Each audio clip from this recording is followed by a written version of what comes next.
Oilers aren't going to do anything. We'll talk to you later. Is that an unfair way to summarize what we're expecting over the next couple of hours? What do you think? Not unfair, but perhaps a little bit sad. A little bit sad indeed. I've already had people on Twitter. I was just like, we're doing a free agency show today. And people are like, I hate my life. They're not going to do anything. I was like, oh God, relax. Let's see where it goes today. I mean, with that being said, we're not expecting a lot from them today, but we'll get into it. It's Dustin Nielson.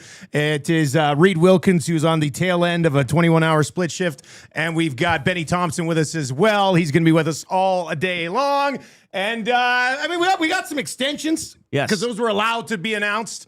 We got some extensions, not with the Oilers. We got some extensions to get to though around the league, including the Radko Gudas 6 years, $1.5 million. That's what we told you right when you came in this morning. You're like, what's going on here? Yeah, 6 years for $1.5 million. He's 36. What do I call him? A big slab of beef? Is that what I started calling him? The slab of beef. Wow.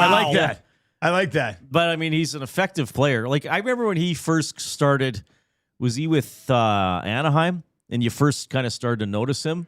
And at first I'm like, is he actually any good? Yeah. And then it's like, no, okay, I get it. Like, I was like that with Keegan Colasar at first, too. I was like, okay, no, I get it. But that being said, I think he's probably worth about 1.5 now. Well, true. But like 6 years. So how does that go? That goes, I'll play for 2 years, but you'll give me the money and then I'll leave. Then he's done. So is it a front-loaded deal, did they say? Because you can't. I haven't seen the details of that deal yet. You can't vary it too much, right? Like there can't be, is it a 10% difference from year to year? I'm not sure how he gets the money at the end of it, but yeah. Maybe there's he goes into player development. I think he just wants to try to win another, a cup of Florida. Something like that. Benny, what's who up, knows? buddy? Maybe he plays for that long. Well, sorry? How you doing, man? I'm good. I'm excited to talk about all the big signings the Oilers are going to have here. It's going to be a jam-packed couple of hours here. No, this is going to be very interesting to see everything. To me, I'm just hoping for some big trades. To me, there's a lot of stuff that was going on around yesterday. the league. Around the league, you want Hellebuck to be dealt. I want Hellebuck dealt. I want Werenski dealt. I want some trades here. Like this free agency class sucks. So I like to see some trades go down. But this is Jack Roslovic, 16th on their board. Oh, I thought he signed somewhere. Oh wow, yeah. All right, what are you expecting from the Edmonton Oilers today? If you're listening on TuneIn or iHeart, it's the same as usual. You can text us at 780-218-9999. If you're watching over on YouTube today, hammer the thumbs up for us. Sub to the channel if you haven't already. I see Darth Duran, 9861, says, first time watching on YouTube, don't disappoint me. First to himself is Mailman Craig, who I think has probably texted in the past. Timber Woodsman is in and says, I expect a severe overpayment and a no movement clause today. I'll just start with this. I'll start with that Stoff tweet from earlier today. All right, we know that Stoff is a voice for and of the Oilers. He tweeted out about 3 hours ago, given the uncertainty of the Darnell Nurse situation, it's quite possible that today may be very quiet for the Edmonton Oilers on the free agency front. They will need another goalie, ... at some point. Still need to sign RFAs, Doc and Stastny, and have limited cap space. So when Stoff's getting ahead of it, I mean, you have to think there's probably not a lot coming down the pipe. Yeah, I mean, here's the thing, though. Why is Darnell Nurse not traded if he's going to be traded? Yeah. How? Maybe I'm missing something, guys. I've never been an NHL GM, so if I admit I maybe don't see all the angles that a GM would see. But if you're going to trade Darnell Nurse and you need money for free agency, and clearly, the deeper it goes into free agency, there's a decrease in the quality of the players available. Yep. Why do you not have Darnell Nurse traded and that money available right now? Like, I think this makes me wonder: Are there second thoughts about trading Nurse? Is Nurse having second thoughts? Did Connor and Leon go to Darnell and say, "Hey, look, we know you hate living there, or whatever, or we know that." Like you get picked on all the time. Yeah. But we really believe in Babcock. They were just on vacation with each other. So I don't know. Or maybe. So you think he's going to be back? What would you put? How would you weigh it up? 50-50? Oh, now it's probably 50-50. Yeah. I mean, a week ago, I would have been like 1% he's going to be back. Yeah. But now, so you hit free agency, and he hasn't been traded. Like, how does Bowman justify this? I don't understand it. How does Bowman justify a lot of the things he's done? Like, I'll just say that. Like, I expect the Oilers to handle this Darnell Nurse thing smoothly? The answer is no, because they really haven't knocked it out of the park that often. Now, I will say this. I know there's probably going to be a lot of criticism of Oilers management today. I will give them a little bit of credit on the Murphy and Dickinson deals. Yes. I think they got good value. Do you love the term? You don't love the term? Whatever. Somebody else will deal with the back end of the term because Bowman probably won't be here still. Sure. So when you see some of the numbers, like what did Greer get? 4.25 for 4 years. Greer got more than Dickinson. Like, come on. Now, Greer scored 17 goals, which Dickinson has done once in his career. Yeah. So, I mean, Greer was going to make more than he had made. But I think the Dickinson deal has aged well briefly in a week, and I think the Connor Murphy deal will age well, as far as the next couple of days go with work around the National Hockey League. So I do think I'll give them credit for that. Yeah. They didn't blow it with Dickinson and Murphy. But Benny, what are your thoughts on what Reid is laying out here with Darnell Nurse? Because you said it. We said it right before we went on. Yeah. You're like, you can spend over the cap, but if you spend over the cap and your plan is still to move Darnell Nurse, showing your cards. You're screwed. Yes, right? you're putting yourself in a situation that you can't. I mean, GMs already, I feel like, don't want to help out the Oilers. It's been clear the past couple of years they don't want to do any favors. So if you're going to be a team that spends over the cap at this time, that means you're going to have to trade Darnell Nurse in this offseason, which means the package that you were to pay, in past years of talking about, you need to trade multiple first-round picks, that might get brought back up if you're over the cap and you need to trade Darnell Nurse. Pagnon has been on our station saying that Boston is interested, Philly is interested. Those two, and I think it was Pittsburgh was the other one, but they're out now. Boston and Philly still remain interested, but they're not that interested. San Jose and Anaheim are the teams that really want him. And he, as of right now, is not willing to waive to San Jose and Anaheim, which to me is kind of crazy. I feel like it would be pretty nice to live in San Jose or Anaheim, two up-and-coming teams to play in the Pacific. Like, to me, like in 3 years from now, those two teams could be bigger contenders than the Oilers. So I don't know why Darnell Nurse wouldn't go. I think I have a theory on why Darnell doesn't Nurse want to come back to Edmonton that much. Well, no, I don't think Darnell Nurse wants to leave. Yeah, maybe. This did not. Yeah. Think about how this process went down. This was not Darnell Nurse has requested a trade, and then the Oilers sat down with him to get their destinations. Yeah. The Oilers sat down with Darnell Nurse. That's true. And then Darnell Nurse requested a trade. To me, it was the Oilers saying, Darnell, look, we want to move on from you. Right. Can you help us out a bit? Yeah. And Darnell said, okay. And then they said, we'll make it look like you've requested a trade. Give us 3 teams. He gave them 3 teams. They can't get a deal done with those 3 teams. They go back to Darnell and say, well, what about San Jose? What about Anaheim? He goes, I don't want to be leaving in the first place. Mm-hmm. I gave you 3 options to trade me. Yep. I'm not giving you any more. Like that's how I sort of logistically look at how the Darnell Nurse stuff went down, right? He had a meeting with the organization. Then it came out that he requested a trade. You're telling me that they sat down and said, we like you? And he's like, no, don't worry, I'm out. Like, I mean, maybe it's different. Maybe it's just semantics, but I've never viewed this as a trade request by Nurse. Exactly. Yes. Because it was, I don't think it was initiated by him. It was more, agreed to. It was titled that way, though, I believe, on the Sportsnet article from when we were talking. Like the Nurse has requested a trade. 100%. That's how it was pushed out by. Yeah. That's no, I don't. That's not how I view it. I view it as, what if we traded you now? Where would you want to go? Yeah. Can you give us some sort of teams? Right. I'm going to talk about this, Dustin. I know it's an NHL free agency, but I'm going to update this. I just put it on my computer. I didn't see the goal. Congo's already up 1-0 on England. Congo's up 1-0 on England? I don't know when the goal was. It's just in the 10th minute. Who does England think they are? Germany? Yeah. Oh, jeez. If we're talking about other things we want to talk about, the Lakers have traded for Walker Kessler as well in the association, which I don't care about anymore because I'm a LeBron fan, so it doesn't matter. But there's other things going on. Okay, so I've got 5 big questions on the Oilers that we'll get to.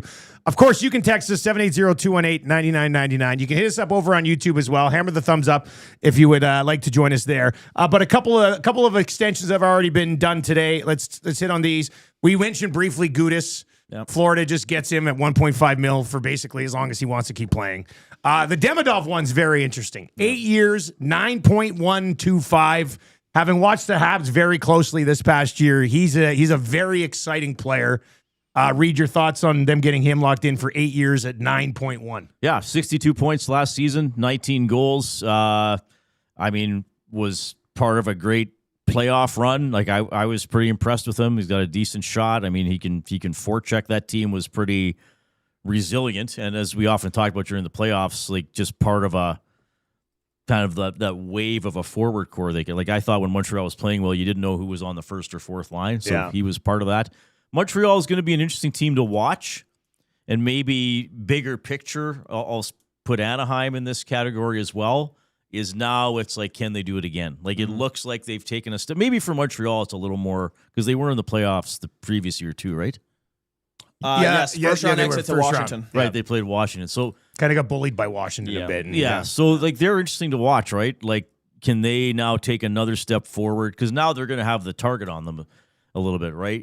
Can Dobish be as good in his second year? But Demidov, I mean, that's potentially, what was he, 5th overall? I mean, that's a high pick who looks like he's starting to pay off here. Yeah, he looks like a guy who's going to be 80 points on the regular, if not even more of a, not superstar maybe, but, well, offensively, skill-wise, got superstar ability, but it's going to be a guy who's going to be bringing in 80 points for them consistently, I would think, over the next 8 years. So that's a good. What else did we have there, Benny? Who else got those extensions? Right now, Dan Vladar, five times 5.5. That's been rumored for a while, yeah. The Nico Hischier deal is official now. 5 years, 11.7 to stay in New Jersey. Sticking with Philly with Dan Vladar, Tyson Forrester, 8 years, $7 million is also coming in as well. So those are some of the big extensions that are coming today. Go ahead, Reid. Well, someone did note in the chat, sorry I missed the name now, it might have been Phil Nurse getting a bonus today. Fair enough. Maybe some other teams are like, well, we'll trade for him, but Mr. Cates, you pay. No. Having said that, the Stoff post didn't indicate. Let me just look. Where's Nurse's full thing here? So, signing bonus. Where's the signing bonus? Yeah, $6 million signing bonus today. Okay. So he gets a bunch of money today, and then his in-season salary for this year is only $2 million. So maybe that's something, but still, it doesn't seem like there's something imminent. I mean, he could have got the money and then okay, now we'll trade him. When the news first broke, remember, like, outside the market, people were like, oh, there's interest. There's going to be a hockey trade here for Darnell Nurse. And then that sort of just faded away. Yeah. And some of the teams that were interested in them have made other moves. Yeah. And now they're kind of left sitting in limbo right now with Darnell Nurse. Yeah. So, I mean, the Darnell Nurse situation, I guess, how do you approach free agents? You have to approach it right now that Darnell Nurse is still on your books. Yes. Right? Or can you overspend and put yourself in a bad spot? Right. Like, you can't be sitting here $4 million over the cap a week from now being like, okay, now we're going to basically have to pay extra to get rid of Darnell Nurse because teams know we have to move him. Okay. Sorry. People are now saying Friedman says that the bonus is split up over the course of the season. $2 million today, $2 million in September, $2 million in January. Got it. I always thought when they got a signing bonus, it was July 1st, so I guess that one is different. We have our first free agent signing, by the way. For the Oilers? No, not in the NHL. You might be waiting a couple days. Eric Holla to LA for 2 years, $3.6 million. That's 2 years, 3.6. Yeah. Okay. That's a pretty tidy piece of work by Kenny Holland. Yeah. Yeah. Holla, I've got TSN's top 50 list, and I had 10 guys highlighted that we can talk about for the Oilers, and Eric Holla was one of them. Oh. So cross him off cross him off the list. What were you going to say, Reid? I don't remember. I mean, neither. Felt like you were going to say something about Darnell Nurse. But how they approach free agency today. What do they... I would like to do a fun thing where three of us stay on the air until they sign somebody. And it's like 3 days in and we're like, oh my God. Reid went and slept. I've slept a little bit. Like we come back in. Yeah, pretty much. That's what Oilers free agency telethon. All right. So what is priority number one today then? Outside of still trying to move Darnell Nurse. Don't you want to keep Ingram?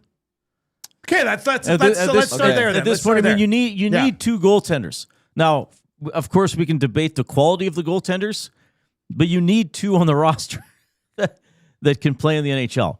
I think Connor Ingram can play in the NHL. I think he's a better goalie than Tristan Jarry. I think he was the best goalie the Oilers used last season. Undoubtedly, he was not spectacular. A couple times he was spectacular. Generally, he was solid. On the nights the Oilers lost, you generally weren't leaving the rink or turning off the TV, shaking your head at the quality of the goals he let in. I know there were a couple of playoff games where Anaheim scored a lot of goals. I also think the quality of the chances against were very high. So you could maybe criticize him for not making enough grade A saves, but I don't think he let in a lot of leaky or questionable goals. I think, and I also think when the Oilers defended a little better in front of him, he looked quite good. So you need two goalies, like they didn't see. Okay, so I'll include more criticism of Bowman in this if people don't mind. Like they're just doing nothing. So the Sebastian Cossa thing. Okay, so Sebastian Cossa trading for Sebastian Cossa and thrusting him into the NHL is ludicrous. I agree. Trading for Sebastian Cossa and having him in your system is prudent. Yes. So the Oilers lost out there. Was it Utah that got him? Utah got him. 23rd overall pick. Okay, so they add another goal. They add another goaltender. He sent it 2x2 as well in their system, right? Yeah. So, all right. So who's in the Oilers system that's bubbling up?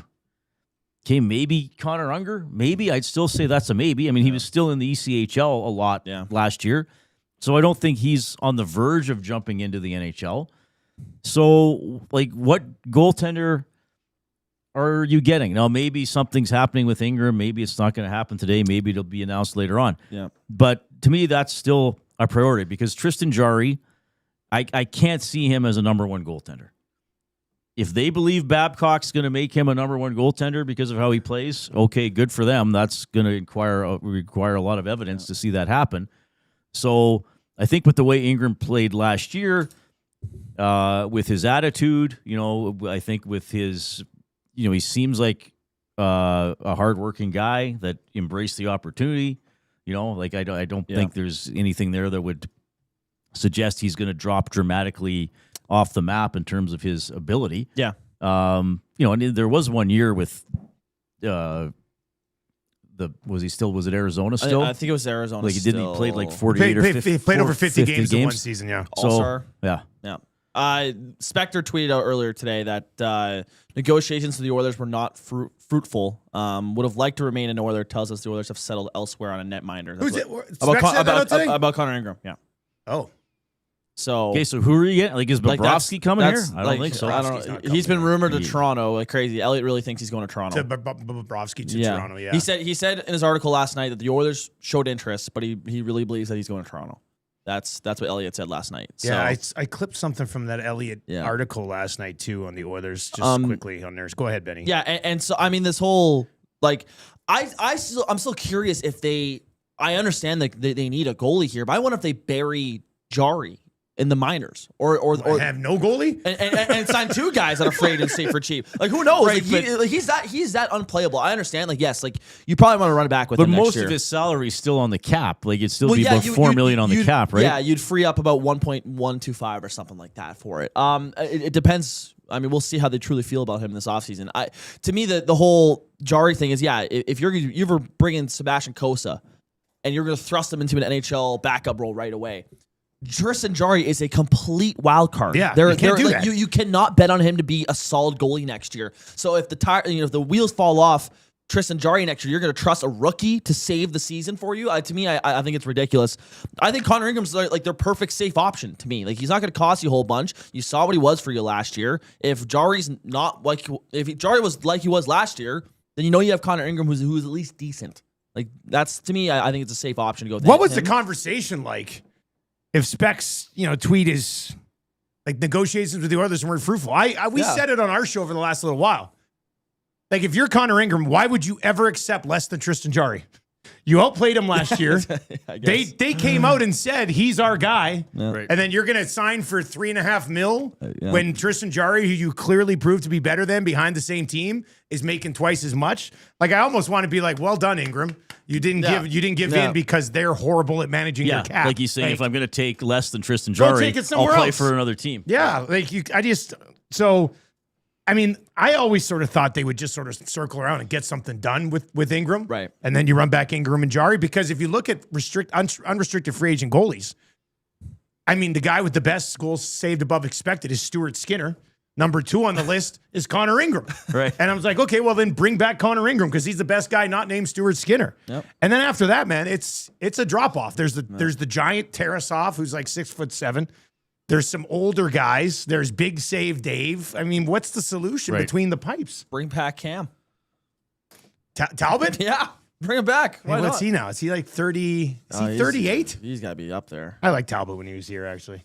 So he really liked living here too. 38. Yep. Yeah, he really enjoyed his twins were born here, right? Yeah. He had a place by the old museum, that neighborhood. Okay. Yeah, he liked Edmonton, I think. But I mean, he's moved around quite a bit, and he strikes me as the type of guy that would, he doesn't strike me as the type of guy who would just like stay in his house and never go like out. want to be a wherever he lives. community Like, he would get out there and still live, So Okay, so what happens between the pipes, Benny? Who do you think the other goalie is? There's been a lot of like smoke around Tarasov or whatever from Columbus, I believe. He was in Florida last year, but he started in Columbus. Started in Columbus. To me, I hope Connor Ingram circles back personally. Even though Speck's saying that he's most likely gone and the negotiations didn't go great. I hope it's like okay, I'm sorry, Connor. I'm sorry we left you out. Like let's bring you back. But maybe he goes out there and there's not a lot of interest. That's the other thing you can hope for. Even Bobrovsky is risky to me. Like a lot of fans are hoping for Bobrovsky and they think that's the home run pick here. To me, he had an 870 and he's 38 years old or whatever. Like that is a risky goalie you are signing. And wants term too. Exactly. Like this is a tough situation you're in right now. I think personally, if they're gonna knock out of the park goaltending wise, they go for a trade. It's a trade somewhere. To me, that's I don't know if you could somehow pull one of the Minnesota goalies. I don't know what you got to give up, but one of Gustafson or Wallstead, whoever's available out of the two. Well, they're not gonna trade Wallstead. Well, then they'll Gustafson then.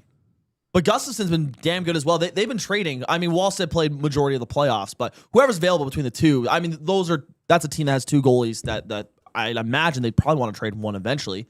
But to me, honestly, I really believe their best option is Connor Ingram, but the negotiations they don't sound great according to Spec. So all right, so they were on Costa for a long time, couldn't finish the deal there.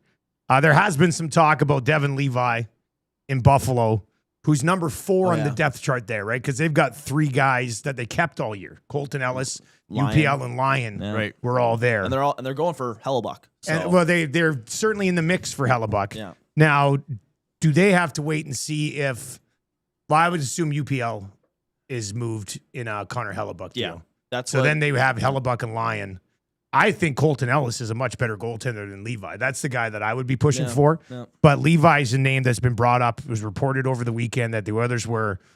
I almost feel like when I see Oilers are doing research on him, they're like, oh, who's Devin Levi? Yeah. They're on Elite Prospects searching it as opposed to just having tape on him already. That's the sad part. It feels like how far behind are they? Yeah. Why aren't they?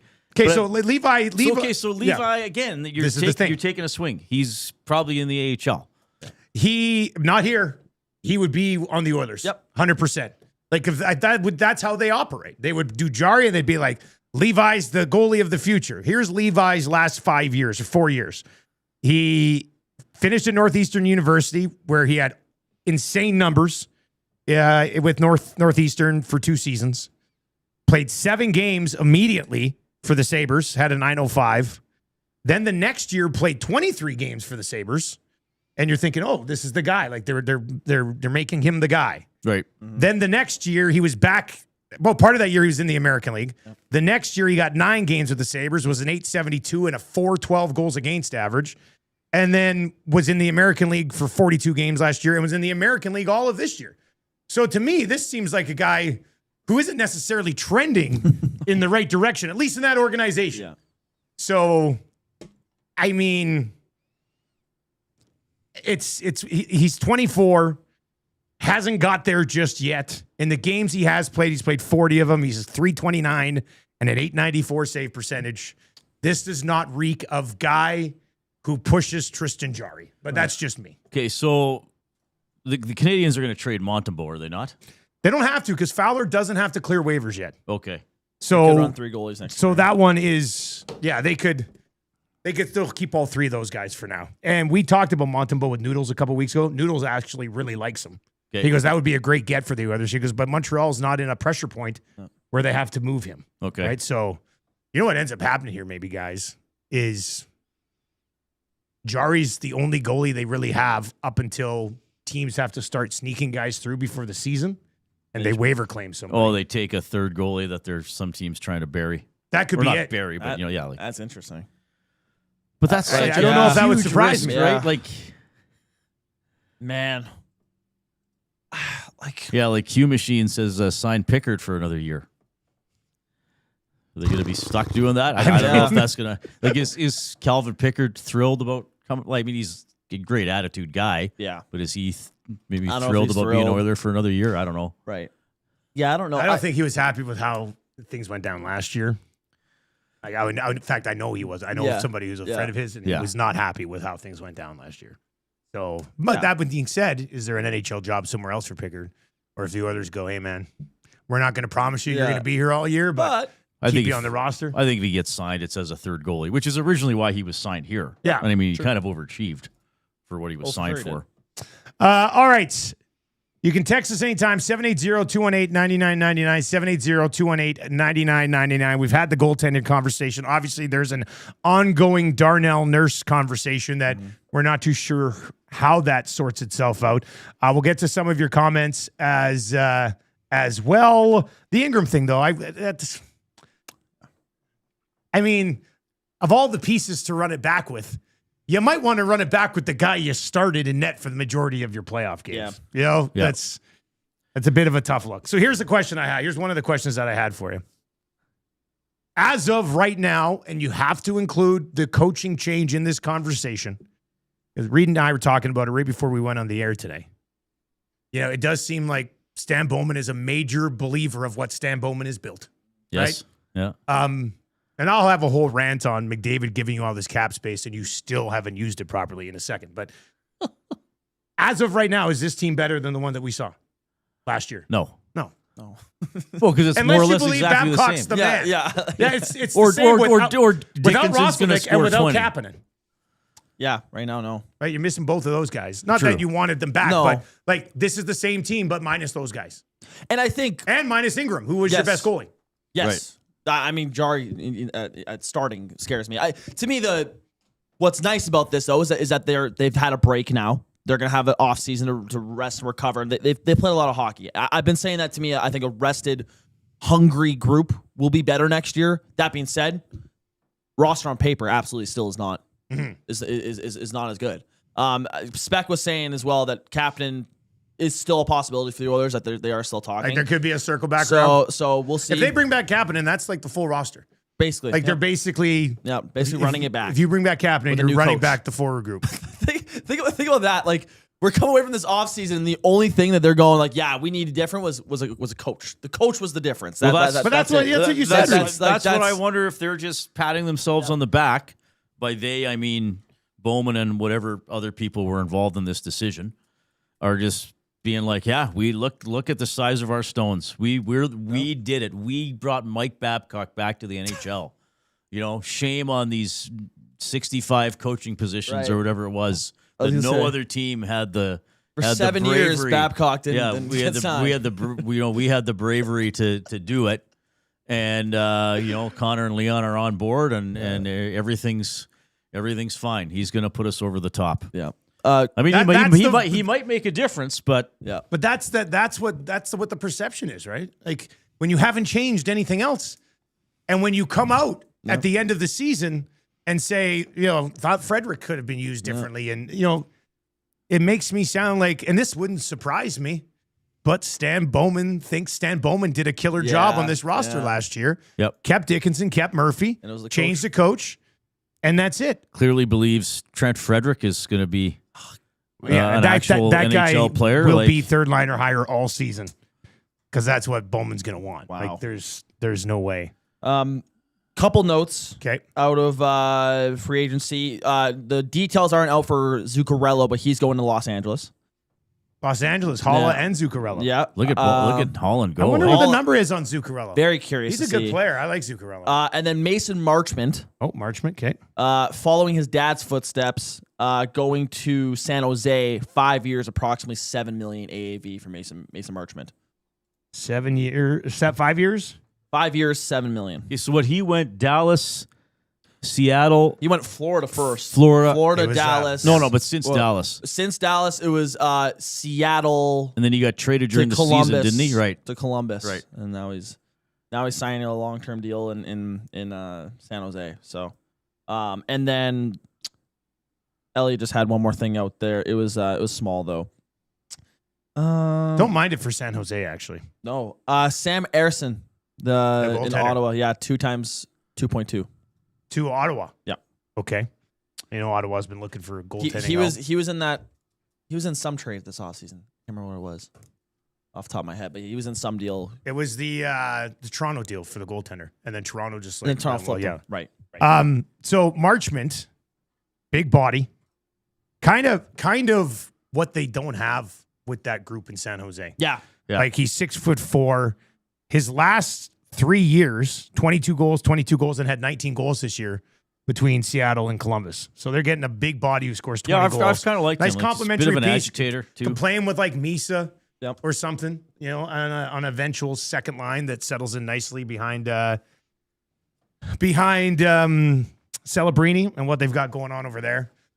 You can text us anytime, 780-218-9999. Klima's lid says the Erson contract, barf emoji. He is ungood. So they've got that as and he well. actually typed out barf emoji, everybody. Hey, quickly, just because we came back around to the goaltending thing, what do you think happens with Skinner? Where do you think Skinner ends up? That's a good question. He was number 14 on TSN's free agency list. Yes. Yeah. So, and those guys build those lists based on years that they had, and then the insiders chiming in saying, there's some interest in this guy, move him up the list a little bit. Like, I'm trying to think where Stuart Skinner ends up. I just thought of it because some people mentioned Ottawa could possibly be a landing spot for Stuart Skinner, but maybe they've taken care of their goaltending Erson situation and Allmark like there. Yeah. What do you think, Reid? Does he get what does, maybe not even the team, but what does he get? What is that? Is it like a 1-year deal? Well, he probably gets 1 or 2 If years. Erson gets a 2-year deal at 2.2, you think Skinner would gets get more 2 than that. years? 2 years. What money did Erson get? 2.2. Yeah, would Skinner gets more than that. Get 3 maybe? Oh, 2 years, 3 to 4 mil. What are you seeing, Benny? Nasty Chat, New Jersey. That makes a lot of sense. Back up Jake Allen. Yep. Split with Jake Allen. That's kind of my thing. I think he's going to want to find a spot where he's a 1A, 1B guy, personally. Which is why I don't know why he's a for sure goner in Pittsburgh. Like, I feel like I actually know they have a guy in the minors who's really good too. Yeah, well, didn't they already say they're not bringing him back? Yeah, they got the Russian kid in the minors, right? Yeah, so they want to bring him up with Shelovs, I guess. But New Jersey makes sense. They just lost Markstrom in that deal over to Florida. So somebody texted in Florida, but Florida traded for Akira Schmid and then traded for Markstrom. So Skinner, they wouldn't. There's nothing there for Stu on that. I mean, Skinner's he's definitely an NHL goaltender. Yep. Is he a starter on every team? Probably not. Yeah. The thing with Skinner here was his high end was very good. Yes. The problem with Skinner was his bad games. And they were starting to happen too often. I mean, I think then he just got in the spin cycle of his game was always talked about, even when maybe his performance wasn't relative. Well, some nights it's like, well, the Oilers won 4-2. Oh, but that one goal Skinner let in wasn't very good. Okay, but he actually won tonight. And he stopped 23 out of 25. Like, it kind of became just an obsession almost to talk about Skinner's game no matter what.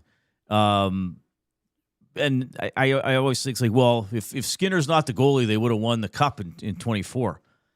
I don't know. It's like, well, he wasn't as good as Bobrovsky. Well, probably most Bobrovsky goalies was unbelievable. Probably in that series. most goalies wouldn't have been. If Wouldn't have been if in you that. flip In the that goalies, series. the Oilers probably. And won what was the Stanley score in Cup, Game 7?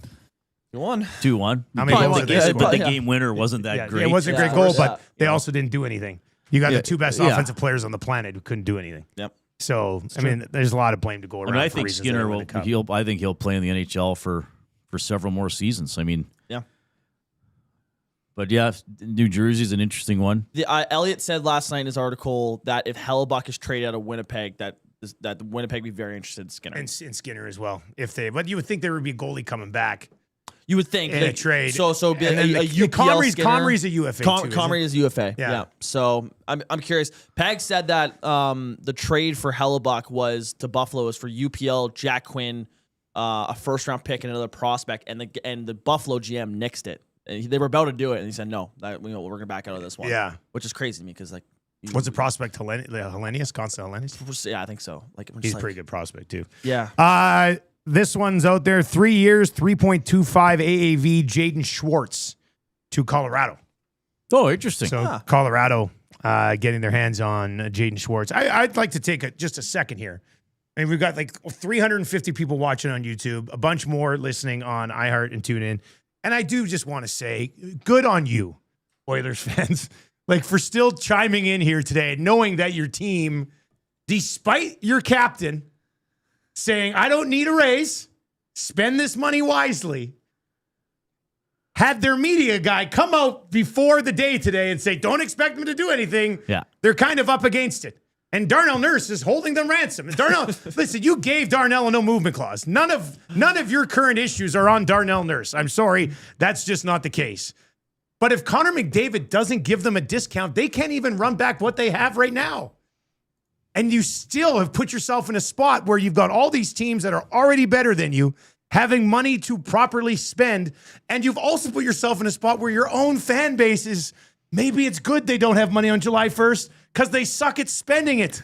And you're all still here committed, listening, watching. So thank you for spending part of your holiday with us because you deserve better. You're probably not going to get it today. And if it's not for Connor McDavid, what are they like?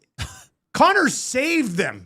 He saved Bowman and Jackson, and they still haven't been able to make the most of it. Like when Connor McDavid said, hey, man, I'm going to take just what I made last year's, and you guys can take that money and go spend it and build a team around me. Since he did that, their goaltending situation has got worse. They're trying to trade one of his best friends. And we're still sitting here going, you need a top 6 forward. Yep. Like somebody texted in this morning and said, hey, Dusty, it's the same storyline as the last 10 years. Need help goaltending. There's some sort of storyline on defense and people want a top 6 forward.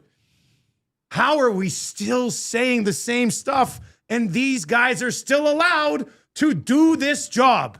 It is unbelievable to me. And if I was Connor McDavid, I would have zero confidence in this organization ever being able to deliver you a Stanley Cup outside of the fact that Babcock won one 18 years ago, hasn't been in the league for 7 years, and you're apparently confident that he's the missing piece.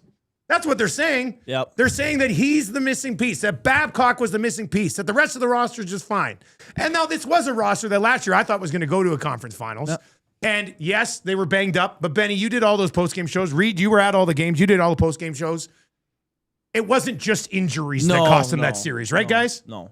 It wasn't. It's not like this roster. No. And even then, even if they were fully healthy, like, yeah, they might have beat the Ducks, but they were not going deep. Like, just with that roster, it was not happening. Yeah, it's a poorly built roster. And like you guys have highlighted, the comments after this year have been, oh, well, this guy wasn't used properly and all this. And so the only thing you can do is replace the coach, and that's all we're getting, I guess, is a new coach to fix everything. And Mike Babcock, the guy hasn't been hired in 7 years. Well, not hired, but hasn't worked a game in 7 years. Yeah, I'm very curious to see if they make any moves. I'm looking around insiders on Twitter. Here's something for you, Mario Ferraro. Yeah, Ferraro. Yeah. Here's the teams that are interested in Mario Ferraro. Rangers, Predators, Maple Leafs, Kings, and the Edmonton Oilers. So maybe they land on a defenseman. Which doesn't make any sense to me. He's a left shot. Oh, that would be the replacement for Nurse. That would be a replacement for Nurse if you have to deal Nurse. If you have to just deal Nurse for no warm body. So that being said, that's Darnell Nurse is a better defenseman. Yes, I mean Ferraro. Yes. You can say what you want. Like he's been on shitty San Jose teams. He's minus 31, minus 38, and minus 25 the last 3 seasons. This year he's a little bit better. But like that's your left shot guy to play with Emerson on your third pair. That is. Right? That's what that would be.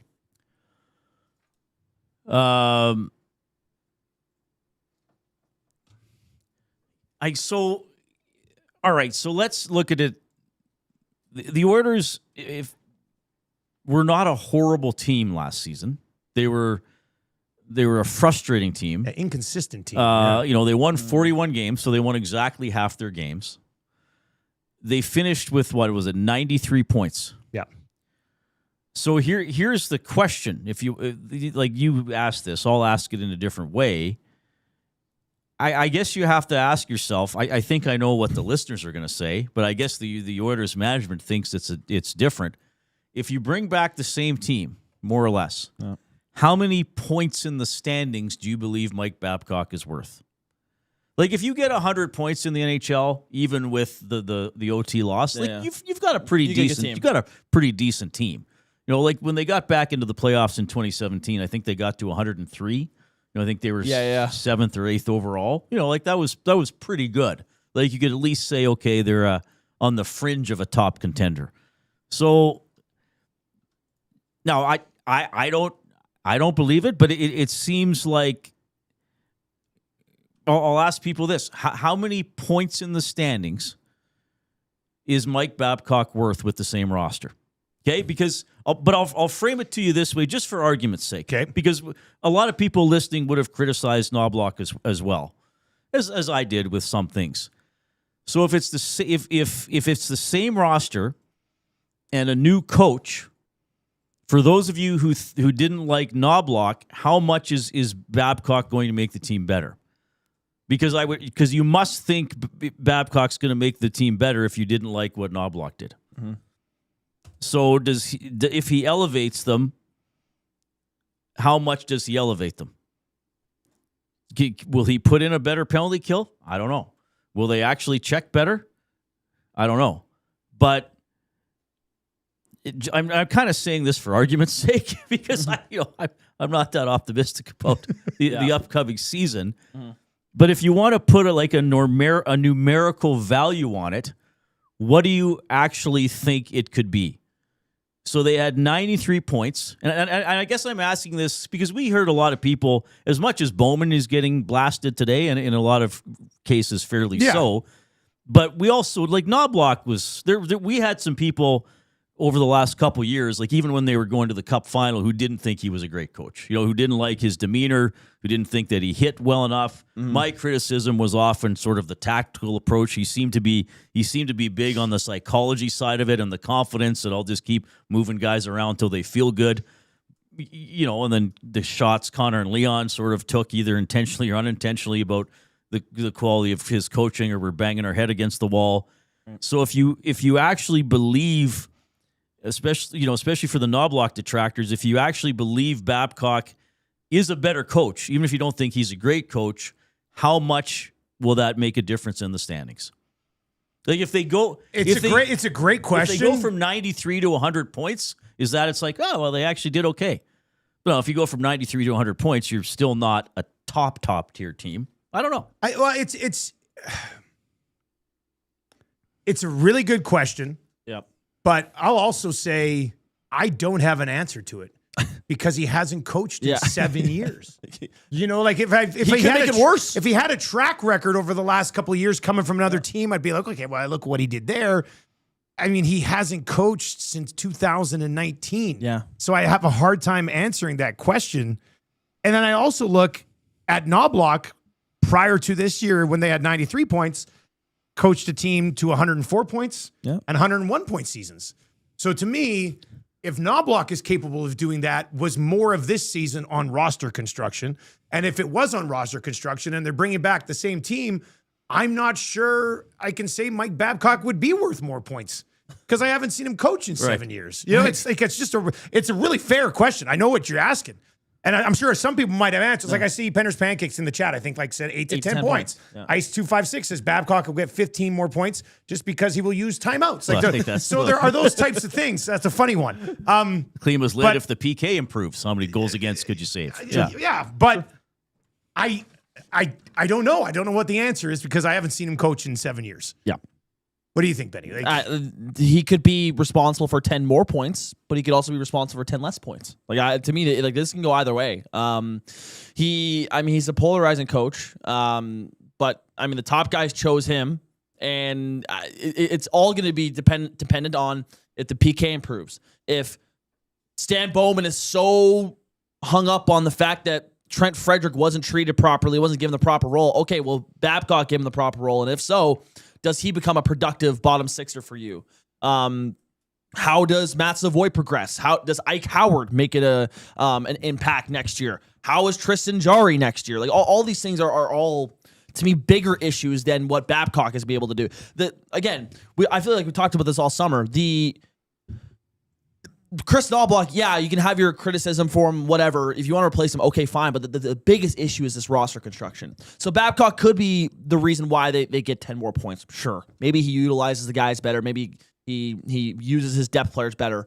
But he also, with the mental games that's been reported of him in the past, he also could make this team worse. So I'm curious to see where it all goes. I have a couple more notes. Sorry, guys. Reid's watching the soccer. I'm just refreshing it. When I go off the tab, it doesn't stay live. So sorry. Okay, give us some more notes, because I see some notes here too that I'm kind of Ken Holland keeps going. Is that okay? Again. Former Oiler Corey Perry is going back to LA for a 1x1. Really? Did Zuccarello get 1x1? He might have got one. I saw his bonuses. I think bonuses. Okay. It's heavily bonuses. I'm looking at TSN. Yep. And it says Zuccarello 1 year, $1 million. But that can't be right. Huh? Zuccarello 1x1. Yeah, like TSN's website must be sketching out on us because Perry went to LA for 1x1. Also, trade just broke. Here's a goalie. Jonas Korpisalo traded to the Rangers for Kalle Väisänen in a 4th-round pick. All right. It is $1 million. Zuccarello signed for $1 million with the Kings. Wow. Oh, wow. Yeah. Wow. Ken Holland, stay busy. Why Zuccarello signing for $1 million? What is this? Yeah, he must be getting a heavy bonus contract here. So no, it's like TSN broke it as 1 year, $1 million. What? There's got to be more. There's got to be more to that, I think. Yeah, for sure. He had 54 points in 59 games last year. That can't be correct. He's older, but that's ridiculous. What? Another former Oiler, Victor Arvidsson, is going to sign a 2-year deal in Detroit. The money hasn't come out yet, but he's going to Detroit. Florida makes another move. Luostarinen.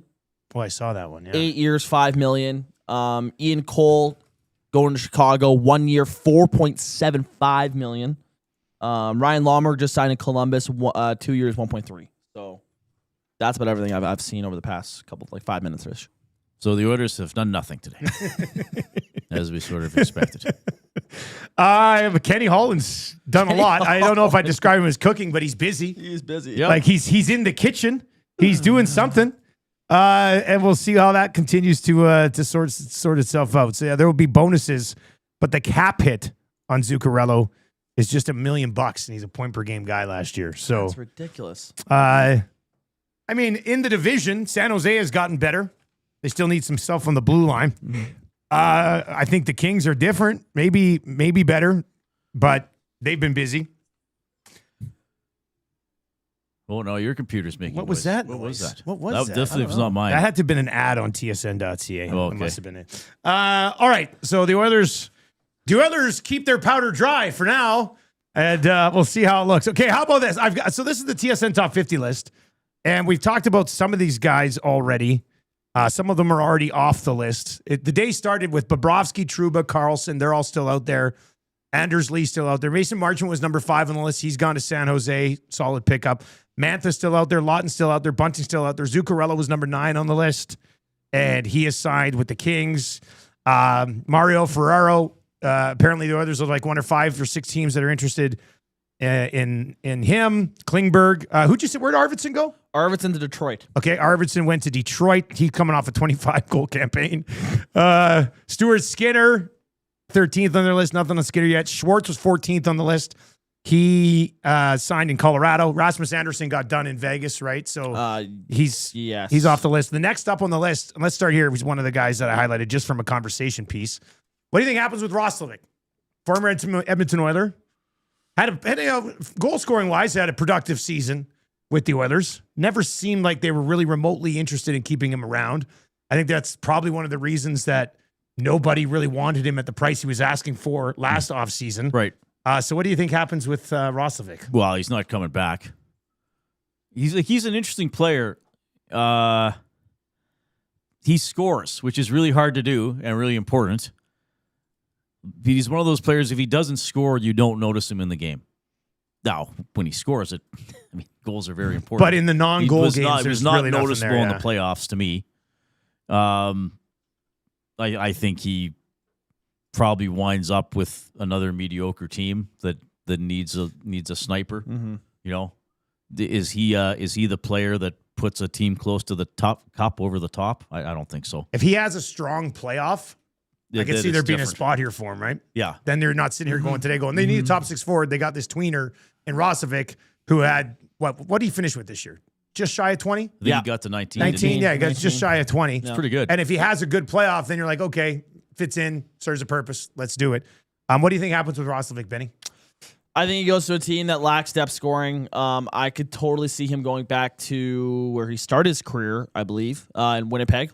To me, that's a team right away. Like they don't have a whole lot of depth throughout that roster. So He could be desperate for a deal. Exactly. Nothing against Winnipeg. But signs a 3-year deal, $5 million or something in Winnipeg. I could totally see that. Just a team that's like looking for some depth scoring, middle 6 guy. Like he was solid. He just didn't really perform in the playoffs. He's not necessarily what they need exactly here in Edmonton. Like he wasn't a PK guy, and you know how the Oilers don't use their second power play. So he was kind of in this weird spot. Scored 19 though, so that's pretty solid. Rasmus Andersson just got locked up. Official 7 years, 8.5. Did you say the Mikheyev one? No, it just came in. Just came in. Okay, 4-year deal to Tampa. Tampa gets I've always kind Mikheyev. of liked him. Like he could skate. Well, the Oilers were linked to him. Yeah. Yes. And He's a good penalty killer, isn't he? Yeah, really good penalty Which would killer. be.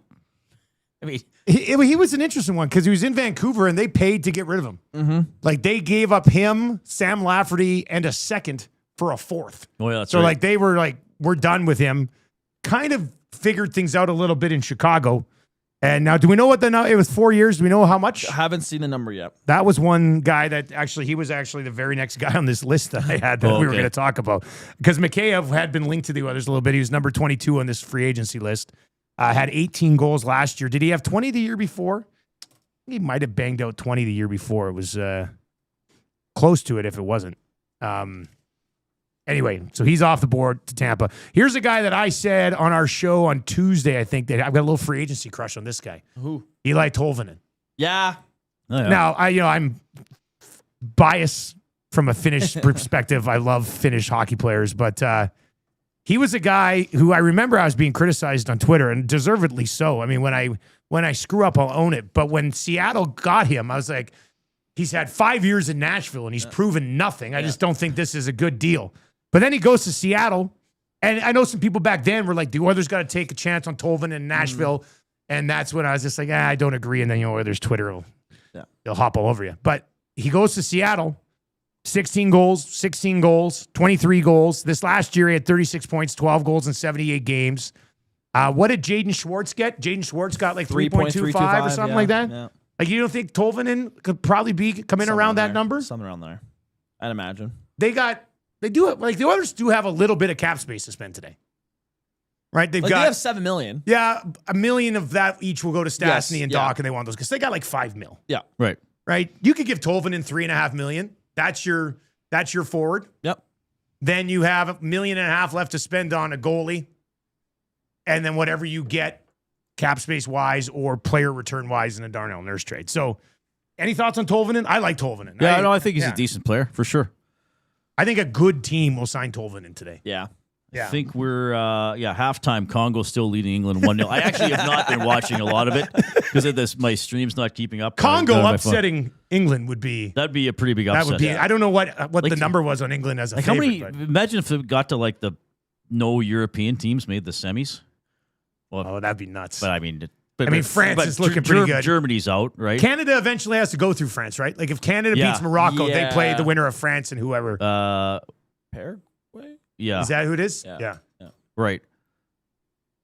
Who's everybody cheering for tonight at 6? U.S. against Bosnia Herzegovina. Can you imagine? Definitely be cheering against the United States of Is America. that one in Santa Clara? Yeah, that's the U.S. versus the world. Can you imagine if Bosnia stadium, pulls that off? Oh. Shout out to Maverick in the chat who goes, okay, enough of free agency. Throw on the lock shop. Lock shop usually starts at 11. Yeah. All right, so there's Tolvanen. Further down the list, I did have, just because he wasn't a weather, Kasperi Kapanen highlighted. I mean, if you end up, now there was some reports that Kapanen was certainly going out to at least test the market. Looked like he was going to be gone. Spec tweeted this morning that maybe it's not a done deal just yet. I think what that comes down to is Oilers couldn't find anything, Kapanen couldn't find anything, and Kapanen's back. Yeah. What type of time do you have for Kapanen to be back as I dive into a Timbit? Do you want a Timbit? I think there are... I'll throw you one. I had a cinnamon bun, so I'm okay. What do you want, buddy? Thanks. What's there? Birthday cake, regular chocolate. Birthday cake. You're going to throw it to him? Yeah, I am. Oh, my God. One-handed. Ben caught it. Beautiful wow, catch, those Benny. are those ball hockey reflexes. Come on now. A losing ball hockey record. You can't sneak one by Benny. What did you ask me? Tolvanen? No. No, you asked me about Kapanen. Kapanen. I think Kapanen. My hesitation on Kapanen would be the consistency. My praise of Kapanen would be his confidence, and maybe that would also be like you could tell with Kapanen. When he touches the puck, he believes he's going to do something special. Yeah, he does. But You're right. sometimes that's a detriment because I think he sometimes could fall into the category of a player who tried to make a play that wasn't there. Yeah. But I mean, he does forecheck. He does hit. He does have some finish for sure. Great playoff. It was. I mean, him and Podkolzin were maybe the two best Oilers in the playoffs. Mm-hmm. So, in the previous year, I mean, he got that overtime winner against Vegas. He was on Draisaitl's line, I think, most of the 25 run. But just with him, it's the consistency and maybe just a little bit of that. The Oilers need player. And again, maybe this is how they think Babcock is going to help. But the Oilers need to play with a better understanding of risk-reward. Mm-hmm. Nobody is telling McDavid and Draisaitl not to make spectacular plays or to score goals. We're asking them not to try a cross-ice pass through three defenders just inside the opposition blue line that gets turned over and turned into a 2-on-1, or for Bouchard to do that. I think Kapanen sometimes would try to make, especially an individual play, I can go one-on. Well, yeah, you kind of can't. And you could see that. I don't want to make too much of this, but we kind of saw what he was like in some of his scrums. If you say so. That was kind of like, that was after that 8-game homestand. Yeah. And I think it was Spec was like, 4-4 isn't. That was when they were supposed to figure it out. Yeah, 4-4 isn't a great record at home. Like, do you think you missed some opportunity to bank points? And he was just like, well, if you say so. Like, he kind of had that attitude where like nothing's wrong. Like, we're good. Just leave us alone. And I think you saw that on the ice. And I'm not saying confidence is obviously very important, and I know I kind of have fun with that clip because we cut it for our show. It's a good clip, and we play it. But it's kind of like, okay, dude, but hopefully behind the scenes you're recognizing maybe you got to work on some stuff. So, I think there are. I think he helped the Oilers at times. I think there are more consistent players out there.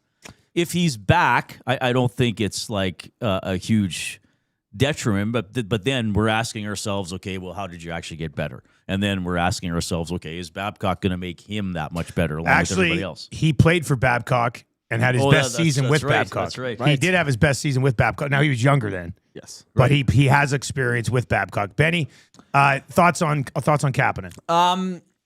This is the way I sum him up. My buddies and I always say this whenever we watch Kapanen play. He'd be Gretzky if he played in the Finnish league. Like the way he plays and the way he moves and everything, he looks just talent. He's got all the talent, but to me, it doesn't really showcase too much in the NHL. Now there are times where it does come out, and in the playoffs, he was really good. Like you mentioned there, Reid. It was him and Podkolzin were probably the two best Oilers in that series. Because they actually forechecked. Yes. I wonder if Kapanen is a Babcock guy. Like you were saying, it's his.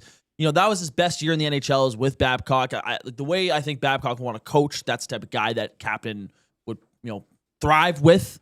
He's a fast guy. When he's motivated to play and has his confidence high, he's forechecking well. And I mean, he can be a good kind of like fill-in guy in your top six. To me, I'm tired of the whole giving Draisaitl, Podkolzin, and some random winger with him. Like, to me, I would like an established. Although top six winger. I agree.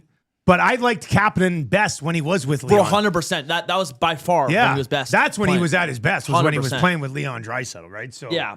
So it's tough. Like to me, like especially this cap situation and all the holes that the Oilers have to fill here. A top 6 winger doesn't seem like that's going to happen, especially this offseason. But I mean, if you're looking to, if the money's fine, I'm fine with bringing him back. But to me, you can't be giving this guy a ridiculous extension. Like for example, speaking of the Anaheim-Edmonton series, Jeffrey VL. Yeah, remember VL? He was on that fourth line. He was on that fourth line. Major pain in the ass.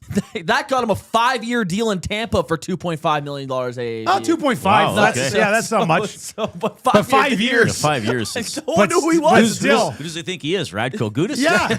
But you're Tampa, you throw that guy on your fourth line. Yeah, there you go. That's a nice move.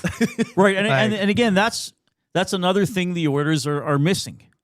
And quite frankly, they've been missing. What's their fourth line as off of and on today, for guys? a long time. Szymanski? Who I don't know if he's an agitator. Matthias Janmark. And Doc. who is an agitator. And Doc. And maybe Doc, who can have a little bit of that. Yeah. Well, no, actually, he could have a lot of that, I think. Yeah. We didn't get to see him play a lot.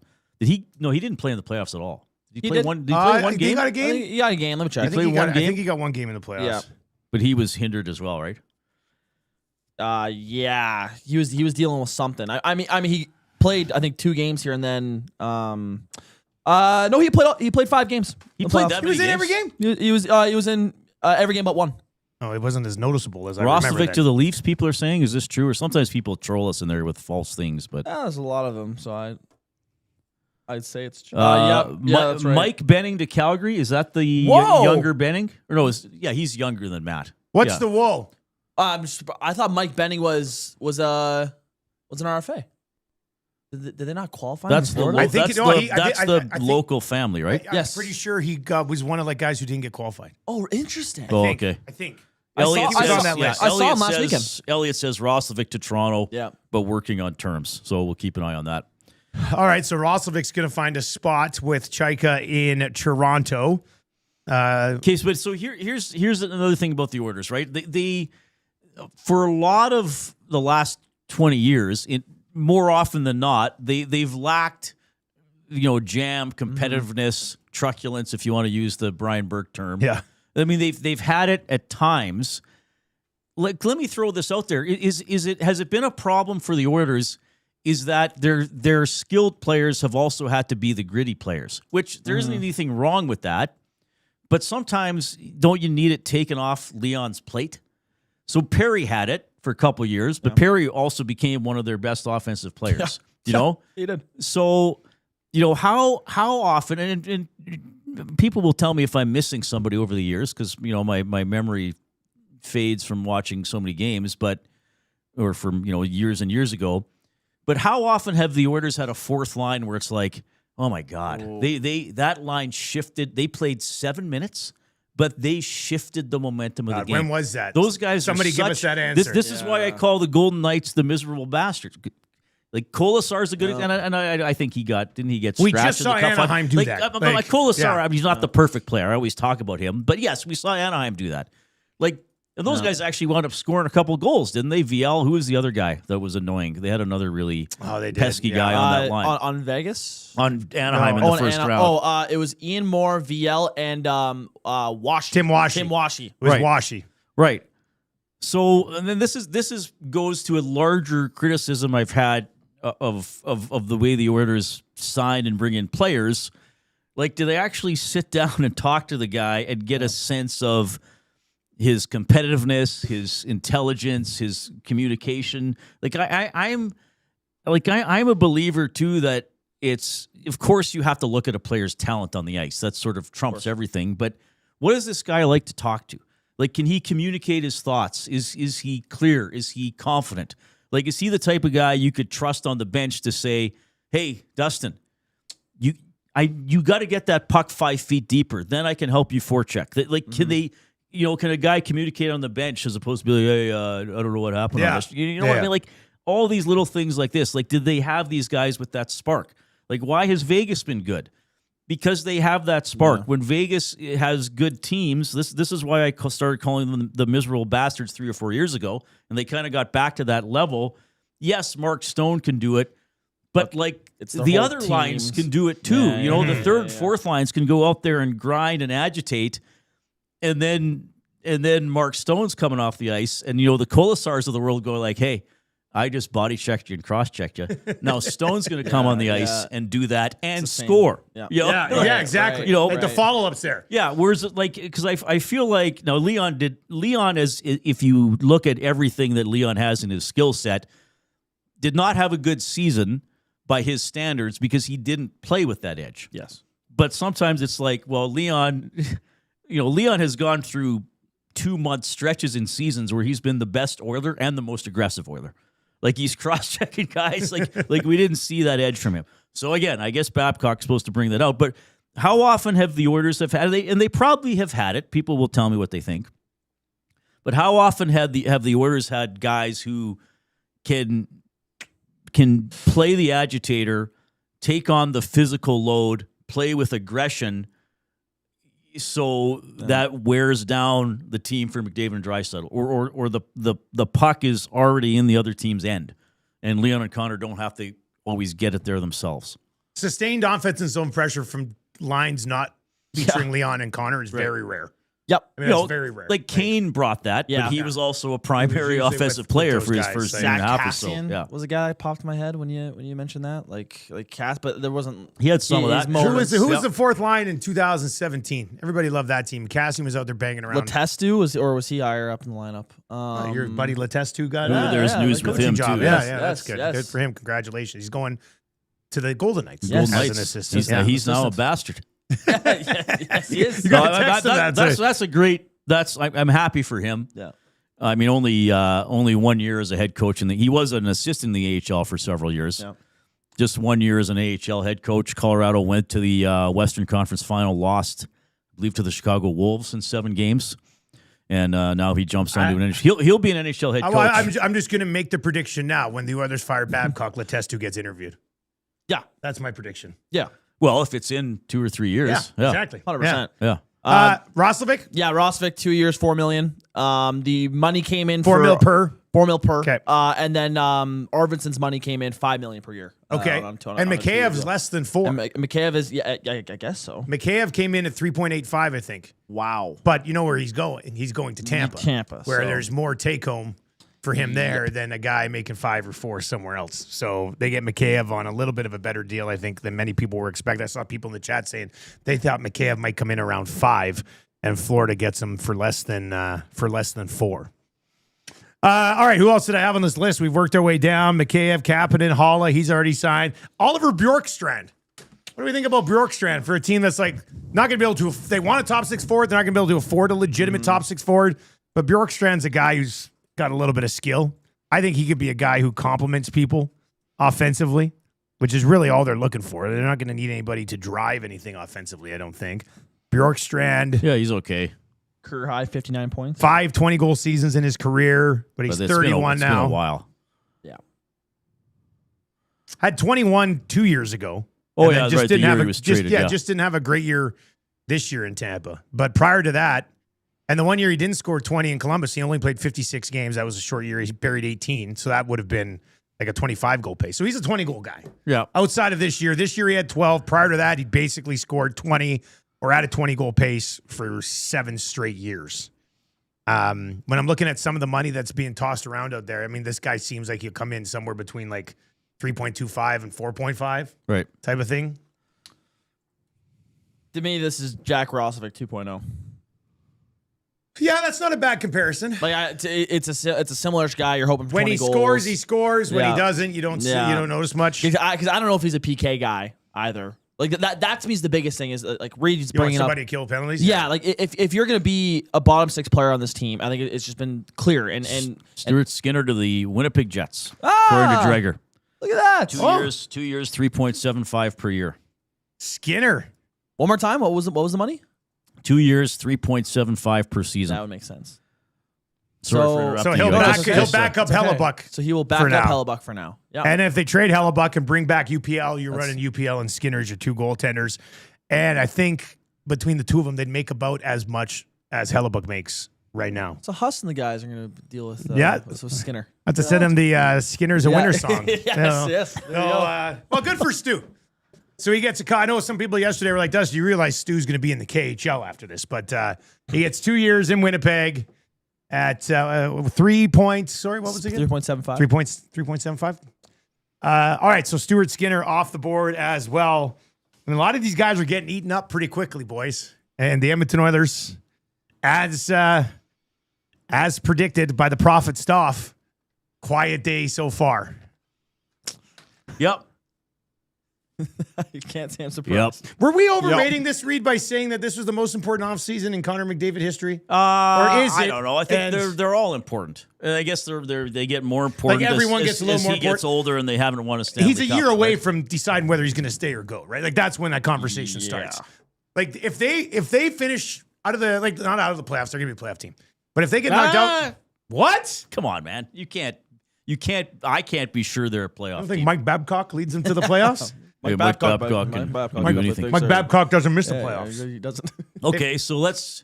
I'm just saying. Okay, I'll let you finish. Well, I was just going to say, if they get knocked out in the first round, let's just say that. If the same thing happens this year that happened last year, today, a year from now, we're talking about if they're going to have to trade Connor McDavid. That's why this offseason seemed to me to be the most important coming in. But literally the only thing they've done is hire a guy who hasn't coached in the league in 7 years. Yep. That's it. That's been the offseason so far. They kept a couple of guys that they had, haven't brought in anybody else, and they hired the most controversial coaching hire in a decade. Right. This is supposed to be the biggest offseason Tidy work, McDavid, like to keep McDavid. So where do you come out on it then? Because you seem maybe not as I don't know. I you know what I'm like. I generally, if somebody uses a superlative, I'm like, well, wait a minute, this taking it too far, because I'm argumentative that way, and I try to look for exceptions. But I mean, they've all been important, right? I mean, they got like I said this on my show about a month ago when Jay and I were talking about this. I said like you should be trying to win the Stanley Cup every year or get closer to it. No matter who you have. No matter like who you have on the team. Yeah. And again, I know this is a somewhat cheeky comment to make, but every team that has won the Stanley Cup has not had Connor McDavid on the roster. So it's possible to win without him if he were to leave. And, so when we took, but of course, a lot of fans said, yeah, Reid, I want the Oilers to win the Stanley Cup. It doesn't have to be with McDavid. It'll just look like a huge wasted opportunity if they don't win the cup with a talent of his level. Because Crosby has 3. Ovechkin eventually got his in year 13. Stamkos has won a couple. McKinnon and Makar have won 1. I guess, if you put Matthews in that category, the Leafs haven't won or really been close, I suppose. But yeah, I get that. But I think I think every offseason should be treated as important. Here's the thing, and I kind of hate to say this. If Connor McDavid one day leaves Edmonton, that should not kill the prospects for the organization having a good team. Like you can't just mail it in. You can't just be like, he left. I mean, it's the job of these GMs to put together good rosters. It's just, I don't think that the Oilers have the right GM to do this. So I don't know, and again, we don't really know what McDavid is thinking. I mean, maybe he thought, I'll sign this, and I mean, who was Stoff on with a few weeks ago when he's like, McDavid's going to re-sign for 7 years? Sportsnet Radio in Ontario somewhere, yeah. So who knows? But it's an important offseason because they took a step back, a significant step back after being in the Cup. Those are the words of their stars. So here's the thing I would say. They took large steps backwards. Okay, they didn't go to the Cup final 2 years in a row and then not go to the Cup final, but still look like a really competitive team. They looked like kind of a dolty middle of the pack team. Dallas lost in the first round, but they lost to a better team than the Oilers did, and I would say Dallas looks closer to staying a competitive team. Yeah. Dallas three straight years in the West Final, lost in the first round, but I wouldn't say, they're kind of done. With the Oilers, I'm not saying it looks like the Oilers are done, but it looks like, okay, Are they poised to do a lot better? And like we keep saying, I guess they believe they think Babcock is going to be worth that much. He's gonna turn them around that much. Bowman's staking his reputation on it. To some extent, Leon and Connor are staking a lot on it, and Hyman. Mm-hmm. Yeah. So, fascinating it stuff. should always be considered an important offseason, Yeah. Is it the most important one? I don't know. They should all be important. I mean, I remember covering stuff in, 2016. Well, this is he's not a rookie. Now you're going into a new rink. Time to get this team going around. You gotta get it going here. All right, we got text messages coming in. We'll bang out a few of these. I do like this one from Timber Woodsman. Says, "Did Stan's morning alarm go off yet?" Imagine that your phone dies overnight and your alarm doesn't go off, and Stan Bowman wakes up at 12:30 today and goes, "Oh shit! Oh man! Man, McCabe said he was going to sign with us as long as I texted him right after free agency started. Oh man, we were going to give him 5 years, $5 million, and no move, and he went to Tampa for 3.85." That's amazing. Yeah, that's a funny text. This is a good text too. No handle. First time they've ever texted in. So thank you very much for texting today. And it's a good one. No way Letestu gets interviewed by Edmonton. He's with Vegas. McCrimmon won't let him out of the dungeon. That's a good point. That is he's there for life. Yeah, that's a pretty good one as well. Do you think he'll be a head coach someday in the NHL? I think so. I think it looks almost inevitable now. Yeah, I mean, not saying next year, but no, I think within 5 years, 4 or 5 years, you Letestu's could probably see it a head happening. coach in the league. If things go half decent in Vegas, He was always like that, right? He's so well spoken. He's an intelligent guy. He's well spoken. I mean, we have him on my show once or twice a year. We had him on during the AHL playoffs, and he said something it's one of those things. It sounds obvious, but the way he put it, he said, as a coach, he goes, "I don't reward." What did he say? I don't compliment hard work or something like that. We shouldn't be celebrating effort. We should be celebrating effort. We don't celebrate effort. It's expected. He's not saying effort isn't important, but he's like, it's expected. He's kind of like saying I shouldn't show up in the dressing room and be like, "Oh, you guys worked really hard." Yeah. It's like, no, that should be a You always work hard. bare That's the minimum. baseline. Yeah, that should be a bare minimum to not be outworked or be, working as hard as the other team. All right. I want to get to this text from Twitter. Mary came in. She goes, "My brain is on holiday mode today, as it is most days lately. But even I can recognize that Stan Bowman thinks he's smarter than he actually is. Someone patted him on the head and said, 'Good job,' one too many times when he was growing up. Someone failed him upwards. Someone promoted him to a level of incompetency. I'm not adding anything to a very astute discussion here, so no need to read this. I'm just in total agreement with your observations that Bowman thinks he's really good at his job." Twitter Mary coming in hot on Canada Day on a free agency show, laying it out. Yeah. So, yeah, that's interesting as well. Who's this? Loom Tunez? Yeah. Says all the off seasons are important. Reid, they've botched a lot of them. Yeah, some of them haven't been that good. Jode says, "How can you guys say Connor is staying with the incompetence of this owner and management?" I didn't say he was staying. I didn't say he was staying. I say it's anything's possible. And again, as I always say, we don't know how he thinks. We don't know what's important. We really don't know how he feels. Yeah. Look, you can get up every morning and say the worst possible thing is going to happen, and maybe eventually you're going to be right. I always say, he's here. If you like Connor McDavid and you like cheering for him, at least try to enjoy that part of it. Yeah. He might. I guess I would say, if you're going to be upset about one day Connor McDavid not being an Oiler, why be upset about it before it happens? Yep. Just save your frustration for that day. One day he won't be an Oiler. We don't know the circumstances. Yes. Because at the very least, one day he will retire. Yeah. So. Yep.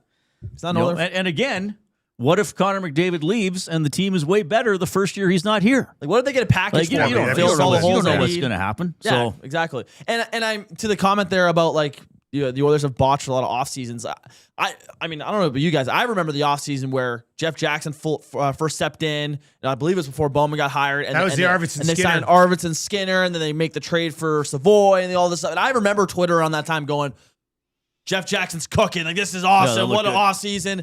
And look at The that. Arvidsson thing did look really good. It did look really good. I was like, Arvidsson's a good pick. Yeah, and it didn't work out. Skinner didn't work out. I mean, they let Fogle go, and Fogle has been a guy that everyone's been like, oh, why isn't he here still, and all that stuff. Like we don't ultimately we can analyze everything and look at these offseason moves that or the lack of for this offseason, but ultimately it'll all play out this this season coming up. And maybe it's all a coach that changes everything. Well, that's what they're hoping. That's what they're hoping here. That's clearly what their plan is. Their plan is Mike Babcock's going to improve the current roster to take it from losing in the first round against the Ducks to winning the Stanley Cup, which is kind of what they're hoping, right? They're saying he's he's worth 3 rounds. It's interesting when we were talking about that a few minutes ago. A few people posted, well, actually, DJ Smith is going to help sort of the defensive tactics the defensive and the side PK of it, sure. tactics. Maybe. Seems like a good players coach. Yeah. Guys will probably end up liking him. Yeah. I do got time for people who've been texting in today. Other things Stan Bowman is doing today. Oh, nice. Bowling with YouTube, Trev. Somebody said, why is Bowman out at the ranch golfing with Murray McCourt today? That's kind of a fun light thing. I'll say this. I'm not on tomorrow on the Nielsen show because I had to fly to Ottawa first thing in the morning. But make sure you pass along to Dave and Eric tomorrow morning. If Bowman does nothing today, other ways Bowman spent his Canada Day. Yes. I think that would be really funny for the morning show today. 780-218-9999 is where you can dive in. This one comes in from a 403 number. It says, Reid, what are you talking about? Bob said McDavid signing for 7 years. Do you mean... we brought that up. We brought it up. I'm wondering if he didn't know about it. He's like, what are you talking about? Bob said he was signing for 7 more years? Okay, when what was the news at the time? Was it around it the was Babcock? the It was Babcock. right around the Babcock. Stoff was stuff. on was it a Toronto radio station? Toronto radio station on and Sportsnet. said, To talk about Babcock. and he to paraphrase, I believe he said Connor and Leon are linked and committed, and he said something like, I don't know if he said mark my words, but he said something like I expect Connor to sign an extension next summer. He said nobody is more committed to the city of Edmonton than Connor McDavid. I fully expect him to sign a 7-year extension. 7-year extension Right, so next summer. His take next that for what's contract worth. to be a Yes. 7-year extension. Right. With that being said, you can take it for what's worth, or you can view it as a way to change the conversation from Babcock for a couple days, which didn't really work. Nope. Like, Stoff threw out the McDavid 7-year thing, and it didn't steer the conversation away from Babcock. Everyone said, No. yeah, okay. And Yeah. then- Side note, a couple people asking me if I have my soundboard active. Sure does. Is everybody happy now? 2 people are happy. All right, 780-218-9999. Paul Cotter is signed for a year, $2.15 million in Vancouver. Danila Klimovich, $850K, 23-year-old, Philadelphia. Noel Achari to Philly, 2 years, 2.8. Matthias Michelli signing with the Islanders just That was now. another one I saw people say, like, oh, the others should look at Michelli. Miss me with that. He's another Jeff Skinner, Victor Arvidsson. Like, it's just all the same. Like, you're trying to fit like another small winger to try to produce points in a top 6 role. I was not for the Michelli signing here, but he goes to the Islanders. So Stan Bowman's still asleep. The nasty chat. Somebody texted this in. It was the summary of our YouTube chat. I posted it on Twitter a little while ago. Oh. The summary of the YouTube chat says, viewers in the chat are saying the Edmonton Oilers organization is failing, expressing strong frustration and criticism towards general manager Stan Bowman and team management. They compare following the team to watching a train wreck. That's what the YouTube chat summary ended up being in the first hour of the show. So here's the thing. This is not, the Oilers are not doing anything. This is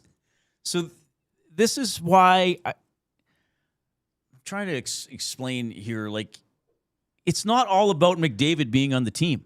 If McDavid wasn't on the team, this is not a good day. They're not improving the team. Yeah. If this was a 40-point team last year that went 18 whatever and 4, this would not be a good day. Yeah. Like, they're not, Yeah. If this was a team that had just won the Stanley Cup, you would say, like, well, okay, so they're just letting every other team get better and take the cup away from them? This was a team that had a major disappointment this year. Yeah. And the coach is the fix. But that's what they're saying. Well, and they've also put themselves so up against it on the cap that they got a little bit of money to spend, but Like, I wonder if they were able to make that Nurse trade over the draft weekend. Like, what we'd be talking about today in terms of. Well, then make a Nurse trade. Yeah. By all accounts, they had offers for Darnell Nurse. Yeah. If you want to move Darnell Nurse so bloody bad, then move Darnell Nurse. Yeah. Right? Like, what did they say? Philly wanted him, but they wanted the Oilers to retain a little bit. Well, if you want to move Darnell Nurse, move Darnell Nurse. Yep. Apparently, there were some offers on the table. Were they great offers? No. Yep. But if you wanted to move Darnell Nurse, and I do not want to hear people who were closer to the team coming out and saying, Oilers couldn't do anything because Darnell Nurse didn't help him out. Screw off. Yeah. It's not his job. Like, it's not his job to help you out. Yeah. If he said, here's the 3 teams I'm willing to trade after you had a conversation He's like, and had Spec write an article that basically ran me out of town, then here's the teams I want to go to. If those teams give the Oilers an offer and they truly want to move Darnell Nurse, accept the offer, then spend the money somewhere else. You can't sit here and bitch about free agency or lack of free agency because Darnell Nurse hasn't been traded yet. That's on the franchise and horrible cap management, even though their captain saved them $7 to $8 million to help them out this year. Like, it's extremely frustrating. The rookie texts in and says, Steve Tambolini thinks Bowman needs to make some moves. That's kind of a fun one. Nolan from St. Albert says, guys, can we at least get Max Jones back? What about Max Jones? Oh, geez, I forgot about him. Sure. Yeah. I haven't even talked about Max Jones. Like 87 minutes for us to get to the Max Jones conversation. But we'll see. We'll see how that one goes. Timber Woodsman says, click, click, click. Click, click, click. I have it. Hang on. Click, click, click. Must you click? Please, please click. Must you click? You must click. Thumb, thumb, Can I thumb. hear Terry the I Turtle? think we are over 100 thumbs. Yeah, which is good. Okay, that's Yeah, nice. here's the Oilers trying to get something going on free agency day.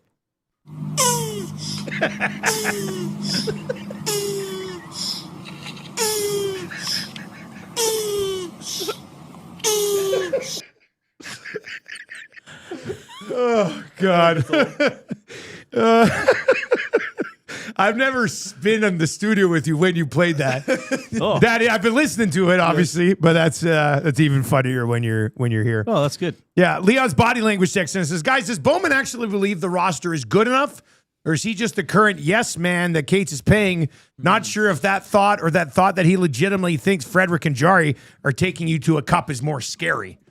So he's saying what's more scary, that he's just like, Daryl's happy with the roster right now, I'm not doing anything, or Bowman truly believes that Jari and Frederick are pieces that you can rely on heading into the season? I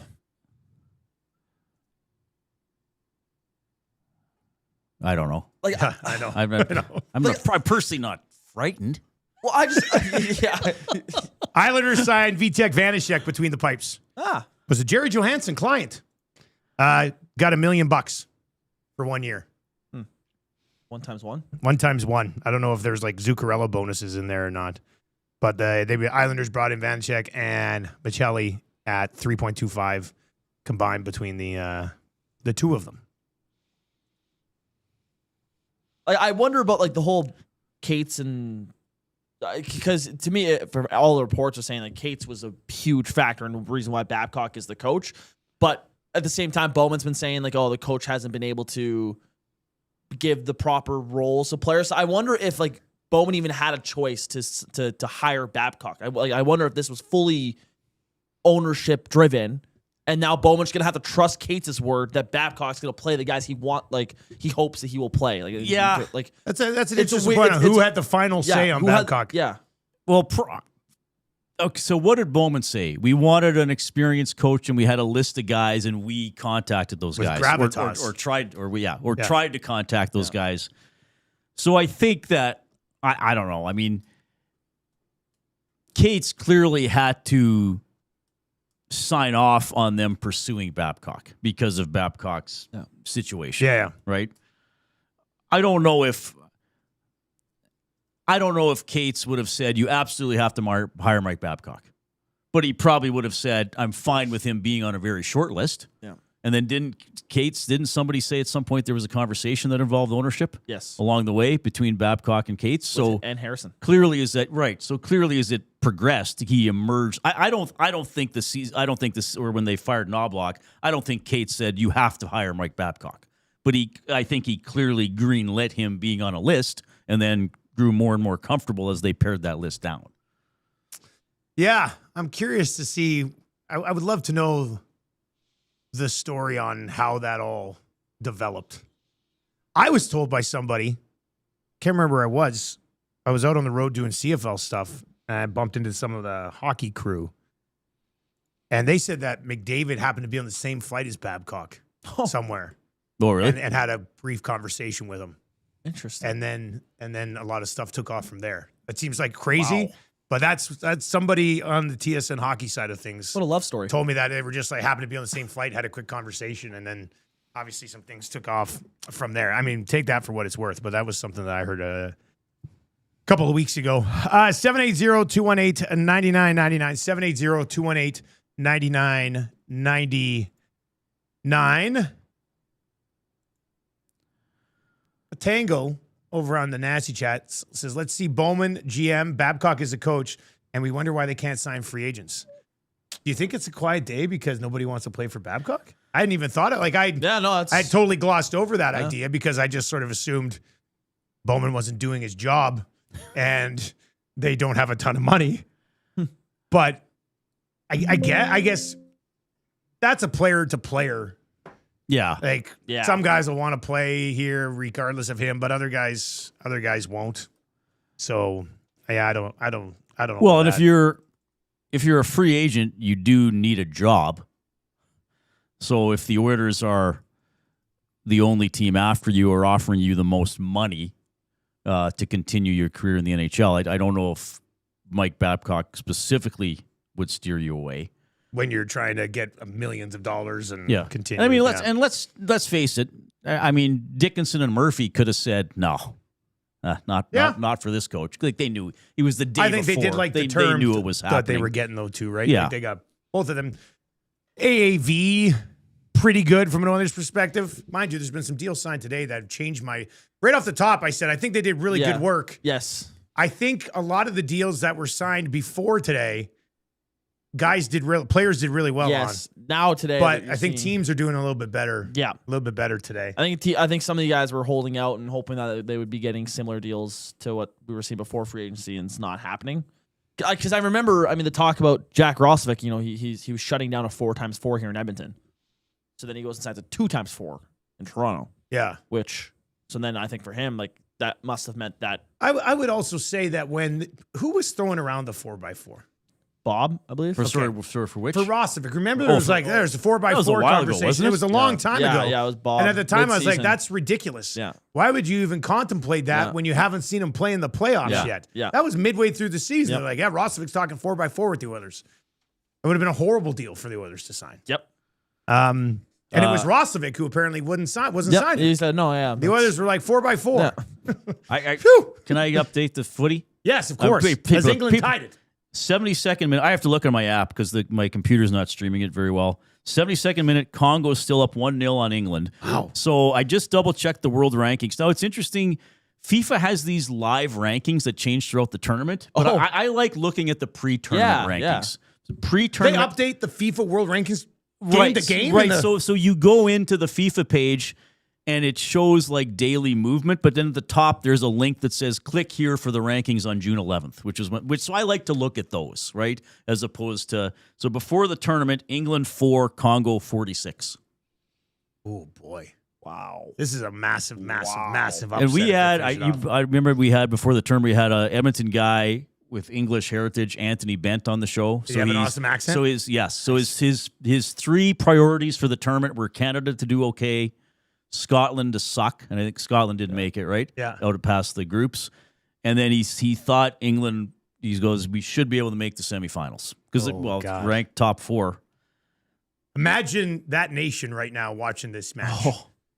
If anybody in England is watching our show right now, and you're also keeping tabs on the soccer game, a window out to the streets of England. Please let us know. And so you could have Germany out, right? Yep.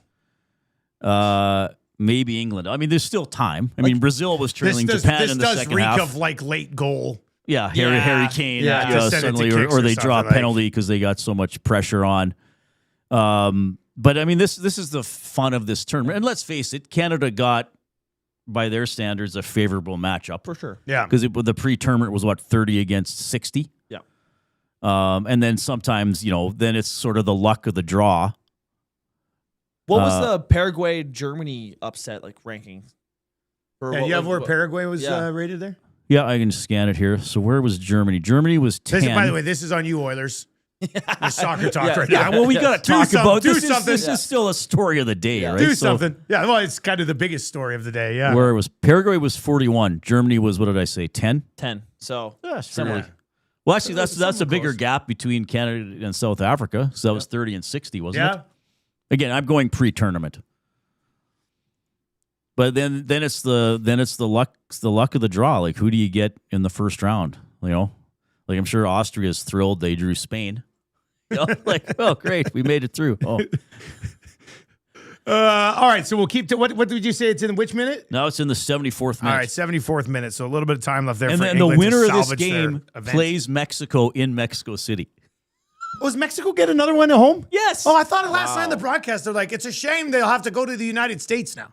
So it's Mexico. July gets to play 5th, Mexico plays in Mexico City against the winner of England and Congo. Then that quarterfinal for that bracket is in Miami. That portion of the bracket. Yeah. England, Mexico in Mexico City. If England can pull this out. Part of me feels so. Like What do you want? Like, do you want the upset, or do you want to see England? I want to see England, Mexico. I want to see England get that done. All right, Monday text in and says, Dusty, I know where Bowman is. He's at the World Water Park at West Edmonton Mall. Then he's going to go scout the brick hockey tournament. Makes sense. Down the road, right? It does make sense. Here's another. I like this one. Chris in the Hamptons text in today and says, fellas, I might be in the minority here, but I kind of like the Oilers just not spending money to spend money. Wouldn't it be nice to have some cap flexibility at the trade deadline when some actual good players might be available? Feels like every year at the trade deadline, the Oilers can't get anyone because they have no room. This team should be capable of being competitive at minimum next year without signing anyone of significance today, especially with a weak free agent class. There you go. There's the other side of it. Chris in the Hamptons making a case that he doesn't mind them not doing anything. Harry Kane scored? England scored, yeah. I can't. Somebody just texted in, Harry Kane! So just as we were saying, probably Harry Kane will score. He does. He scored. Now still, it's 1-1. This could go to kicks. This could wind up going to kicks. This could go to kicks. The lottery of the penalty shootout. What was the Cheers one yesterday? What'd you say? Everyone will know his name. Everyone will know his name. Hey, wait a minute. I might still. That was one of my favorite bits. Here it is. Listen to this. I don't have. Oh, you don't have the I live. did it live. Yeah, Okay, that was good. I thought you had it. It was funny hearing the music. Oh, it was great. As soon as I was driving yesterday and I heard you go, oh, what's that? What's that? I said, oh, here we go. What's he doing today? I should have written one for this show, but as you can tell, I really didn't do a lot of prep. The only thing I've written down during the show were England's and Congo's rankings. One of the words, like my words right here, I've got yes, a pull your RV written down. Nice. Right? Because they said there might be some interest in it. It's not in Edmonton, but we'll see if yes, a pull your RV gets a contract somewhere. All right, 780-218-9999. Amish man says, I will say this is one of the worst, most watered down free agency classes of all time. So really, I think he's just saying it's the. Yeah, it's not good. A lot of guys are signing. Let's talk quickly because we talked about it before, the state of free agency here in 2026, because we were talking about Werenski. Yes. And the NHL has just shifted so much over the last 10 years where Benny players in the National Hockey League now are dictating where they're going more than guys in the NBA. Yeah, and the NBA's always been known for star players end up where they want to go. Like in the NHL now, though, with these no movement clauses, which don't exist in the NBA, these no movement clauses are basically putting these guys in spots to dictate exactly where they want to go. It's kind of, I almost feel like it's flipped. It has on the teams here now. I feel like, and I've proposed this question I think last week. I wonder if teams will start to offer more AAV for less trade protection. I wonder if that becomes a strategy down the road. Now I think ultimately the players are going to have the ultimate say in all this, and they're Zach Werenski to me is highlighting this pretty well. I mean, Jason Robertson also in Dallas too. There was a report from Dreger about Werenski, so I'll say this: sounds like Werenski and his agent and the CBJ GM Don Waddell spoke today in an effort to clear the air and calm things down. Werenski is comfortable going back to Columbus. Waddell could present him in a trade in the meantime, but that isn't on the radar at this point. So maybe he's going back to Columbus next year. But it is crazy to me, the fact that it is now completely changed. this whole landscape has completely changed because of these no moves and the fact that it's basically become out. It's the U.S. national team that's been doing a lot of this stuff. Like it is. It's the Kachucks, it's the Hughes, it's Larkin, it's now Hellebuck, it's Werenski. It seems like they all just want to join each other and make a bunch of super teams out there in the States and stuff. I'm concerned for where this league is going in that sense, because if it just turns into players just demanding trades to only certain spots and everyone's just trying to build teams and no state taxes, states and stuff. To me, that there's we're losing the integrity of the NHL, and that's everyone should be in an even playing field and signing guys and being able to bring guys in. So to me, I don't love that that's where this league is heading, but that's what you signed up for with these no move clauses. You're giving the players the opportunity to do that, and right now, players are highlighting it and using it to their advantage. Reid, where do you think it goes from here with some of this stuff? Like, it just seems like all these teams are just being held hostage by guys. Yeah. So the big name player is going to sign for 7 years, and then how soon in a contract does he start saying, "Oh, by the way, I'm done after an hour"? You know what? I'm actually not that happy here. Yeah, and I only want to go to this place. Yeah. Right, and specifically, I'd like to go. I mean, I guess the Kachuk thing. There was the family angle. So now it seems like Columbus trying to calm this down. It's because the agent and the player trying to calm it down is because they didn't have a trade in place for where they wanted to go.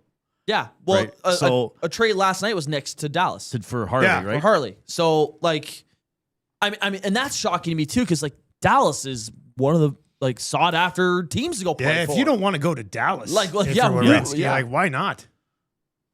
Yeah, that's a good point. Apparently, it's Tampa or Toronto. That's for him. So, I don't know. Do you start signing guys,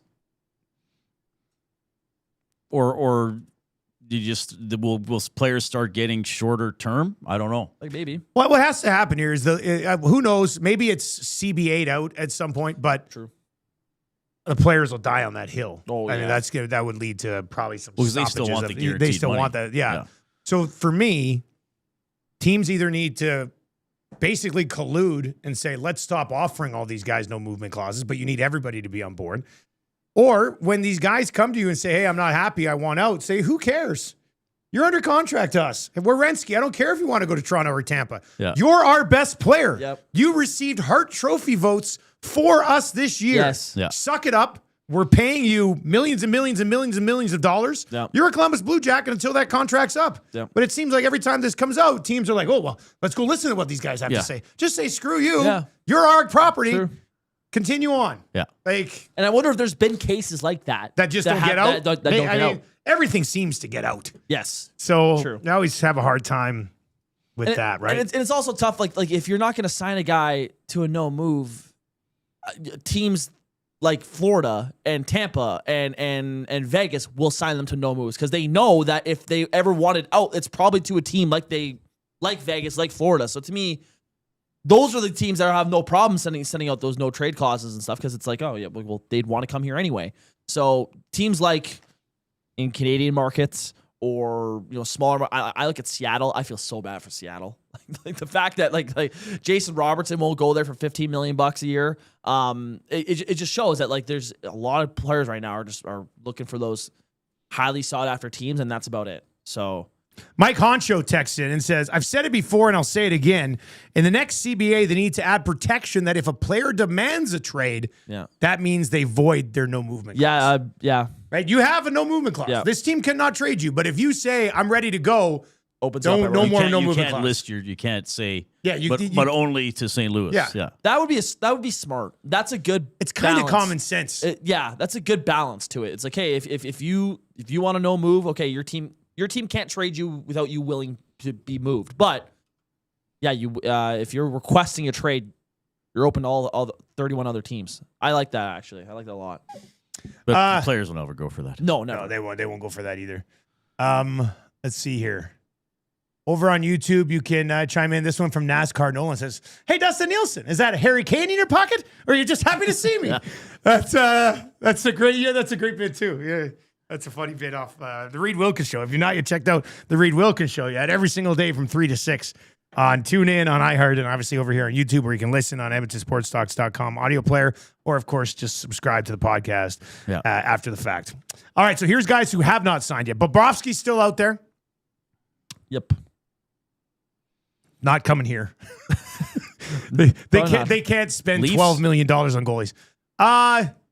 Who else if not the Leafs? Who really Carolina? needs a goalie? Carolina was apparently in on Hellebuck. Yeah. Maybe. Yeah. Carolina would be I could see him interesting. going to Carolina. Bobrovsky, and what about Freddie Anderson with the others? He's played for Babcock before. Yes. Very injury prone. Yeah. Getting up there in age. Coming off his worst 2 back-to-back regular seasons ever. Was really good early in the playoffs and then kind of faded away. But Is he better than Jari? Yeah, probably. when healthy, I hope so. Yeah. Maybe. I don't think that's probably my answer to that question. Not a strong answer, Reed. No. I don't think I'm providing you with a strong answer. How many goalies do give you a strong answer these days? That's exactly, It's almost like just get the right guy at the right time Yeah, who fits into the way you play. There's about like 10 goalies in the NHL that you're like, okay, yeah, you know who you're getting there. And it's like, after that, you pick them. Jacob Trouba's still out there, not an Oilers conversation, but a pretty darn good defenseman. I'm surprised that he must not want to stay in Anaheim, right? Like, that's just the thing. The Ducks' blue line has been whittled away. Yeah. They've got a ton of money. Why would Trouba not? Like, why would they not gone, be paying Trouba? John Carlson gone. Gudis gone. Zellweger gone. Like, the only guy that's still there is Lacombe and Minchikov. Minchikov, the second overall pick from a couple of years ago, yeah. Like, So I got Gudis' career path wrong earlier. Gudis? Yes. Or are you talking about Barchman? No. No, Gudis? Because Gudis was Florida, He started his career. Anaheim, Florida. I think I might have said it backwards, but I think people knew what I meant. Gudis was Tampa, Philly, Washington, Florida, Anaheim. Right. Back to Florida. Yeah. Yeah, he's played for a lot of teams. He's been around. I do not remember the Washington Capitals Gudis. No, I don't either. Yeah. I do. Anyway. I used to use He's them still in a big online slab of versus. beef. Did you? Yeah. That was Why would you play with you used to use Washington? I used to in in online that year, versus. whatever year that was. Yeah. I used to use them. Hey, quickly on Washington. What happens with Ovi? I'd imagine. I think to me, he's either going to Washington or he's going to KHL. One of the two. And if he's signing in Washington, it'll be some cheap. Oh, like a contract. farewell tour in the KHL? Yeah. Oh yeah. Yeah. I don't know. How many goals is he away from 1,000? Close. It's 2 more seasons, I think. He never sounded like he was done with the NHL, did he? I thought I saw some reports saying that he's considering He's KHL. He's 71 goals away. Yeah, so that's probably- that's 2 seasons. His last 2 seasons If he's combined, healthy. he scored 76, and then the 2 years before that, he scored 73. Like over the last 4 years, he's had 2-year spans of 73 and 76. He is 40. That would be something to push for. For Plus, sure. your team just brought in a couple pretty good forwards. Yeah. Right. You debate on whether they were brilliant moves or not, but They have a lot of right shot wingers. he doesn't especially have to do Rebecca too Ovi. much. He just has to sort of coast around and Shoot. bury Get the 5 shots shots a game. that he gets. Yeah. He still scored Oh, 30 for you. big chance if you for want. England saved. What? Yeah, like a partial break down the left wing. I know I'm using hockey terms. Apologize to soccer people.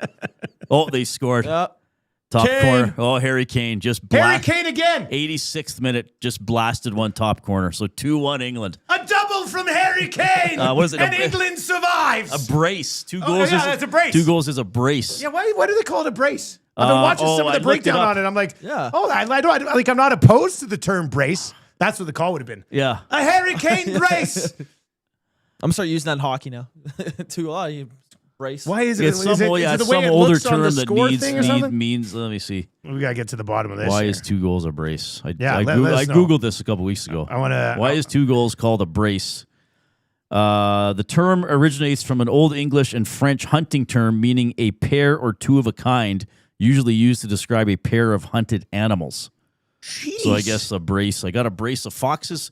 So there was a save, and the rebound came out past the 18-yard box. Another English player got it, came across to the middle, moved it into the box to Kane, who got it just outside the box. He went about, I don't know, maybe 10 yards to his right with a couple dribbles, and then just turned and blasted it over the goalie's left shoulder into the corner. a dagger into the heart of Congo.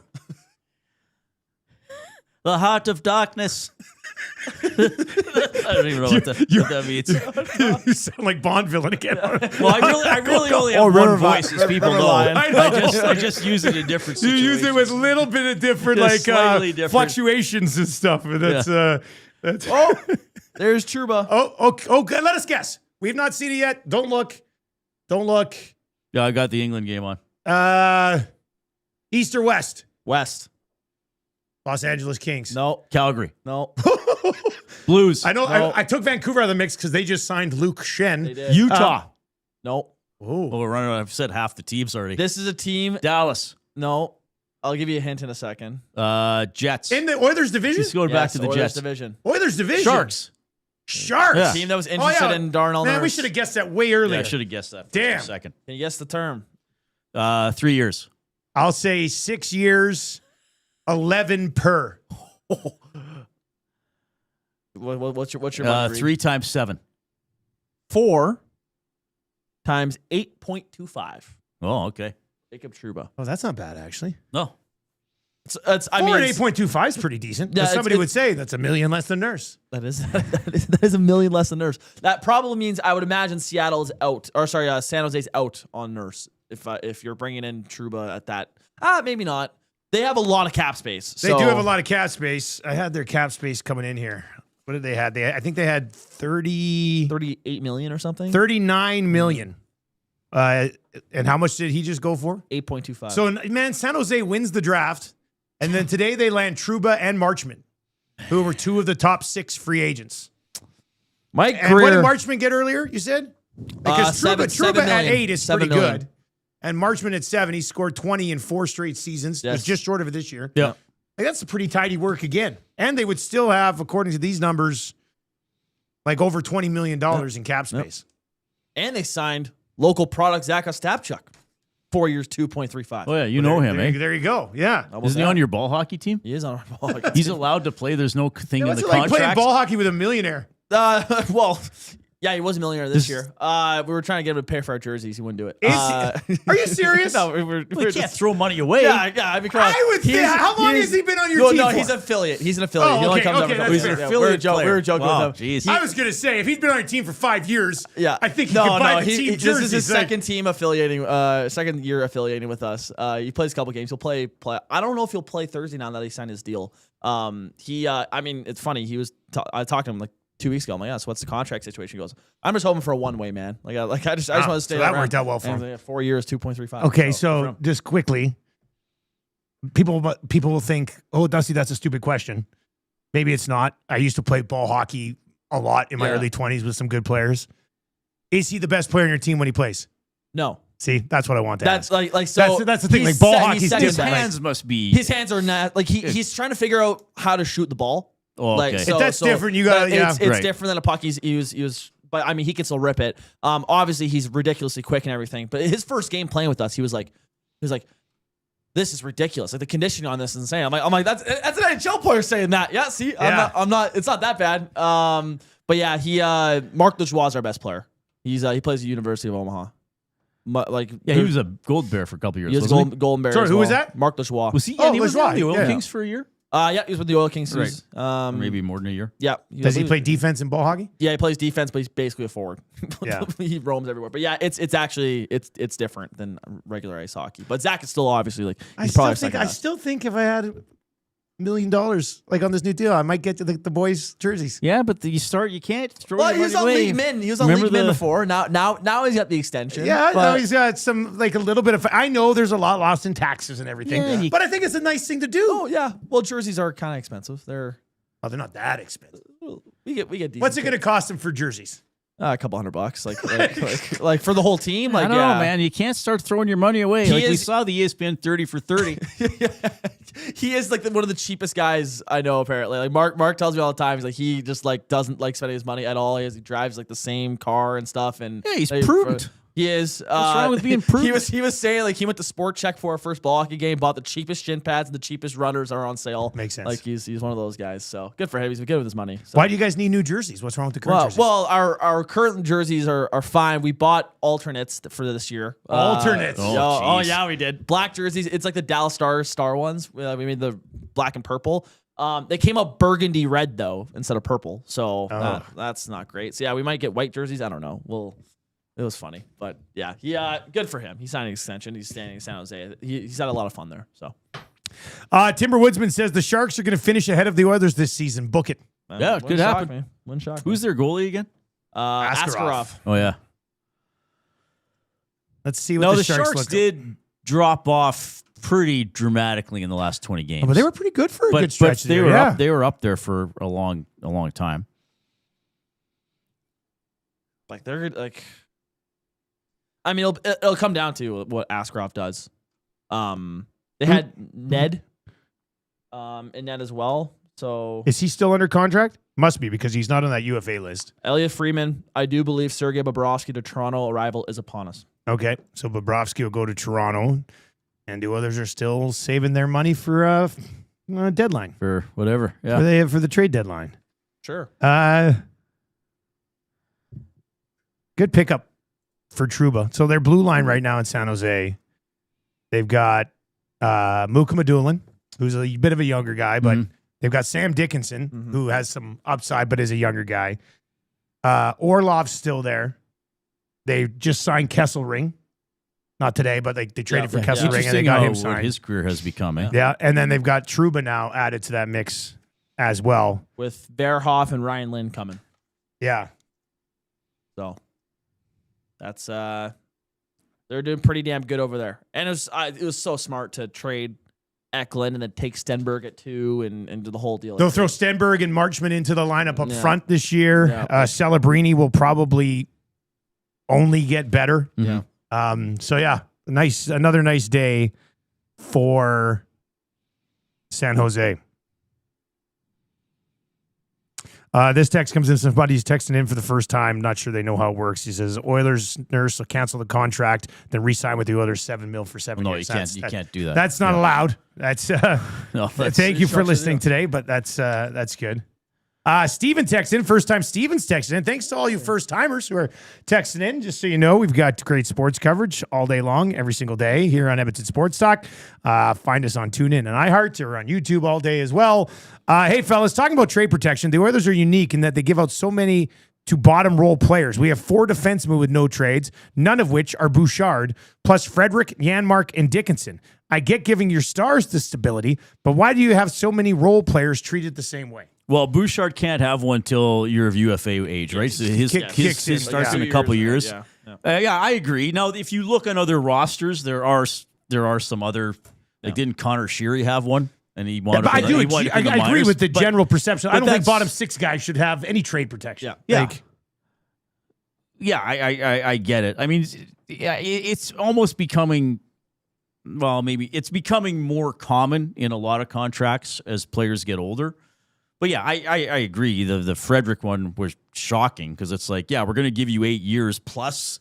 We're going to, I mean, Like 8 years should have been just enough. yeah, or even if it's in the first 4 years and then after that, it's like, okay, maybe we can move you. But yeah, it's becoming part of the currency of the deal. And I wonder too in the player community, like it's almost like just not a status thing, but it's kind of like, well, he got it. Like you tell your agents, like, well, that guy got a no move, so just get me one. Yeah. You know, I want to make sure I have one too. I also think like with all this, I don't know if the Oilers have that much pull in terms of bringing in free agents as much as like it's maybe like that's a fun portrayed out there. conversation too, right? Reid, where do you come on with Benny's saying in that? You know, everybody's like, oh, they want to play McDavid and there's no Oilers tax anymore because they're a good team. You think there still is a little They're bit? still throwing no moves out there. I don't know. Well, maybe we're moving back into that era again if the team's not very good.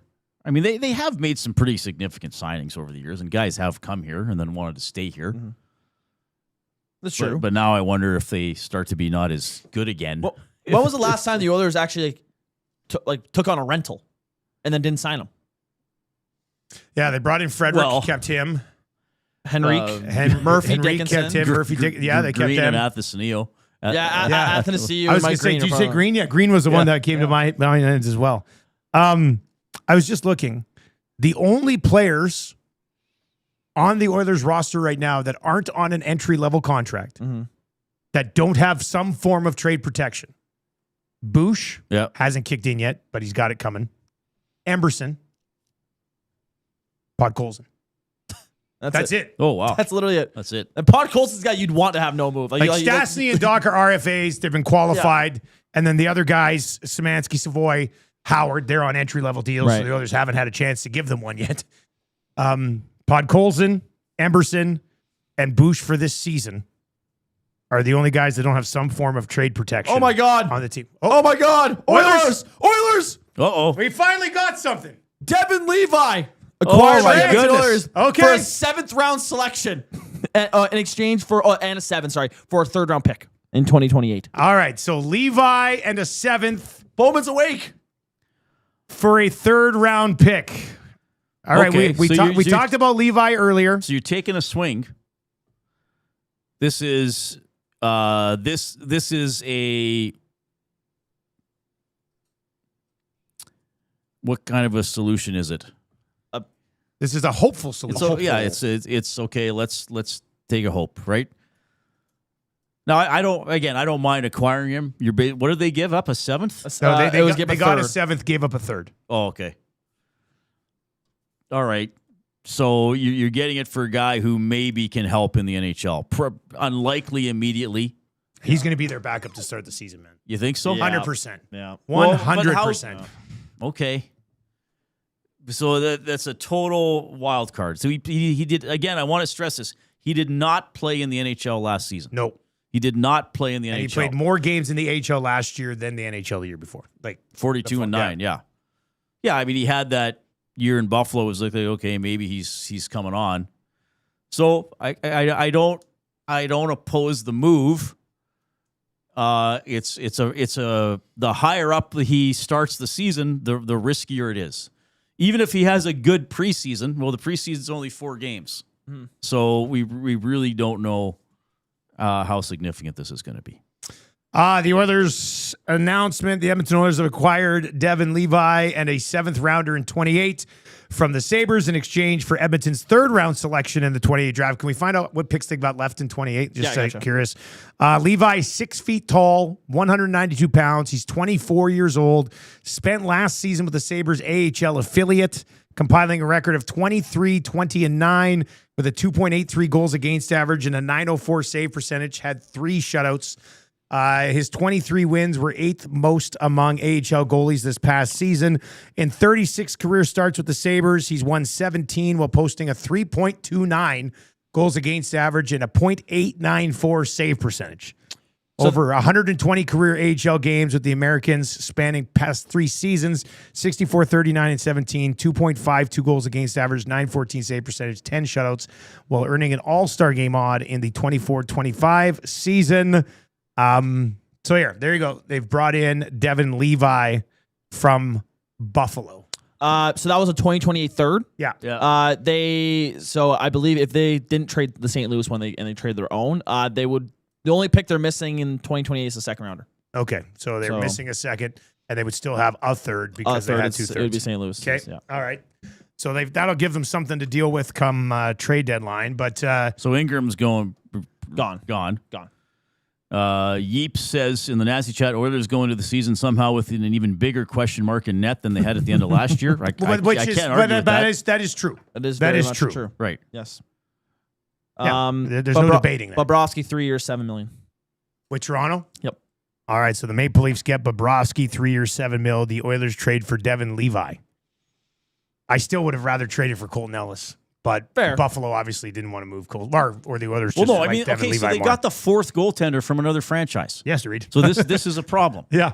Their number 2 guy was the number 4 guy on a different franchise last year. Like taking another team's number 4 to be your 3, okay, maybe I could get it. Yeah. Getting another team's number 4 guy to be your 2, and maybe he's going to have to be the 1. Yeah. That's wishful thinking. That's a massive. I see what you're saying. Like they trade for Levi. Yeah. Do we know? Does he have to clear? Would he have to clear? I don't think he'd have to clear. I believe he's on his entry level. Is he still on an entry level? I believe. I don't know, man. He's been there for 4 or 5 years already. I don't think he's on entry level. Somebody will let us know. Does Levi have to clear waivers? 780-218-9999. Hernan in the chat says, "The others are back?" ? I love you, Nanso. I was just thinking along those lines because if he doesn't have to clear waivers, then you could bring in a veteran goalie. But he signed a 2-year deal with Buffalo. Restricted free agent. Why won't it say if it's a 2-way deal? I believe it's a 2-way. Yeah, he's in the back half of it's $812,000. AI just told me that Devin Levi must clear waivers if his team wants to send him down. Oh boy. Levi has officially exhausted his waiver exempt status. Oh yeah, according he to wouldn't be Fire. waiver Yeah. exempt anymore. No, Yeah, no. so he cannot go down to the minors without having to clear. He is their backup. So he's their backup. Casino Dealer J says he's the same age as Unger. Is he better than Unger? Well, he's actually played in the NHL. Yeah, he's played. We laid this all up. We went over his numbers earlier. Let me bring it back up here, and we'll take another closer look here at Levi because we went over this right near the beginning of the show.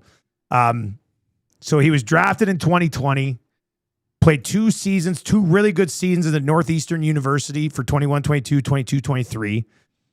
After he signed that 22-23 season, they gave him 7 games right away in Buffalo. Yep. I remember that was That was like a big deal. Like he's coming out, he's yeah. great, he's the goalie of the future. The next year, he split 23 games in Buffalo, 26 games in the American League. Was a .927 in the AHL and .899 in the NHL. The following year, which was 2 seasons ago now, he played 9 games in the NHL and 42 games in the AHL. And then this year, with the goaltending depth they have in Buffalo, did not get a sniff of the National Hockey League. Right. Had his worst year in the AHL compared to the other years, .904 and a 2.83. But he just fallen out of favor in Buffalo.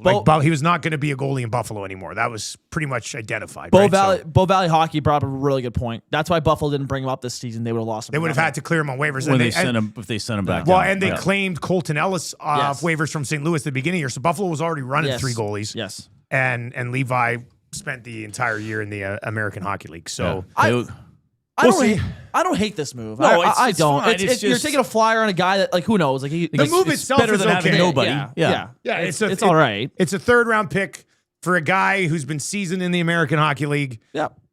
But in the overall bigger scheme of things, you're going into a season with a guy who lost his job to Connor Ingram last year and a guy who has been fading down the depth chart in the Buffalo goaltending system. Right? I still wonder if they go sign another goalie. And they bury Jari. And have 3 goalies? You still think they would probably have bury to Jari? bury They might, man. They might. They might start the year. What are the numbers on a buried Jari? You free up $1.25 million, I believe. You only free up 1.25, so you'd still have over $4 million on cap hit? Still $4 million on the cap hit, yeah. Depends. Yeah. I still think Stan thinks that Jari's like he's willing to he's willing gamble to on he's him willing to go into this season with Jari as the guy. All right, so Levi has been acquired by the Oilers. I want to just get into some of the replies on their Twitter post about it. Great deal. Levi has great potential. Oilers fans don't get it. He should be a starter. Never got a chance in Buffalo. That's not true. This one says, I didn't think so. That's not true. Levi and Jari for the 2026 season. Laugh my ass off. Now get Binnington and let's roll the dice. Underwhelming would be an overstatement. Stan be like, there's a goalie for you, B words. Holy F, a fleece. I'm not even sure what side that would be on. Wonder if they understand that we need a number 1 goalie already. Yeah. So people just need to realize the Edmonton Oilers view Tristan Jari as their legitimate number 1 goaltender, right? Like that's what has been determined. And they like Levi. He would have to clear waivers, so he will be their backup, and it'll be Tristan Jari and Devin Levi. Now, sorry, what's the contract on Levi? $812,000. I say 812. He has 1 year left. Yeah. So they've got, let's say, $7 million in space, $1 million to Doc, $1 million to Stastny, just under $1 million. So they got like $4 million, around $4 million bucks to work with. How do you spend that $4 million bucks, Reid? What do you think? With the way the roster, it's got to be a forward, right? Or is it a defenseman hoping you still trade Darnell Nurse? Defense. Defense? Yep. Even if Nurse stays? Yep. Even if Nurse stays. Would you say defense too, Benny? To me, if you're going to keep Nurse, you go try bringing a forward. If you're confident you're going to be able to move Nurse this offseason, you go get a defenseman. Like I like the Ferraro pickup. To me, if you were able to go get him, I'm curious because if it depends on retention and everything, all that stuff all around Nurse. It's interesting. We've talked about the percentage of him actually leaving, but if you're confident Darrell Nurse will not be in Edmonton next year, you need to fill his minutes. You need to, and you hope Jake Wallman can fill in as a second pair guy. He's paid like it, so you hope he can do that. But also for a third pair, you'd like someone there that's not Stastny, right? Like Stastny's probably as good as a 6 or 7. By the way, Stoff tweeted out that he could see the Oilers adding another goalie. Well, they have to on top of Levi. So then they just run 3 goalies? Or do you risk sending Levi down? He gets claimed by somebody, or maybe, and you give up a third for nothing. Yeah, true. Like if you give up, like I know it's a third, but if you can't give up a third and then lose this guy on waivers, so you're going to run 3 goaltenders? So Levi can start the year in the AHL, and does he have to clear waivers before even getting to the AHL to start? He would have to at the beginning of the season because he's going to be in camp. He's going to be preseason. He's going to have to clear waivers. So he has to be in NHL. He would have to be. So, Reid, what do you think the chances are they run 3 goaltenders next year? Buffalo did it this year. Or what are the chances Levi wouldn't get claimed if they send him down? I think somebody would claim him just so the others look like idiots. Or there's a third round pick to get him. I honestly think somebody would do that. So I don't know. Maybe they. I mean, if goaltending clearly isn't a strength, maybe it's not a bad idea to carry 3 goalies. I know goalies will say that they hate having a third goalie around and it kind of impacts their play a little bit. But maybe that's something that that's kind of like they end up doing. Like Jari is basically waiver exempt. No one's going to pick him up. You want to move him. But then you're wasting that much money on having him in the minors. And you're still paying Jack Campbell. So you'd be, point. You'd have like $5 million going to Campbell and Jari in the minors. But it might be better than Jari playing games here. It might be.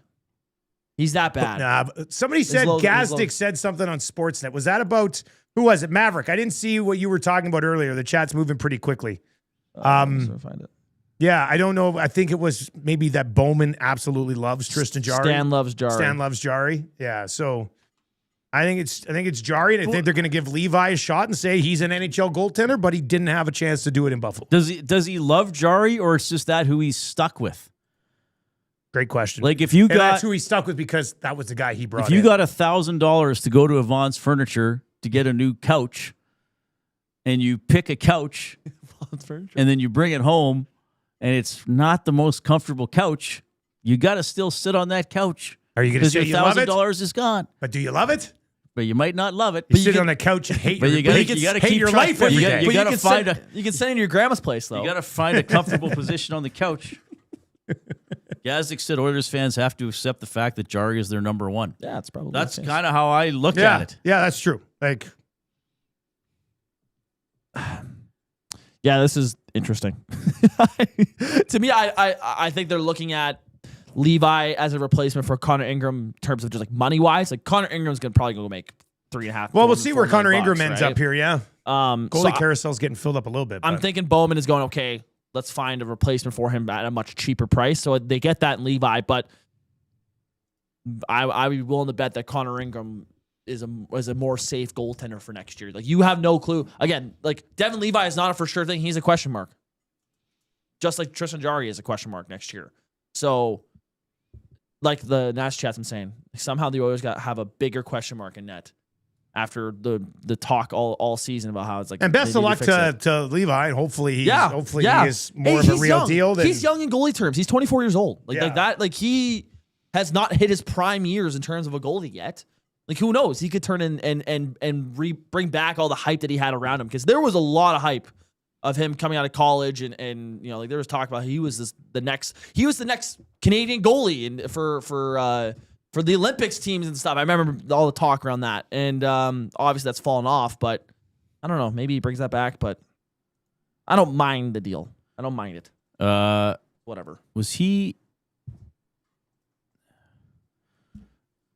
He was a World Junior goalie. Yep. Yeah. Silver medal in 2021. Was that one of the ones that was here? No, I don't think. Yeah, it was. That's when they lost to the States in the final. Right. They Right, shut out. Was he the starter? No idea, man. Let me double check if the game reference shows up. Yeah, the final was Devin Levi against Spencer Knight. 2-0 for the U.S. Oh, wow. Levi loves Star Wars.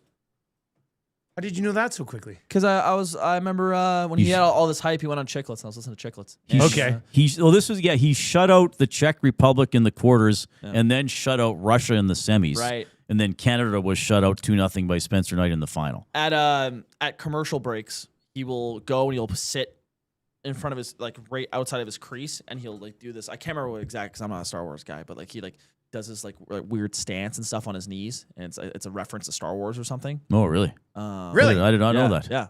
He hasn't learned a lot about this So guy. he's a full-blown Star Wars He's nerd. a huge Star Wars nerd. Huge, and he said he loves his VR headset. He's constantly do the goalie stuff and all that. Well, may the force be with him. Yeah. How about that? Yeah. I hope he spends the summer lifting rocks in Dagobah. Yeah. Is that a correct reference? That's pretty good. That's pretty good. So, Yes. He's trying to impress you with the Star Wars Yoda reference. on his back. Yeah. Well, hopefully he does or does not. There is no try or whatever. Yeah. Hey, Devin Levi, we love you. I know. Yeah. So we could go all day on these. I asked Marty Baron about Devin Levi. Yeah. Really athletic and very quick, not big, and chases the game at times. When he's on his game, he's great. When off, it's a different story. Okay, so kind of like lots of goalies, Yep. right? Like when they're on, so he said when he's on, he's really good. Yeah. Chases the game a little bit. A little bit smaller than you would. Like he's 6 feet. for I mean, sure. it's not like he's super small. He's not Dustin Wolf small, but I was gonna say though, like isn't there the narrative that Babcock doesn't like small goalies? He prefers. well, somebody around the office yesterday, I don't know if it was you or Trevor, somebody was like, Dusty, Babcock loves big goalies. Yeah, that's been thrown around. That's why I thought they'd sign Tarasov. Well, wouldn't everybody would like a big goalie if Yeah. he can This move is and why get in the theory way? of I mean, signing the fattest man in the world and putting him in sumo net. guy. Yeah. Alex Kerfoot is going to the Preds on a 2-year deal. Colton Well, he's been Sissons. around now, eh? Yeah. Kerfoot's popped around a few different places. Sissons to Toronto, 2 years, 4.25. Oh, interesting. Okay. So, I mean, that's kind of like a similar Dickinson type guy. Gets less term, a little more money though. Well, Leafs people don't like it already. This trade came in at 12:02. Imagine we ended right at noon. I know. Good thing we were babbling about other stuff. Though the Levi signing, yeah. All right, see you later. And then Oilers. So you trade. think there's also a free agent signing coming today? They got $4 million left. Do they spend it today, Reid, or do you think they just kind of sit on it and wait to see what happens with Darnell? Yeah, I don't think they spend it today, but No. maybe it gets spent in the next week.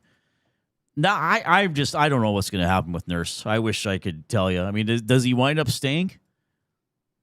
Does Babcock somehow be like, okay?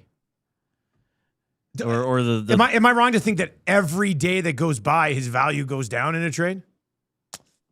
It depends. Or- It depends. I'm not talking like sniff, but every day No. it's a little bit less. It depends on if teams that are trying to take swings on defensemen swing and miss on free agents here. Yeah, well, San Jose got one.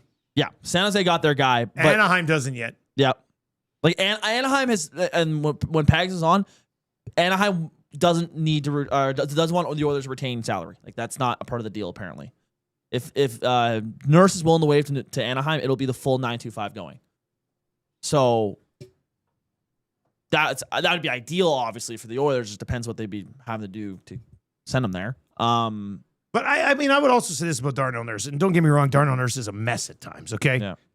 But if you trade Darnell Nurse and you get a draft pick back, your team is worse than it was Oh, for last sure. year, Yes. right? So that's the thing. He still needs to be replaced. yes, exactly, right? So the longer it waits, That's why I'd sign the a tougher defenseman. you put your Yeah. So you would go sign Alexiak Whatever, today. find a Is defensive Alexiak still defenseman, out there? yeah. He hasn't signed anywhere Yep. yet. Alexiak is out So there. you go sign Alexiak for God, who knows what? He's probably gonna make. If I had to guess, around the $4 million. At least you get an experienced defensive defenseman who's Instead of he's Stastny big. as your third pair D-man, or Yeah. depends what happens with Wallman. Right? Yeah, and So- then maybe they try to make a trade during the season to more fully replace Nurse.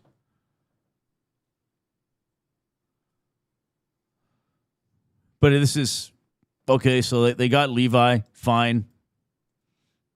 I mean, they're, but again, is this if the Oilers put Levi, if the goaltending at the start of the season is Jari and Levi, again, this to me is the Oilers management thinking, well, we're the smartest guys in the room. Like we're gonna. Well, Buffalo's goaltending got better when Devin Levi was in the minors, but no, he's going to be on our NHL team, and we're going to be fine. Yeah, you're right.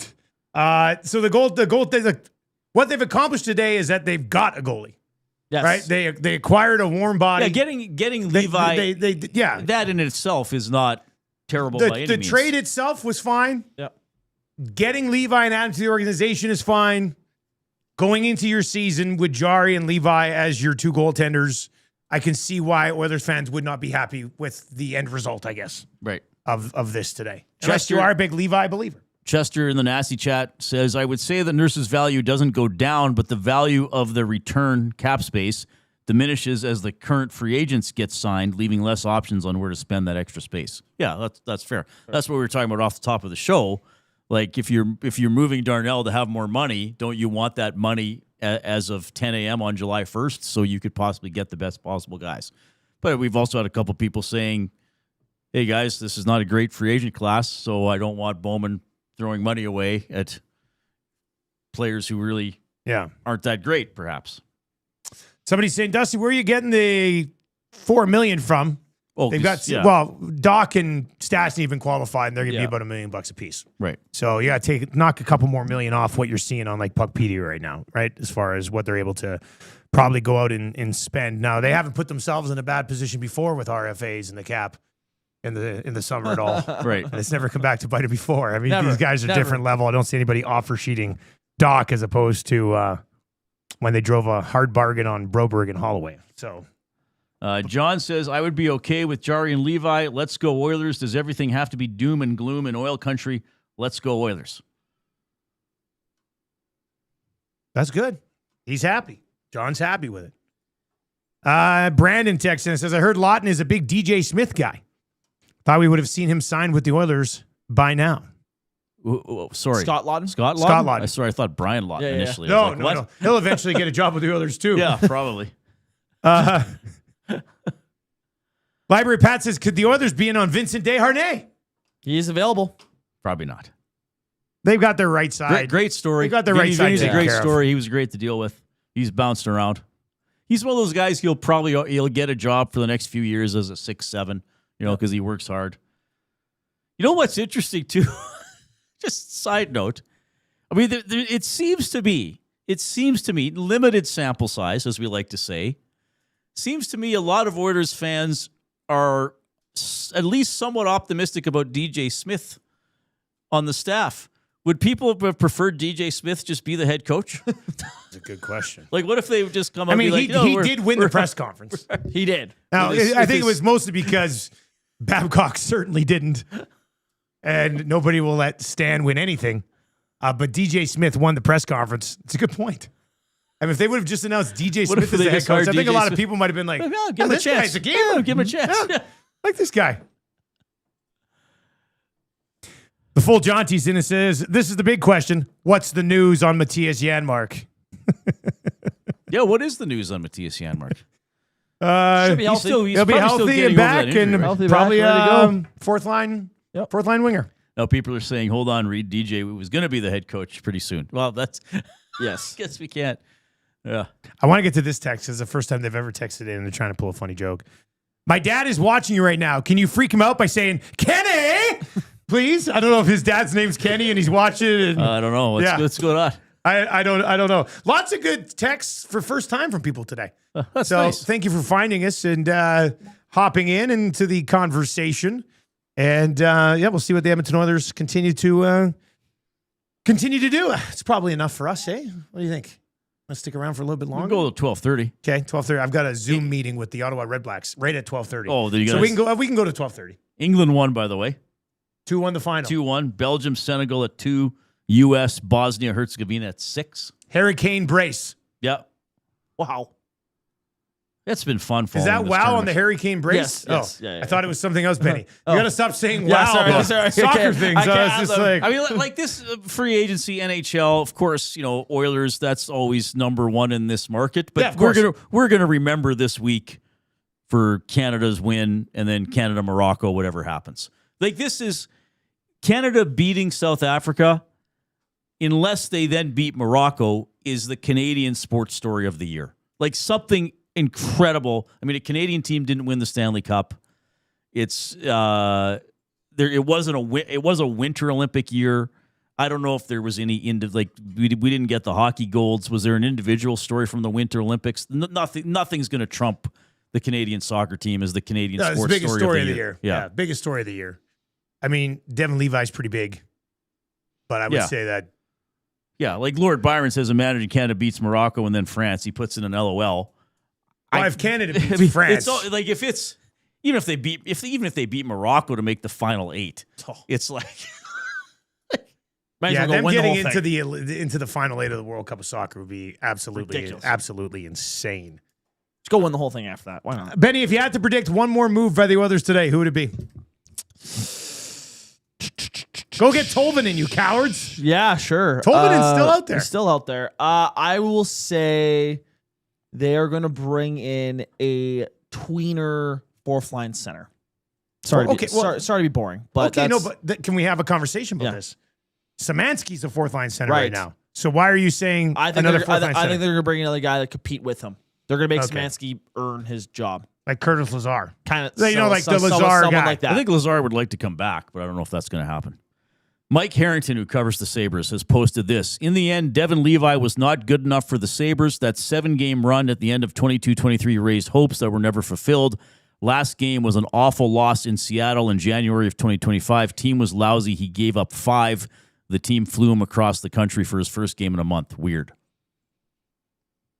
Harrington's pretty critical of the Sabres, even if they've gotten a little better here. Yeah. But yeah, I mean that's the scary thing. Like, how many times have we seen that with an Oilers player who plays good for 5 to 10 games, and it's like, well, that's the guy, whether it's a goalie or not. Mm-hmm. We've seen that before. Yeah. Okay. Thoughts on Szymanski as the fourth line center? Benny says maybe they add another fourth line center to come in and compete with Szymanski. Oh, I wouldn't mind that. Mind that at all. But I think Szymanski showed some promise. Again, if Szymanski's your fourth line center, though, are you a championship level team? Probably not. You're probably an okay team, which is what they were last year, just kind of okay. As for defensemen that could still be available as use your $4 million on a D-man or less, just in case you move Nurse and you want that body around. Carlson doesn't fit that bill. Oilers were in on Mario Ferraro. He hasn't signed anywhere yet? Hasn't signed yet. Okay, so Ferraro's 27-year-old left-handed D-man. Ryan Shea out of Pittsburgh, 29-year-old left shot D-man. Jeremy Lauzon, he signed somewhere, didn't he? I believe he just signed, yeah. Ian Cole signed. Yep. Alexiak is still out there as left shot D-go, and that's it. Those are so there's 3 left shot defensemen on the TSN top 50 that would still be kicking around out there.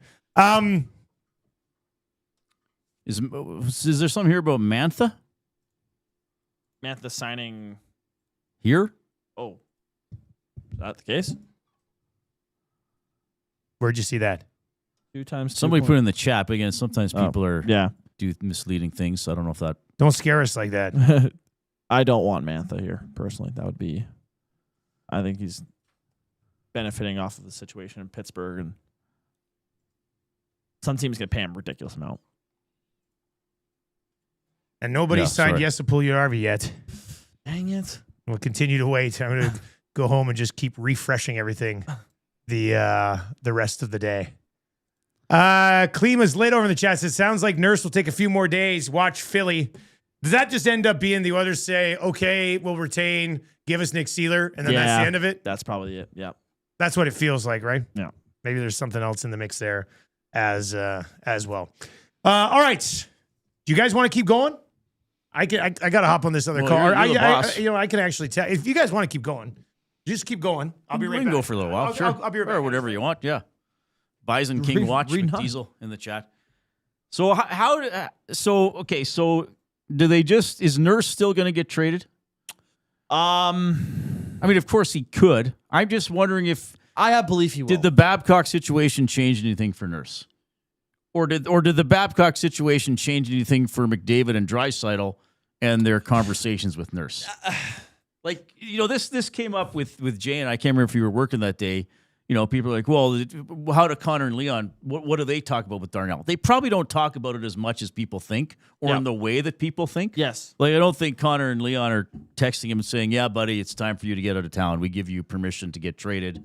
Or like, hey, you got to stay. It's probably very passing.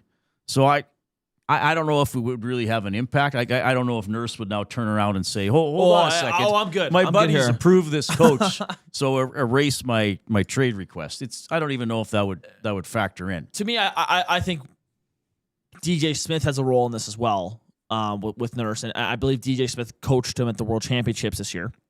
So to me, I think there's a chance that Darnell is looking at the new coaching staff going, okay, maybe things will work out better for me here. Still, though, I think he's open to a change. Like, yes, it's come out that he's requested a trade, which I agree with you guys. I don't know if it was him going to the team going, I want out. It was the team, hey, we really want to move you. You willing to give us some teams here? He goes, yeah, fine, sure. Well, if he requested a trade, there'd be more than the 3 to 5 teams. Exactly. On the list. He'd be willing to expand that list a little bit. Like, he was basically told, we're very likely going to trade you next summer when there are, was it 20 options, 21? So do you want us to maybe look at something right now? Yes. Because exactly, like, he has more say of where he goes right now unless he waits a year, right? So I mean, I still think it gets done. I do, but I think the Oilers are going to try to fix everything with the cap space they have right now, and then they're going to deal Darnell for their replacement for him. So that would be Nick Seeler in Philly. Me, I think it's something similar to those lines. I don't think they make this Nurse trade and don't have a backup plan for when he's gone. I still believe he gets dealt this offseason. Although I don't think that I don't think it would be necessarily like that awkward if he were to come back to start the year. Like, to me, I think the guys, like, they know it's a business. They, like, to me, I don't think it's weird or anything for him to come back. Done already? No. I told him I was going to skip it. I'll join them like at 1:00. Oh, okay. Yeah. So I'm good for. I want to read a couple things in the nasty chat here. Easy E says, "Oh yes, another coach will change things for Nurse. How many has he had now? 5 or 6?" That's a fair comment, and we've heard that about McDavid's up and down commitment to learning how to check. Yeah. It's like, okay, what's the year? What's he going into year 12? Like, okay, so what's Babcock going to do that other coaches didn't try? TO7 says, I'm listening from Pictou. Is it Pictou or Pictou? Pictou County. Pictou County, Nova Scotia. On holidays, boys, keep going and tell us why Oilers fans will be excited, because I don't see much reason to be. Yeah, I mean, that's fair. That's fair. But as I often say, ultimately, I can't tell people how to feel. And we had a couple people texting in saying, hey, let's go. Quit being negative. Like, maybe, of course. Maybe Levi's great. But I used to get that, especially like when I started doing the games on Chet after, like, I did the final 3 years. Like, people calling to me and Rob and be like, can you tell me why I should renew my season tickets? And I'm like, no, I will not tell you how to spend your money. Even if the team was good, I'm not going to tell you how to spend your money. So I just would avoid those. But I mean, I get it to some people who might think maybe Dustin and I and Ben are being somewhat negative. I can only tell you what I see. Right now, I don't see a better team. I see a lot of gambling on a coach who has a history of some success and a history of question marks. I see a GM who I don't think overall has done a very good job the last 2 years. So that's really all I can tell you. I do not think that this is going to be a bottom feeder team. I don't think they're going to finish with 70 points or 65 points. Do I think that, like I was talking about, what belief do you have as fans that Babcock can improve them from, like, 93 points is not a terrible season. Given where the Oilers were the previous 2 years, even the previous 4 years. Yeah, they had 4 straight 100-point seasons. Yeah, I mean, it definitely looked and felt like a step back. And the players said it was a step back. And it didn't feel like a temporary step back. You know, like remember when Seattle upset Colorado? Yeah. It didn't look like the Avalanche were done. Yeah. It looked like What did Leon say? It was heading in the wrong direction. Yes. Right. Yeah. That's what it felt like. Yes. Yeah. It didn't feel like a minor step back to take 2 steps forward or a bit of a reload. You know, it felt like, this is really what we got now for a few years. I think we just have to come back around to the question that we asked kind of at the beginning of the day. Are the Edmonton Oilers better than they were last year? They've made a trade for a goalie now. That's all they've done. Are they better than they were at the end of last season? And the answer would still be no, unless you believe Babcock is a magic man and is going to have everything fixed. And then Right? that goes back to my question. Yeah. So 93 points, like right now, if you had to predict a point total for the Oilers, what would it be? You know? 95? Oh, jeez. Look, man, I said last year I thought they were going to be in the conference final. I'll probably say at the beginning of this year I would expect them to be in the conference final. What are you laughing at? Costura and the NASA chat. Yeah. Babcock was busy going through Stan's phone. That's why it took him so long to make a trade. That's really funny. I mean, if we had a text today here, I couldn't stop laughing. We would certainly dish that thing out. Congratulations, you win the rest of our Timbits, and you have to. I think Costura lives in Camrose. He was in here a couple days ago. You have to drive back from Camrose to get him. Here's an interesting text. Stanley texts in and says, "Hey guys, Rasmus Anderson just got $8.5 million from Vegas for 6 years. If that's the going rate, Nurse at 9 isn't that bad. It's true. You know, as things move along and the cap moves Jacob up, Trouba 8.25. Trouba got 8.25. Anderson gets 8.5. I would put Nurse in a conversation with Rasmus Anderson. Like as this cap continues to go up and these other contracts continue to get dished out, do you just look at it and go, man, Nurse is what he is, But here's the thing, Dustin. I'll counter that with this thought, if I may. You may. Has Nurse reached the point that sort of Skinner reached, where it doesn't matter what he does, that observers, and I include media people like us and fans in that conversation, will go at lengths to find fault in his game, whether it's fair or not. And at that point, is it just better that he's in a different situation? That contract be damned. I mean, even if Darnell's were, because what do a lot of people say? Well, I would take Darnell Nurse at $6.5 million. $6.5, $7. Yeah. No, you wouldn't. You'd still want to bitch about everything that he did wrong. You're true. You're right. You're right. So, you know, I mean, weren't Skinner and Pickard the cheapest tandem in the league at one point, or one of the cheapest? Yep. But rarely did people say, well, what do we expect? Like, at what point is it not about the money and just about the environment of for the players and changing up the vibe? And that's part of what Bowman said when he traded Skinner. He's like, I just felt we needed a change. Yeah. It didn't turn out to be a good change because the new goalie didn't come in and really offer any improvement, maybe very, very short term. So is the Nurse trade. How much, I guess what I'm trying to say is, how much is about unloading the contract and how much is about providing relief for the player and maybe his teammates and maybe even the fan base? It's a great point. Well, I don't know. I mean, we've got the fan base watching and listening right now. What do you say to what Reid just laid out, Benny? What do you say to what Reid just laid out? Yes, in terms of like Darnell and the contract stuff, yeah, of course. Like the it puts a huge target on his back. Still, I do believe if the number was lower, I don't know if he would be getting just as much hate. I really don't think that's the case. Now, offloading his contract and getting him in a new spot, I genuinely believe he will be. Like, I think he will not necessarily, maybe not accept. Like, he'll be all right wherever he goes. I think he'll be all right. He'll be looked at as the proper defenseman that he is, which is a 4 or 5. To me, I don't think. I think no matter what, for as long as he's an Edmonton Oiler, Darnell Nurse will constantly be the whipping boy. And I brought it when I filled in for you, Reid, on Monday. I said I proposed a question on Byron selling, like who would be the next whipping boy. We discussed that. And to me, Darnell is the ultimate Like, no matter what, he can't do a whole lot of good, right? When we were talking replacements for him in terms of like the fan base getting on people, I brought up Evan Bouchard. But at least with Evan Bouchard, you see the upside with him, right? You see the moments where you go, that's the defense we've all been looking for.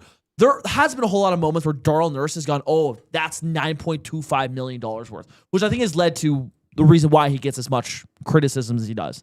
For me, I think if he gets dealt, he'll be a solid 4 or 5 defenseman. But he is somewhat productive here. Like he's a guy that plays 20 minutes. He's going to be replaced by, if it's Nick Seeler or Alexiak or Ferraro, he's going to be needing to be replaced. So overall, he's a 4 or 5 D-man, no matter the money that's tied to him. And I think the money absolutely has a reason as to why he's getting as much hate as he does here in Edmonton. Here's another text from somebody texting in for the first time. Look at that. I love it. I love the amount of people who are texting in for the first time today. Who would you guys like to replace Nurse's minutes-wise? Maybe someone more physicality and a will to win is needed to shift the environment. A little more hunger.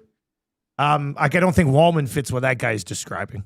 Well, see, I think just a solid defensive defenseman. Yeah. I mean, you don't have to ask for offense for Nurse, even though his point total is pretty respectable for guys on the power play. But he's frustrating sometimes because he gets into the offensive zone or there's a cycle and he throws a muffin on net. Who is this? Matt Mathern. I'm sorry if I'm reading that wrong. There's no one to fill the spot with at this point. You have to keep him in today's cap. It doesn't clear the space to fill his spot. Coyote Steve says, is the damage already done after you ask him to waive his no move? Does he not feel like he is unwanted? So I will go and prove them wrong. I mean, that's another thing. Like, but people have looked past that in the past, it has. right? Like, But is it awkward where it's like, okay, you asked me to, you say you'll try to trade me to these 3 teams I give you, and then you come back to me and say you can't trade me and you want me to be thrilled coming back? I don't know. Yeah, it might be, but it wouldn't be awkward in the room. I don't think. No. Like with McDavid and Draisaitl. No, and probably not. Hyman. Like, so I think that relationship probably trumps over being awkward when you see Stan Bowman around. I think. Jay Milne texts in. Uh-oh. Wow. I have to disagree with Reid. Can't believe it. But the reason he was thrust into the negative spotlight was because of his contract. If it was 6.5 all along, there wouldn't have been these unattainable expectations, hence no whipping boy status. I think he got picked apart ever since he's been a rookie, quite frankly. Yeah? Yeah, I think there was always some... It got cranked up, though. It got cranked up with the contract.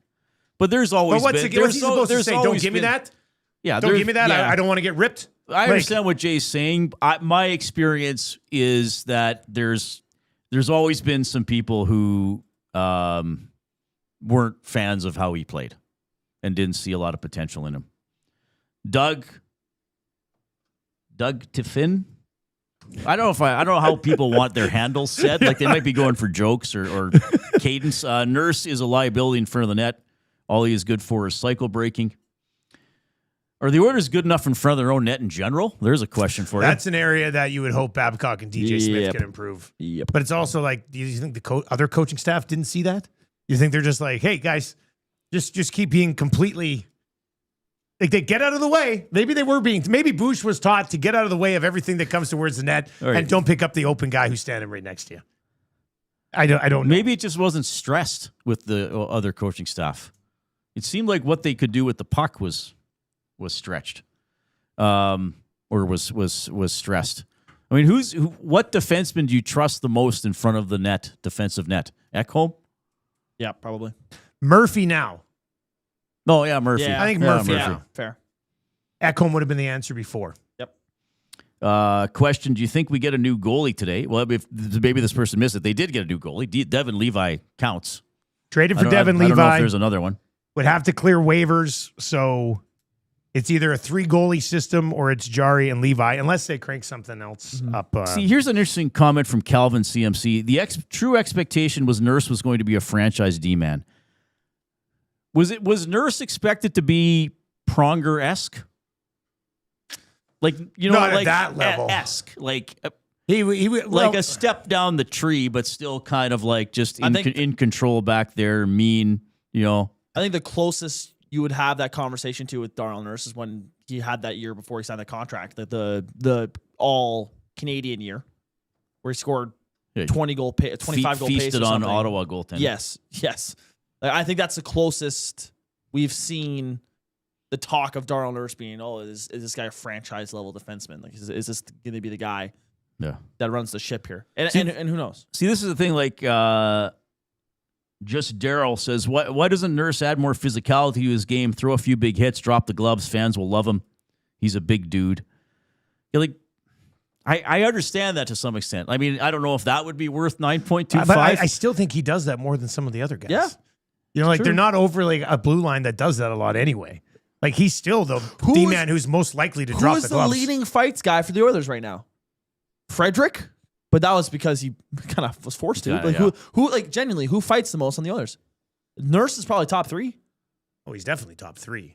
I don't even know if they have 3 guys. Like Podkolzin throws it. Podkolzin, Frederick, and Nurse would be the 3 guys. I think those are his 3 guys. So, like, he'll drop him. The thing with Darnell Nurse that always, especially when he was younger, is so gifted athletically. Like, a big guy who could skate as well as he could. Right.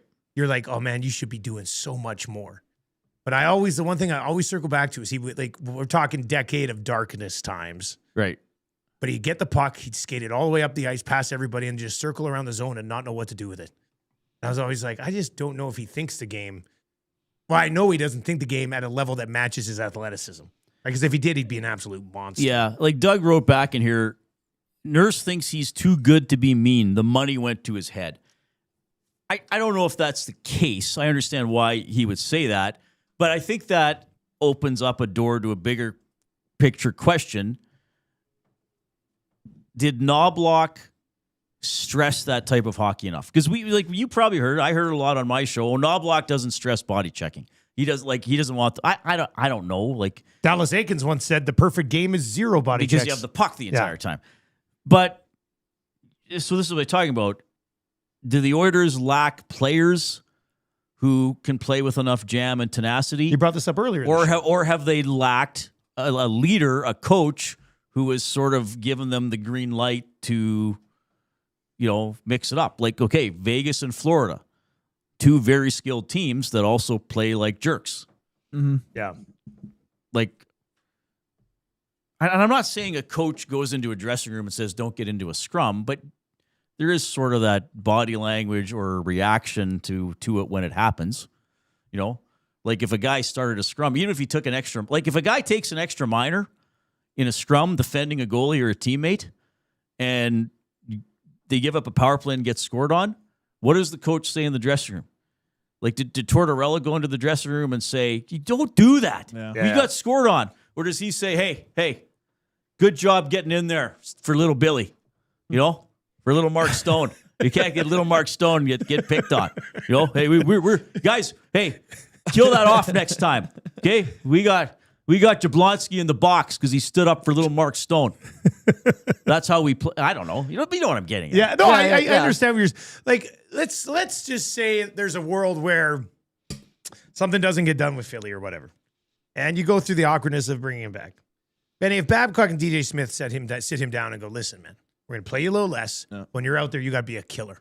Like the front of the net, people don't want to go to the front of the net when you're out there. Mm-hmm. And you're the guy who sets the tone physically, and you don't step in and stand up for teammates. You initiate stuff on your own. Like just become a nasty prick back there. Right.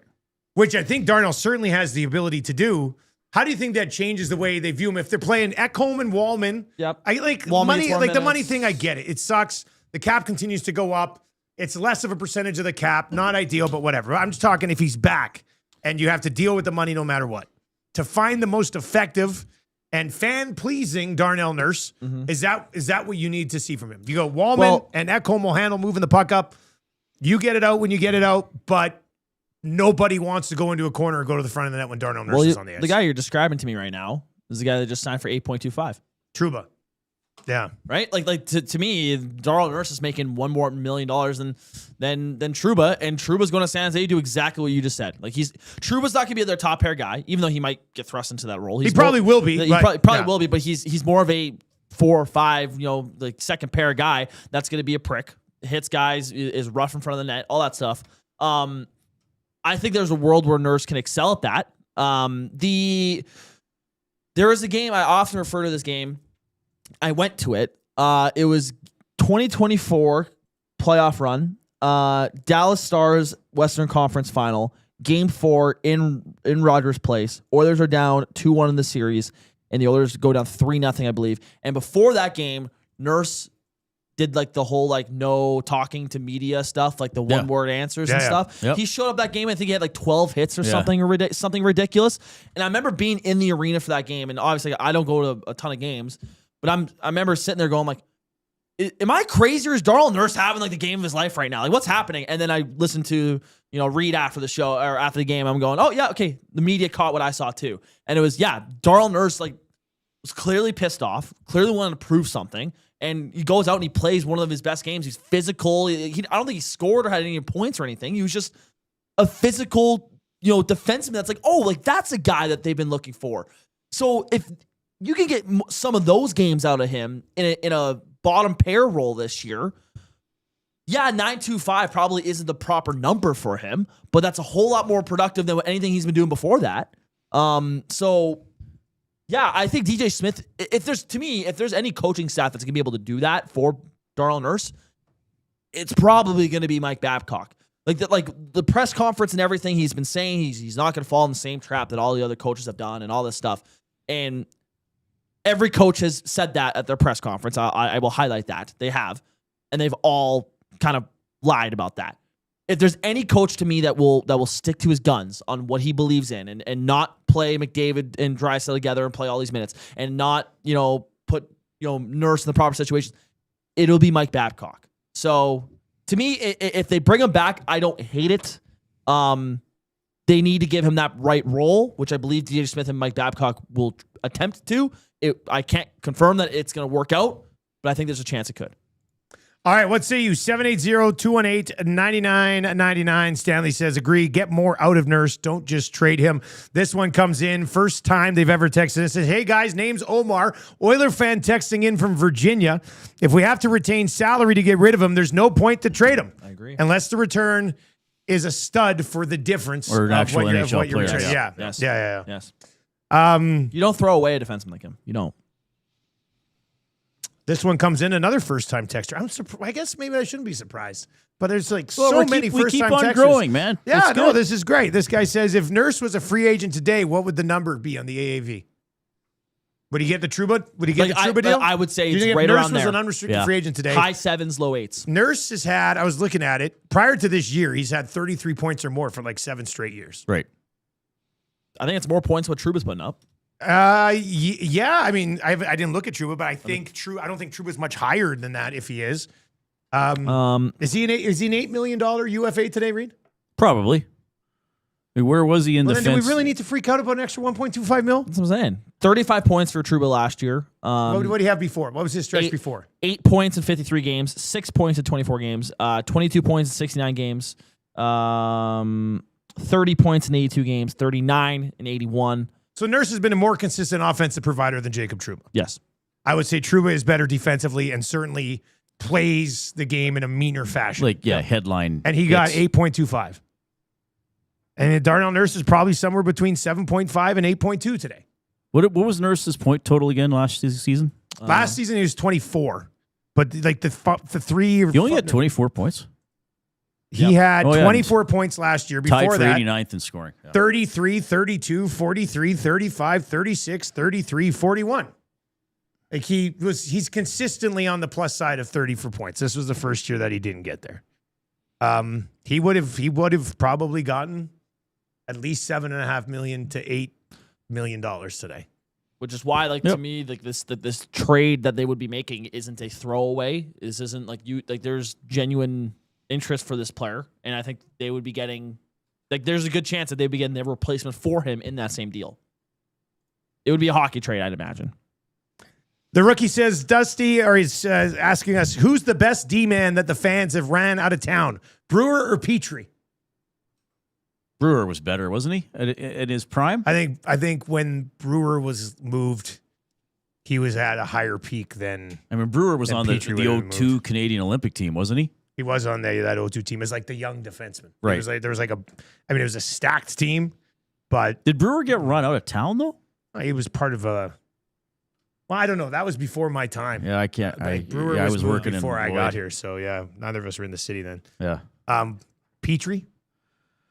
You remember the Petrie days? The end Oh of yeah, I Petrie? was still covering the team, Yeah. but I mean the team wasn't very good, and his contract was expiring, and he got traded at the deadline, right?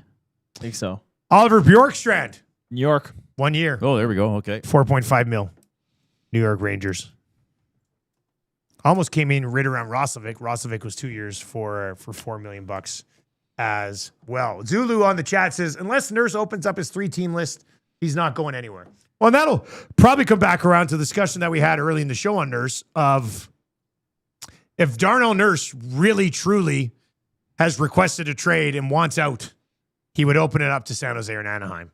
Right. If he was trying to do the others a solid after they had a conversation with him and said they would try to move that contract, then they'd probably stick to his guns there. Kuzmenko to Pittsburgh, 1 year, $5 million. Sorry, is Susie available? Yes. Yeah, I saw some reports last night that Susie He's was from close Irma. He's to, from like, Irma, signing isn't it. he? Yeah, yes. I interviewed his dad once. Did you? Yeah. Now, Susie would be the guy that if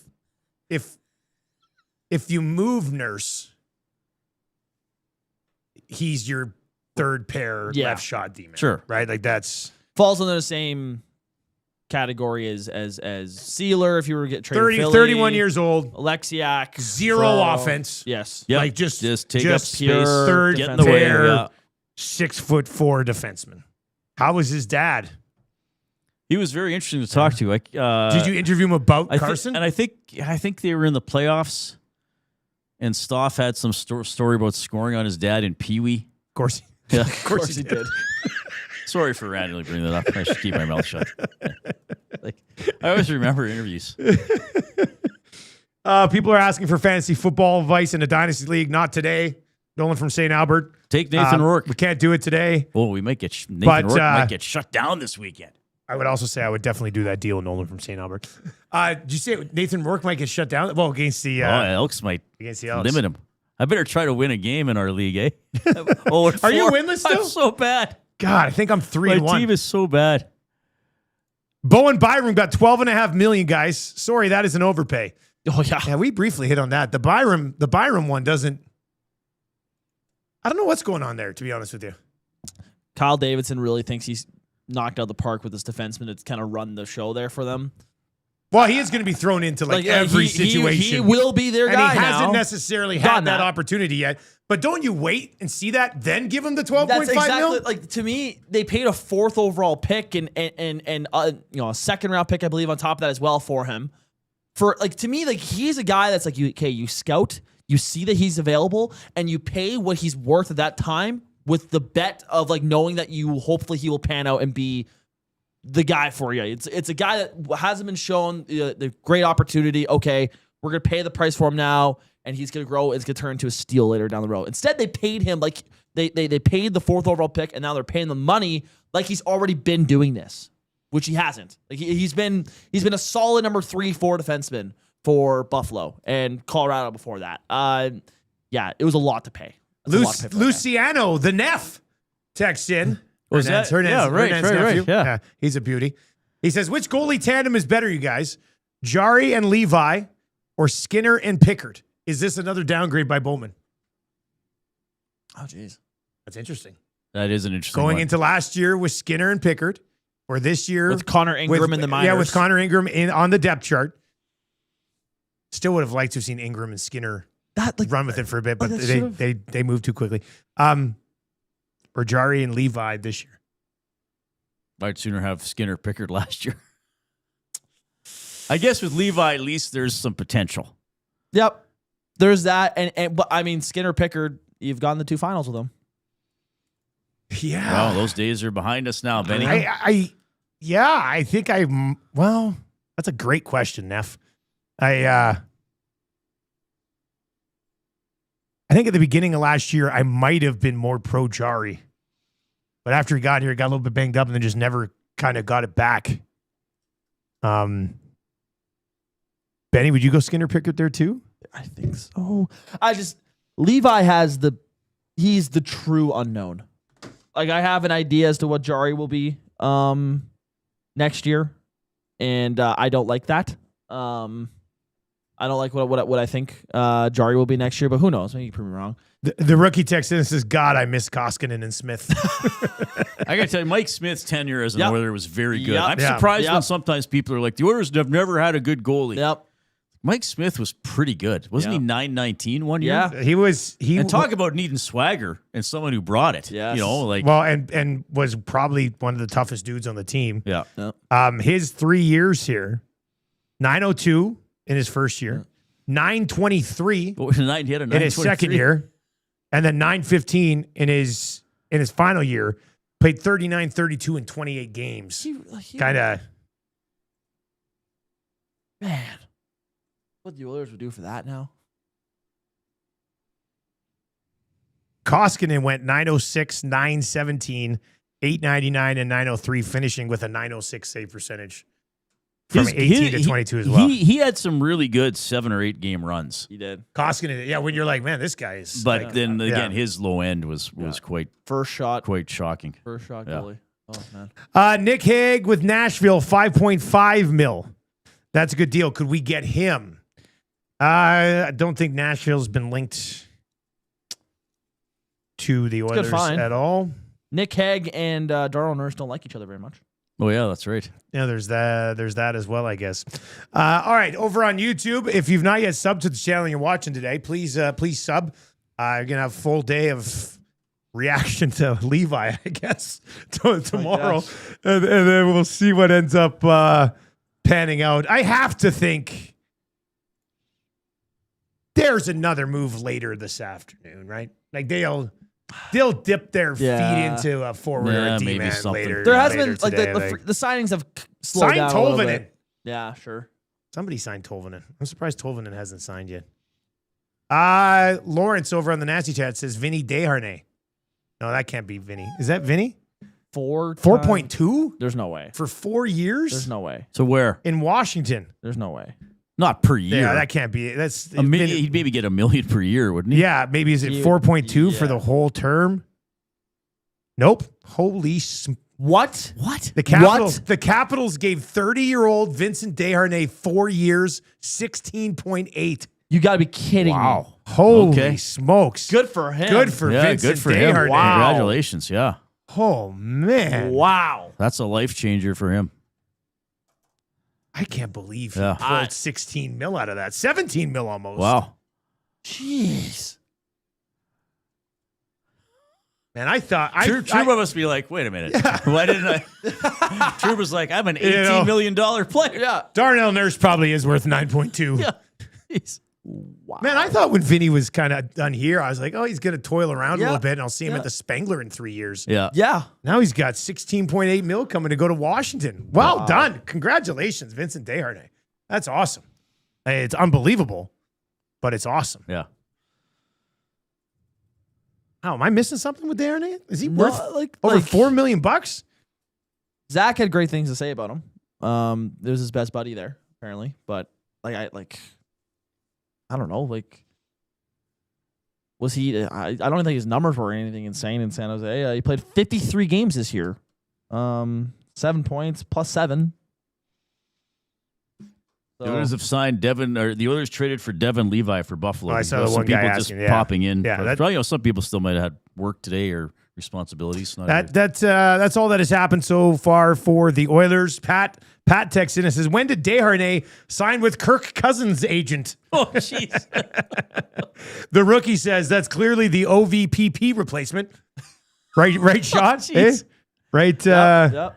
Right, Schmott Troll texts in and says, if the Oilers had Mike Smith versus Florida, they'd have 2 Stanley Cups. I think they probably would have had one. I feel like Smith would have found a way to grind out maybe that first one. Coach Mike texts in and says, Kapanen has to be resigned, right? Well, we brought up the Kapanen thing a little bit later on because there was some thoughts that he was certainly not coming back. And then Speck tweeted today that maybe it's not a done thing yet. And I don't know if you guys have changed your opinion on it since, I don't know, almost 3 hours ago. And that was, if the Oilers can't find something better and Kapanen can't find something better, maybe it's like, hey, it kind of worked. Let's run it back. So we'll see if that gets done at some point as well. And I think the Vincent Desharnais deal is the most shocking one. That might be the most shocking one today. What? Yeah. He literally wasn't even on the TSN top 50 list. No. 4 point. Not that this list is like the end all be all, but 4 point. Oh, good for him. 4.2. Well done. All right. If this is it for today, what's the letter grade for the Oil today, buddy? D. D. That was a quick answer, too. Whoa. That was a quick answer, too. Sounds like you got something better coming, Benny? I'll go C+. C+. Where's the plus come from? Because I think they're dodging some bullets here, not signing these contracts. To me, I've always not been the biggest fan of free agency day in terms of signing guys. A lot of the contracts turn out to be really bad. So I'm seeing some deals. I would go, okay, yeah. If they were able to get Mikheyev under $4 million, I would have liked them to do that. Yeah, Mikheyev went for 3.85 to Tampa. Right. That price in Edmonton would have been 4.5 mil. I Yep. would think probably if that was going to happen. So Devin Levi is a guy that I don't mind. They went and they're taking a swing on a young guy. Is he be a sure thing? Absolutely not. Like we'll see. Ultimately, we'll see with him. I honestly, there's a lot of contracts here. I'm going, yeah, you can probably don't need some of these guys. So again, they have holes to fix. I think a lot of those holes will be fixed through trade, personally, but that'll come later on in the summer, maybe or maybe not. David the Essential says that plus on the C plus comes from not giving Desharnais 4.5. Exactly. Yeah, Literally that. Like the Oilers could be doing that right now, and we'd be sitting here going, "What are they doing?" Andrew the Accountant says the Caps must have thought it was 4.2 mil over 4.2. Yeah, That's what we thought. Yeah, We're that's like, what I oh, it thought. must be Just 4 over years, $1 million a year. Yeah. just over a million a year. Let's see here. Easy E94 says it's an F minus. Lord Byron says it's a C. Minus. Loom Tunes Beyond F. C minus. This one over there says based on past July 1st, I'll give Stan an A plus. Amishman 19 says it's a C for sure. I'd probably just say it's a C. Like, you got a goalie. Yep. Hasn't had a lot of NHL experience or success. And that means that Tristan Jarry, like, your season probably falls on the shoulders of Tristan Jarry's ability to play behind what you hope and stay healthy, but play behind what, like, that's the other thing here, Reid. If Jarry gets hurt, you're running Levi and Unger. Yeah. Which, for a team that has Stanley Cup aspirations, and while we may not label them as a Stanley Cup contender, make no mistake about it, the Edmonton Oilers have Stanley Cup aspirations. Win, yeah. Right. That's a little bit of a scary propositions there. The rookie says it's an A for knowing when to sit on your hands. That's Like, kind of why you gave it a C+. Are they, right? are they better? Like, I don't Well, they're not better. No, they're not better, but to me, they're just as productive with not signing some of these deals. To me, if you can go find... We weren't expecting them to sign 5 guys today anyway. Absolutely not. Right? No, I guess not. You're waiting for a goalie. You're waiting for possible Nurse trade. Doesn't seem likely right now. You're waiting for maybe a forward.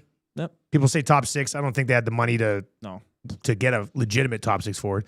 And then maybe a defenseman. So the goalie's intriguing, but doesn't necessarily. Now you can say the rest of the free agent class between the pipes didn't. I would rather have Ingram come back, honestly. Yes. I would have rather than brought back Connor Ingram. Oh, maybe that'll still happen. Doesn't sound like it. Oh, well, here we go. Elliot Freeman Okay. on Darnell Nurse. Okay. Oh. And we just cannot. We can't get. I'm just clear take it now. off the air. I missed the other call. I don't have to talk to the Riders till 2:15. I can go for another hour. What do we got? There is word this afternoon Darnell Nurse has agreed to expand his list of teams he will accept a trade to. San Jose is one to watch. We will see where it goes. Okay. Okay. So it's almost like maybe he's determined that he's going. Okay. There is word this afternoon Darnell Nurse has agreed to expand his list of teams. San Jose is one to watch. We will see where it goes. All right, let's bring up San Jose. What could the San Jose deal look like?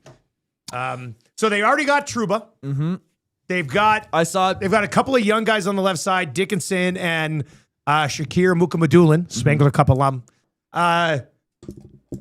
So I guess Nurse would kind of be like they'd just do a Nurse Trouba kind of thing. After I worried that with the Trouba signing that Nurse might not want to go there, I saw Pags tweet out saying, "Don't think that Nurse to San Jose still isn't a possibility." Yeah, they absolutely still would want to bring him in. So yeah, I mean with that decor. They could benefit from a guy like Darnell Nurse. He's played minutes. He's a veteran guy. They need some more veteran leadership there, especially they're losing Ferraro. That left side, like you said, Dickinson is a guy you'd probably want to develop a little bit more. Orlov is not the same defenseman he once was. So they still absolutely could use a defenseman there. A trade. I mean, I don't know. Like, are the others going to bring back a forward here? Like, is it Colin Graff? Like the one the rumored trade from a while ago? Popped up before, right? Yeah. San Jose's, no, they're not going to trade Dickinson. Like the young defenseman? Yeah. For Nurse? Yeah, no chance. No chance. That wouldn't happen. Like I would think that maybe it's a forward that the Oilers are getting back here if they're trying to make it a hockey trade. And I wonder if the Oilers would have to retain. So, well, I mean, financially, they wouldn't they don't have to retain to get it done. No, no. The San Jose has they have the cap space to. They probably want to add all 925 honestly to get to the floor. Sharks draft pick situation is they've got all their first rounders. They don't have a second. They don't have a third in 27. They do have a second in 2028.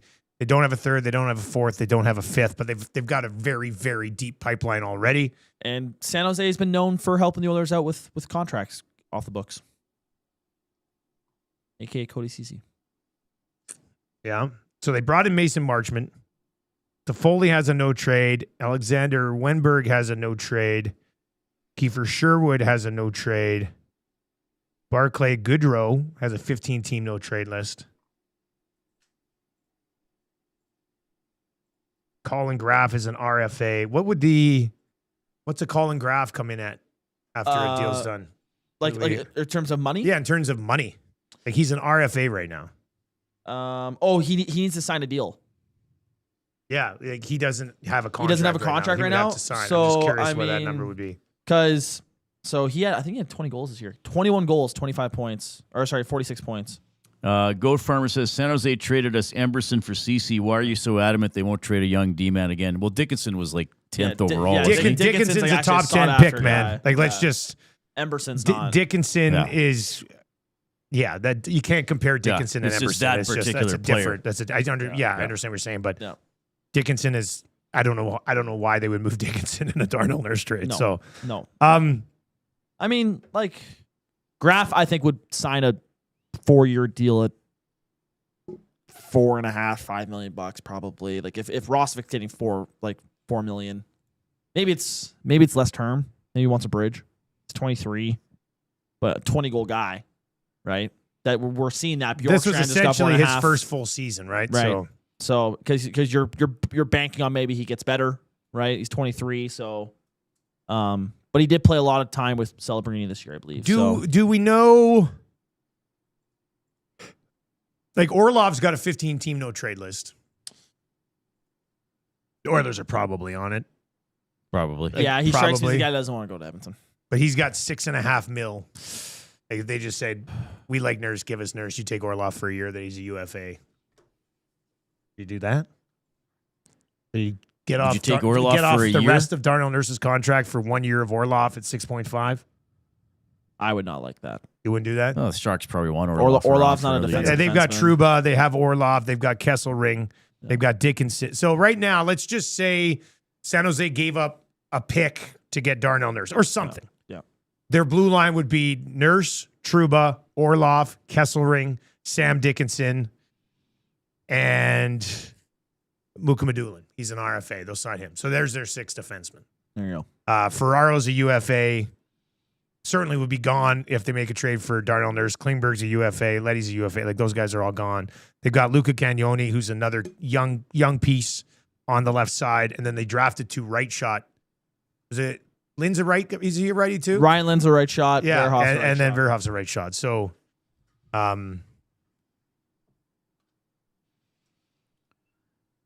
yeah, I don't know what the return would be there. Like, if it's a pick, then I would imagine the Oilers are shopping for a defenseman right now in free agent market, which is fine.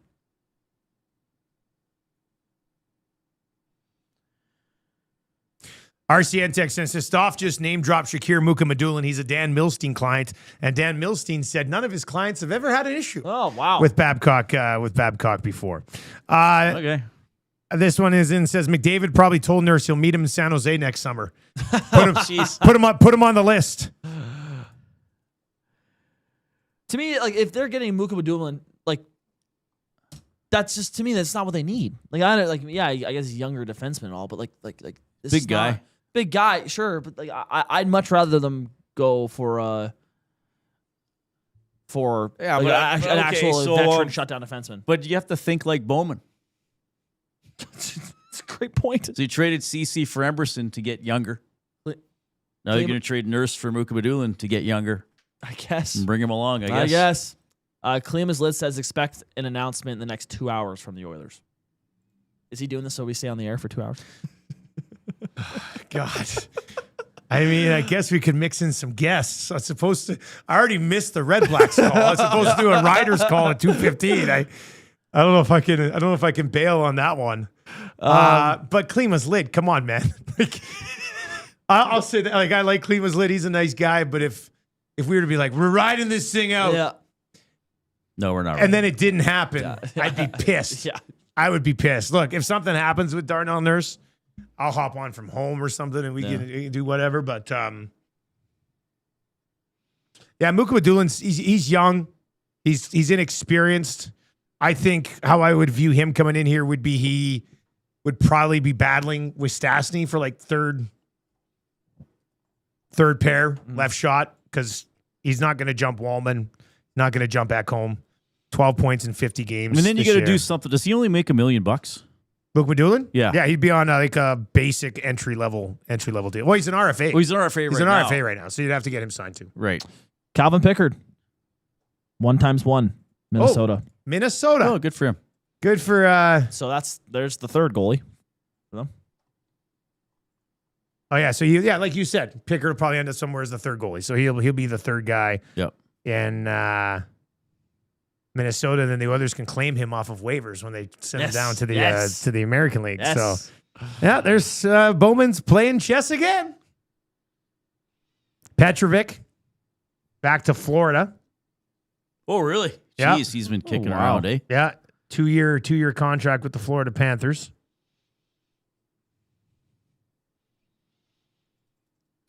It'll be interesting to see what the San Jose Sharks are willing to part with to get their hands on Darnell Nurse. Like San Jose's already had a pretty good day. They got Trouba. They had a great draft. They got Trouba. They picked up Marchment, and now apparently they're in the mix here for Darnell Nurse. Murray says, any thoughts on Talbot as a third goalie? Well, if he came to Edmonton, he might be the number one. I'm serious. True. You're not wrong. You're right.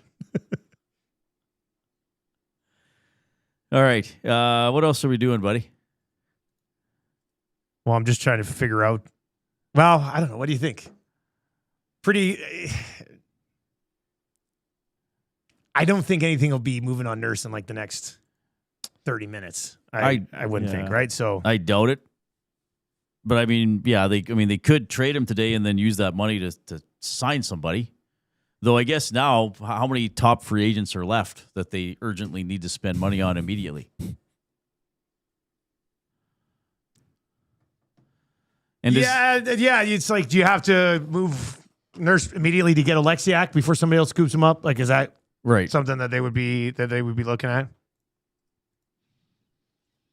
And I guess as we were talking about, is this Nurse just saying, yeah, like it's done in Edmonton. It's just I can't come back now, you know?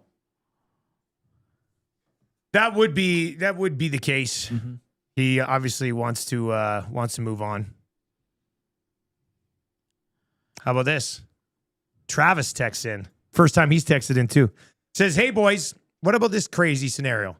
Oilers trade Nurse, then pivot, and trade all of their draft picks for Connor Hellebuck. Hellebuck and Levi as the new duo. That'd be amazing.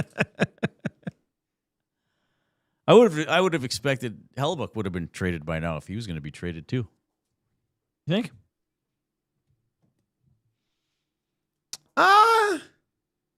Has Carolina done anything? They haven't done anything. They haven't done anything? No. Buffalo moved the goalie out. Has Buffalo done anything? No. Buffalo hasn't done anything either. Off the top of my head, no. I think Buffalo's still looking at this. All right. Well, I think we wrap up. And then I have a call to do it. I'll probably just do it at the office, and I might just stick around. And if Nurse gets traded, I'll just hop back on. My family's not in town. I literally have nothing else to do. So I might just stick around. And then if Darnell Nurse does get traded, see what I'm up to. Yeah. And then we'll see what ends up happening here. But there is a sense that could possibly see Darnell Nurse traded to the San Jose Sharks at some point today. No, okay. What did Elliot say exactly again? Where is it? Oh, that's one of the 1,000 fake accounts. I clicked on the wrong one. I don't know why so many people are obsessed with trying to impersonate. Today's the day for fake accounts. This is when they shine. What was the exact wording of his post again? Darnell has... There it is. There is word this afternoon that Darnell Nurse has agreed to expand his list of teams he will accept a trade to. San Jose is one to watch. We will see where it goes. Okay, so that doesn't necessarily mean that the trade's going to... Where do we get this 2-hour thing from? Well, that popped up in the nasty chat. Clean was lid. From Clean was lid over there. Oh, okay. Clean was lid. So I don't know if somebody said that. So this is the mistake we made. Okay. We didn't have other guys scheduled to host. Well, we didn't expect we were going to do 8 straight hours of free agency coverage. We didn't tell waiting somebody, for Nurse to be given away. We didn't tell somebody, say, hey, be ready at 1 just in case. Because if we stay on, I'm going to have to excuse myself for a couple minutes. You can go. Well, if we're winding down. I think what... we can't stay on for the whole... Hernan and Jay listening, come we in the can't studio, stay on please. for the whole freaking day. We've done... What are we? We're at 3.5 hours for a Levi trade. Well, now people, you know what it's like in oil country. Just the possibility. I know of that's Nurse being traded in the next 2 or 3 hours. Rashog has a tweet out. Okay, what is it? It's basically the same thing. Sounds like Nurse has expanded his list of teams, and San Jose now included. Oilers have some irons in the fire on him. Okay. Now, that does not mean it happens today. It could. It could happen. And I'm not, we don't know. Gostura wants us to open up the phone lines. Here we go. That does not happen. I'll just dial the phone. No, we're not opening up the... we're not opening up the phone lines, I don't think. Coach texts in, Coach Mike says, this has to be the Kramer gas tank episode. Just keep going until empty. Yeah, I mean... It's happening, Reid. Well, something could happen. I just don't know. It's just a matter of, does it happen now? Does it happen at 9 o'clock at night? Like, what's the point where we're going to be, let's wrap this thing up? Let's face it, could there be a third team involved where the Oilers... It takes time. Bring in the player they're going to get to replace Nurse is actually coming from another team. You know what I mean? Yeah. Yeah. True. So they give, they flip Nurse to San Jose, Dusty. Like they flip him to San Jose, and then but there's a third team involved, and that just wondering. All right. Jack from Cincinnati says, let Maddie just read ad lines for hours until Nurse is traded. Hey, kick him out. I have commercials here. Nolan from St. Albert says, if you guys stay on, I'll order Royal Pizza for you. Well, that's tempting. The rookie says, I'll guest host and tell Benny to run the board for me. I was supposed to go play tennis at 2:30, but You had Canada Day tennis books. yeah, buddy. Yeah. Yeah, buddy. I had a 1 o'clock lunch. Well, why didn't you tell me? You could have left. Doesn't matter. Boys, I'll just sit here. I got nothing going No, on. I'm not leaving you Well, by I got yourself. something- I got something I'm going not on. leaving but- by yourself. Well, I know. I'll ride it out. I have no problem canceling tennis. It's fine. Yeah, but what are we talking about for the next 2 hours until Darnell Nurse Well, is some traded? people are just tuning in. Yeah, okay, I What's guess. Devin Levi's save percentage going to be? We can have the 895 people get into an argument with the 894 people. How dare you suggest it's going to be 895? He'll be 893. Let me see this. Let me see. Let me try something. I want to try something that maybe we can. Let's see here. I'm going to go to AI Copilot, and I'm going to have Copilot give me the top 3 trades here you go. for the Sharks and Darnell There Nurse. you go. Give me the top 3 trades that make sense. Or how about we just run our draft right now? Sense for Darnell Nurse to be traded to San Jose. Let's just see what it says. I mean, I've learned a little bit about AI over the last little while, and it's not always right. Well, imagine that. Like you have to can't make a CFL schedule. I know yeah, that. yeah. All right, so here we go. My dad says he'll bring coffees for the boys. If you want. Top 3 San Jose trade packages that make real world sense. Here we go. According to Copilot. All right. Okay. Edmonton gets a. Oh, AI. We pull the trigger on this right now. Edmonton gets San Jose's first round pick, a second round pick, and a depth roster contract for Darnell Nurse. Well, that's nothing. I mean, what are we talking about here? Like, see, AI's a joke. Mario Ferraro and a sweetener. He's a UFA. he's our No, UFA. yeah, of course. See, AI's a like, joke. come on. Yeah, no. Okay, well, that experiment failed. Did not go. Jeez. Jack from Cincinnati says, play a Chiefs win, lose, go home. Absolute banger. Could easily fill 45 minutes. The rookie says, Dusty's getting fired from the CFL on TSN. When's your meeting? Well, no, here's the thing. I already missed the Red Blacks meeting. We have a Riders. We do these Zoom calls 2 days before a game, right? Yeah. So the Red Blacks, I thought we'd be wrapped up by like noon. So I was like, I'll make the Red Blacks call at 12:30. And then I missed that. The best part is that my producer for CFL and TSN is a huge Oilers fan. So I just texted him. I say, hey, man, now Nurse might be traded. F. And he goes, all good. We'll just play the Riders Zooms by ear. So I think like Eddie knows that like he's probably watching right now going, Right. Where's Nurse going to go? So I don't know. Reid, you don't have to stay, man. Well, I know. I'm Like- working. Yeah, well, I know, but I can't ask you to spend your whole bloody Canada Day here. Like, Well, we're not going to spend the whole day here. well, no, but you're good for a couple more hours. But here's what we need to do. We need to set a deadline on if Darnell Nurse is not traded by this time, it's show over. Yes. Right?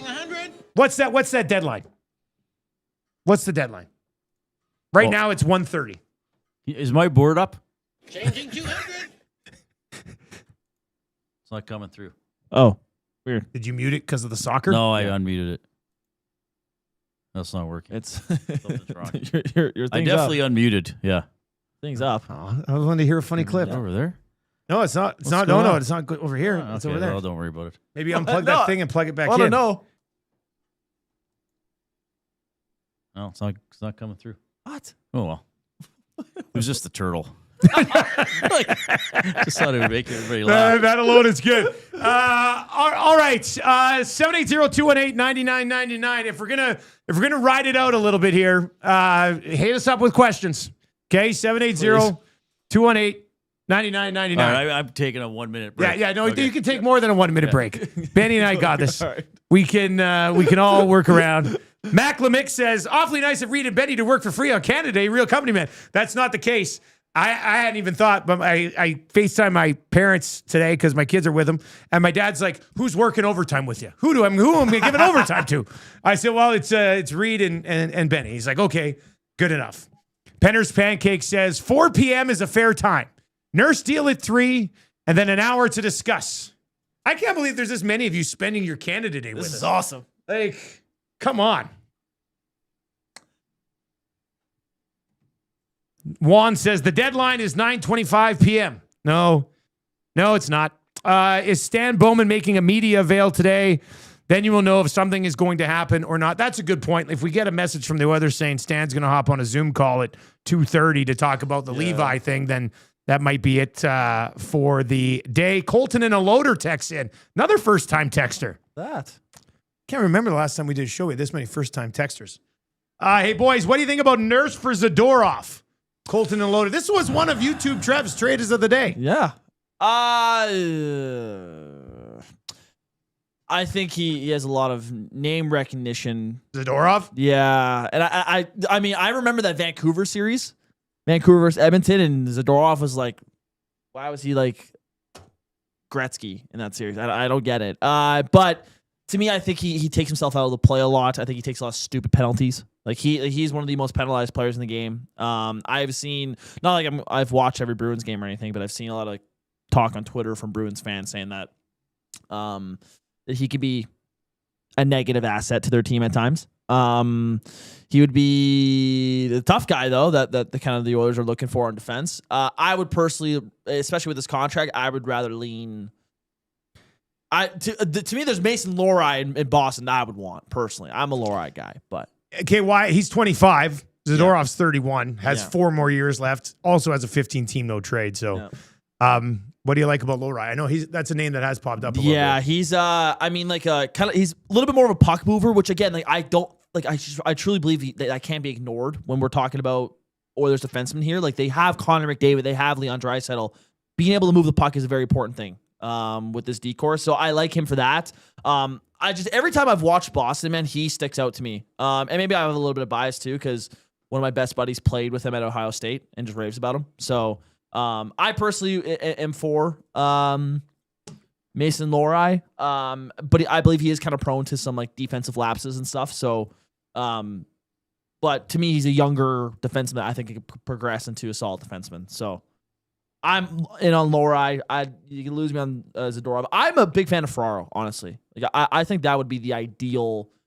You trade Nurse, you sign Ferraro. Do we have that Ferraro text from earlier on, or the tweet from earlier on? Who was interested in him? It was Pags. Yeah, Pags had the tweet out. Let me find it.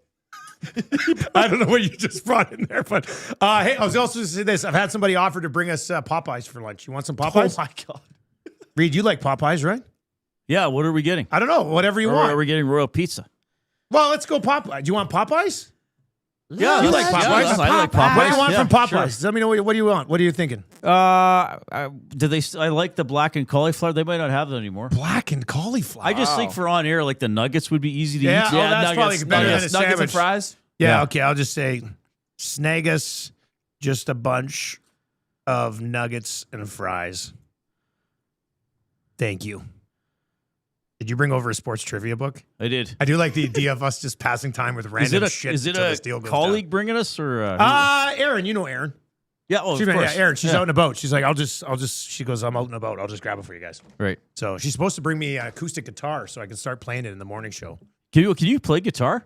No, not at all. Oh, we gotta learn. You know when you go on like the what's it, Realtor.ca or whatever, like MLS, and there's a staged place. They always put a guitar in it. Like it's in a night on a stand. Yeah, and stuff, and so it looks like, oh, the person who lives there plays guitar. Maybe I can do that. When we sold our place, I don't know if this is something that a lot of people do. The guy who came in, our realtor comes in, and we had like this one wall. They called it a feature wall. It was like a nice red wall right in the kitchen. He comes in, he goes, you got to paint that. We're like, that was a feature wall. That's one of the reasons we bought this house in the first place. He goes, no, paint it white. I said, what? No. So we painted it white. I think we still would have sold the house if it was red anyway. Yeah. But my wife, to this day, still doesn't like them. She's like, I still can't believe that realtor made us paint the wall at the old house. No, it's nice to have a feature wall. I know. He said no feature wall. Well, unless maybe you think that people moving in are going to think, oh, we'll be able to pick our color for that. But I don't know. What do you got in the book there, buddy? So this is the Ultimate Sports Challenge. It's a trivia book of multiple choice. How many quizzes are there? There's like 60. Give me a random number between 1 and 60. You're going to roll the D100. 57.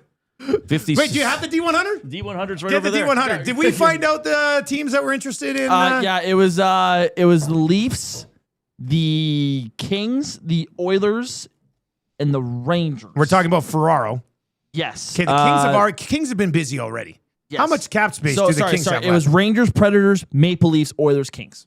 Okay, so the Maple Leafs probably working Werenski still. Yep.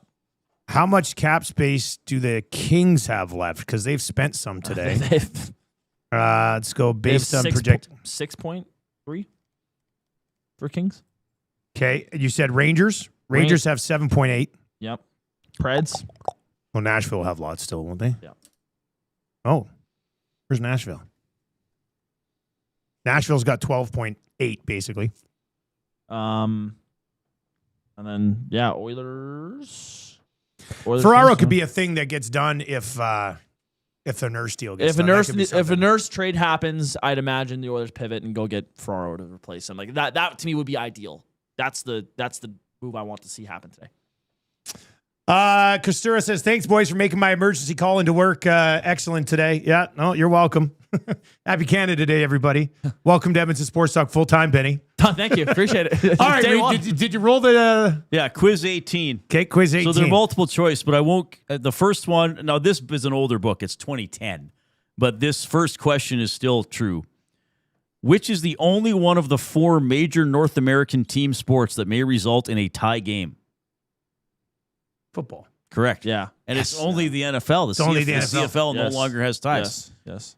One for one. As of 2009, who was the youngest driver to win the Daytona 500? Do you want the choices? You better give me the choices on this one. Dale Earnhardt Jr., Kyle Busch, Jeff Gordon, Tony Stewart.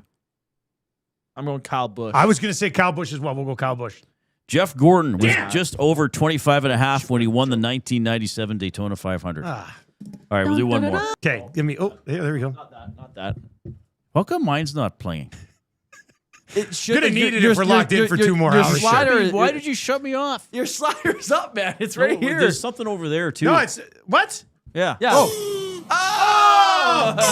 I turned it down earlier. This is Dustin working the slider. In what year did the NBA officially adopt the 3-point field goal? Do you want the choices, or do you want to take a stab give me at the it? choices because I think I know the era, the decade. 1975, 1979, 1983, 1987. I want to say it was late 70s. I thought. Oh, I could totally be wrong. I would trust your gut here. I want to say 87, but I think I'll say 83. I'll go 79. It's 79. Benny, well done, sir. Thank you. And we were doing this a few weeks. You know what? I was doing it on the morning show, but you were off, I think. Probably. I might have been with JMO. And it was, because I was looking at the number of 3-pointers shot in like this year's final, the 06 final, and the 86 final, which featured Larry Bird. There was a game he took 2 3-pointers. Like the Celtics as a team took 4. Like that's 2 minutes in the NBA now for a team to take 4 3-pointers. It's insane now. All right, so we've got the 100-sided die. Who's still watching after that? I don't think people are going anywhere today. J. Siggy Rocker says, I'm doing vinyl plank flooring in my basement for Canada Day. So the fact that you guys keep going is incredible. Let's go. Jack from Cincinnati says, can you imagine how much content you guys would have if the NHL were like the NBA with no moves and superstars just get traded every single year? I mean, the NBA's been pretty busy over the last couple of days as well. Trades would get like watered down. You know what I mean? It wouldn't be as special. Like, if like those big ones are happening all the time? Yeah, those big ones are like I still remember to this day where I was for the Mikko Rantanen trade. And I was like, oh my God, Mikko Rantanen's being dealt. Now Wasn't that like 1 year ago? 2 years ago. 2 years ago. Of course you still remember that, Benny. It's a where were you moment. It's a where were you moment. Still remember that. It's a where were you moment. Like I don't remember where I was for every trade. I remember where I was when Kawhi went back to Toronto. Okay. But Mikko Rantanen is a trade that I will remember where I was for the rest of my life. No, you won't. Yes, I will. I can't remember where I was right now. I don't remember where I was for the Rantanen trade. Was exactly. Were we here? It was a Friday night. It probably just happened, and I'm like, okay, it happened. It was a Friday night. Eventually, you'll reach the point, Benny, where life is just like, oh, okay, that happened. Yeah. I was telling my wife the other day, I said, I think my memory's going on me. Like, I can remember lots of stuff from when I was your age. Yeah. But, like, I can't remember who scored the 3rd touchdown of the Grey Cup 3 years ago. Yeah, things changed once. Yeah. Because there's more in your mind, and you're not experiencing things for the first time. I went to a movie last night with my buddy Zip, who I talk about What'd sometimes. you see? Supergirl. Oh, I heard it sucked. I'm surprised the reviews are that bad. Oh, really? I think it's a good movie. Okay. I don't think it's a great movie. I'll go see it then. I think it's like just a solid, entertaining movie. The first 20 to 30 minutes I thought were quite clunky. I thought it came together pretty nicely in the end. I like Millie Alcock, who played the Supergirl. I think Eve Ridley is the actress who plays her teenage friend in the movie. Okay. I thought she was really good. I'm not sure why Jason Momoa was in the movie. It's kind of just like, we need more DC characters. Yeah. So it's like, here's Lobo. But I thought it was a good movie. Like I don't think it's awesome, but I thought it was like a good movie. I liked it better than Disclosure Day, which I saw a couple weeks ago. I liked it better than Mandalorian and Grogu. What about Obsession? I did not like it better than Obsession. I did not like it better than Project Hail Mary. I didn't mind Mando and Grogu. My kids and my wife loved it. I thought they could have mixed in some better Star Wars references. It's season 4. It's basically one mission. I right? wasn't pulled into it emotionally. Like I didn't feel like, I thought it was an entertaining movie, but I was expecting more from it to continue to advance the Mandalorian storyline. Right? It's fine. But anyway, so Zip and I have known each other since like 1992. We first started talking because we were in a class together, and he was wearing a Van Halen T-shirt. And I asked him if he liked Van Halen, and he's like, "Yeah, they're his favorite band." So we were driving to the movie last night, and I was like, "I wonder what the first movie we saw together was," because we've been going to movies together for over 30 years, like not multiple times a year. Did but you probably, remember? No, we couldn't remember. Benny would have remembered. I mean, some years we might have gone to one movie together. Some years we might have gone to 5 or 6. Yeah. I wonder what the first one was. Like I said this when I was filling in for Reid. I can remember where I was for every single Oilers playoff game from 2022 on. No, you can't. Yes, I can. What? Well, I guess technically I could too. But yeah, you could as well. Yeah. I remember exactly where I was for every single game. Game 3, second round, 24. I would need to see a goal. Game 3, second round. I was at. Come on. That was Vancouver series. In 23. I was at game 1. I was at Hudson's with you guys with a watch party. I remember shaking your hand that night. Okay, cool. Wow. Game 2 would have been. I'm pretty sure I was at my neighbor's place. Game 3. I'd have to see a goal, but. What? Well, that's that TV. Oh, I thought you were going to do. I thought you I was were waiting World for that Cup too. goals. I was waiting for I that was like, too. are you going to do a World Cup goal right now? Okay, give me a theme. Give me a theme. We'll try to do it on the spot. Oh. EST members or You've done Star Wars already. Yes. But I was going to say we were talking about Mandalorian. Well, I could do. DC characters. Okay, which I don't know as well, but I'll try. All I'll right, try. let's see. All right. Okay. Okay, let me think here. Or you do like free agents inside? Superman. Wonder Woman. Oh, the Flash on a run. Green Lantern. Batman. It's Batman! Batman! Oh, it shall be a dark night indeed. Yes. That one is more than a penny's worth. Some call him Bruce Wayne, but tonight he answers the signal and strikes deep into the heart of the Marvel Universe. DC 1, Marvel 0 in stoppage time. God. Not bad. That's not, good. Not That's ready. great. Pretty good off the top of the On dome. the spot, man? Come Is on. Alfred's Pennyworth the butler? Penny, Pennyworth. When you said, Okay. Penny, it's. I wasn't sure if I got There's that. there's the two of them. There's Lucius, the guy who helps him make all this He's stuff. the tech guy, And right? then, Alfred. Oh, that was brilliant. Absolutely brilliant. All right, hey, I've got a trade proposal for you. Okay. You can text those in too. It seems like everybody's just like, we're all in. Ben, first time this guy's ever texted in. Hey, boys, Ben here. I got a mock trade for you. Let me know what you think. I like your name. Nurse, no retention, 2028 second, 2029 second, and Bo Akey for Muka Madulin and Colin Graff, assuming he'll extend as an RFA here.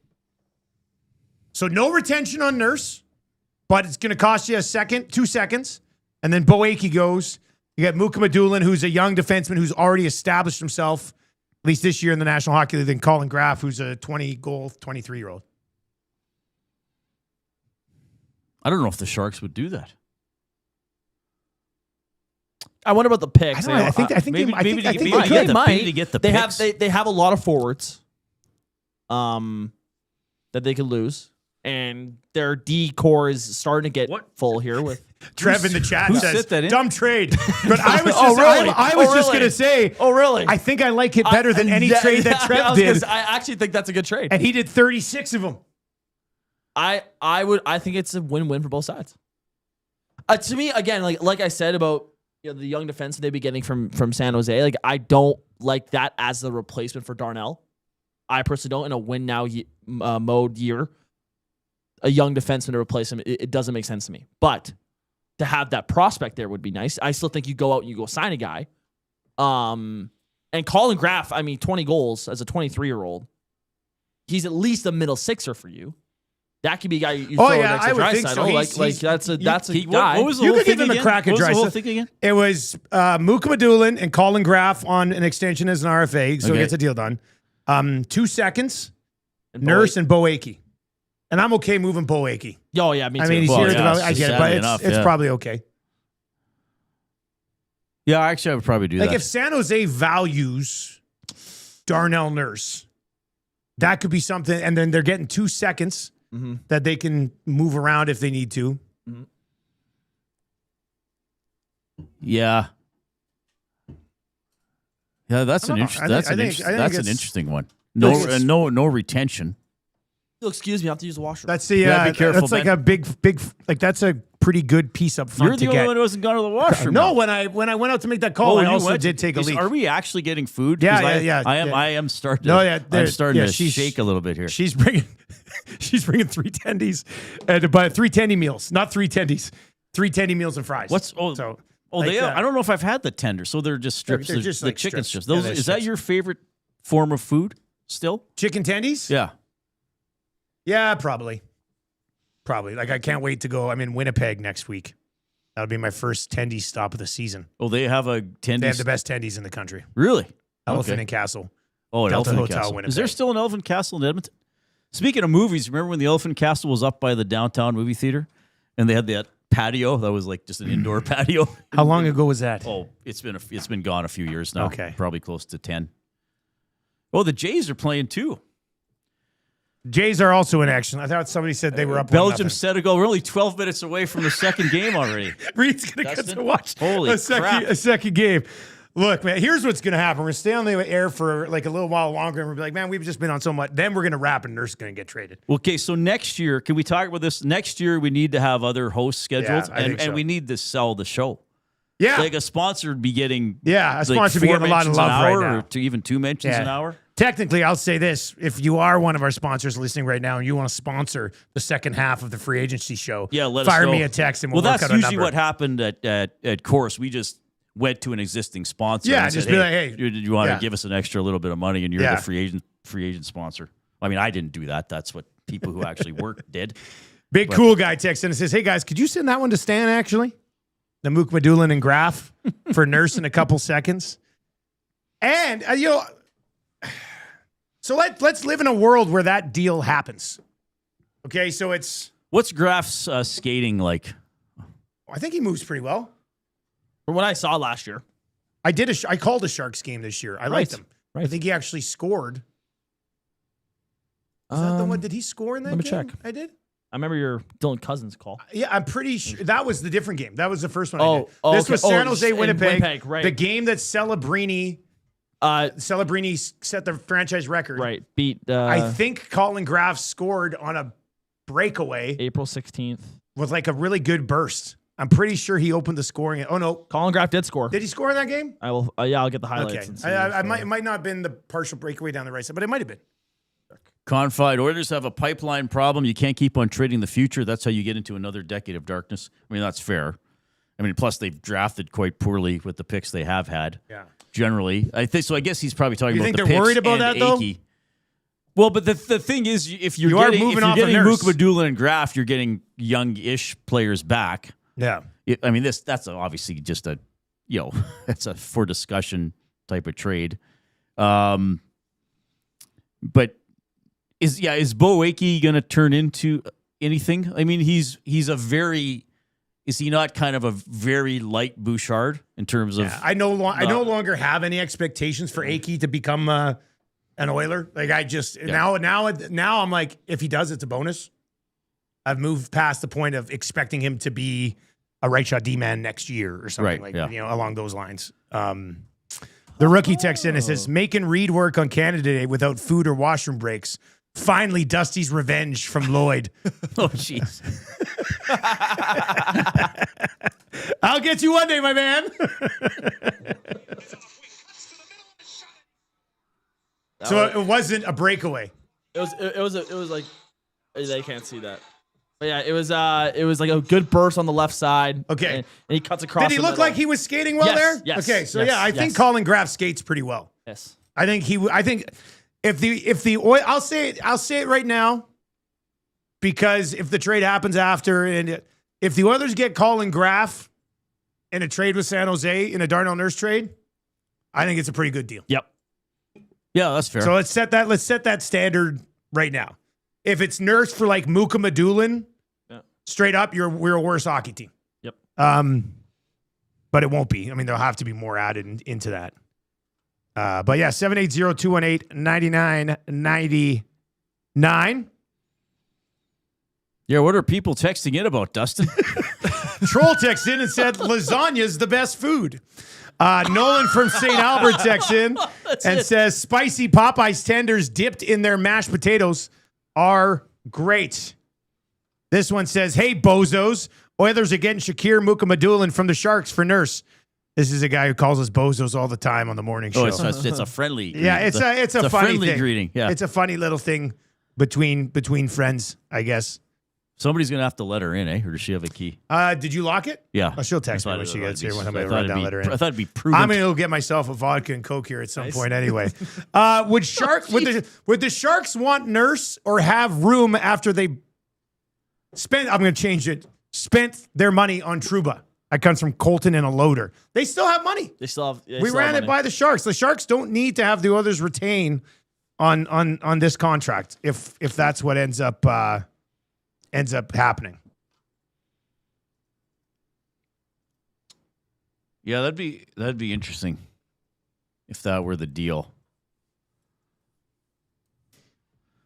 Well, he's a 23-year-old who buried 20 goals this year. Yeah, that's. I don't know if, to me, that's one where I'm like, the Sharks don't want to move that guy. No, and if they end up giving him up to bring in Darnell, man, we're building up this Colin Graff thing, and it's going to be Muka Madulin for and a pick. Yeah, I know. And we're going to be now. Then I'm going to be like, they failed. Yeah.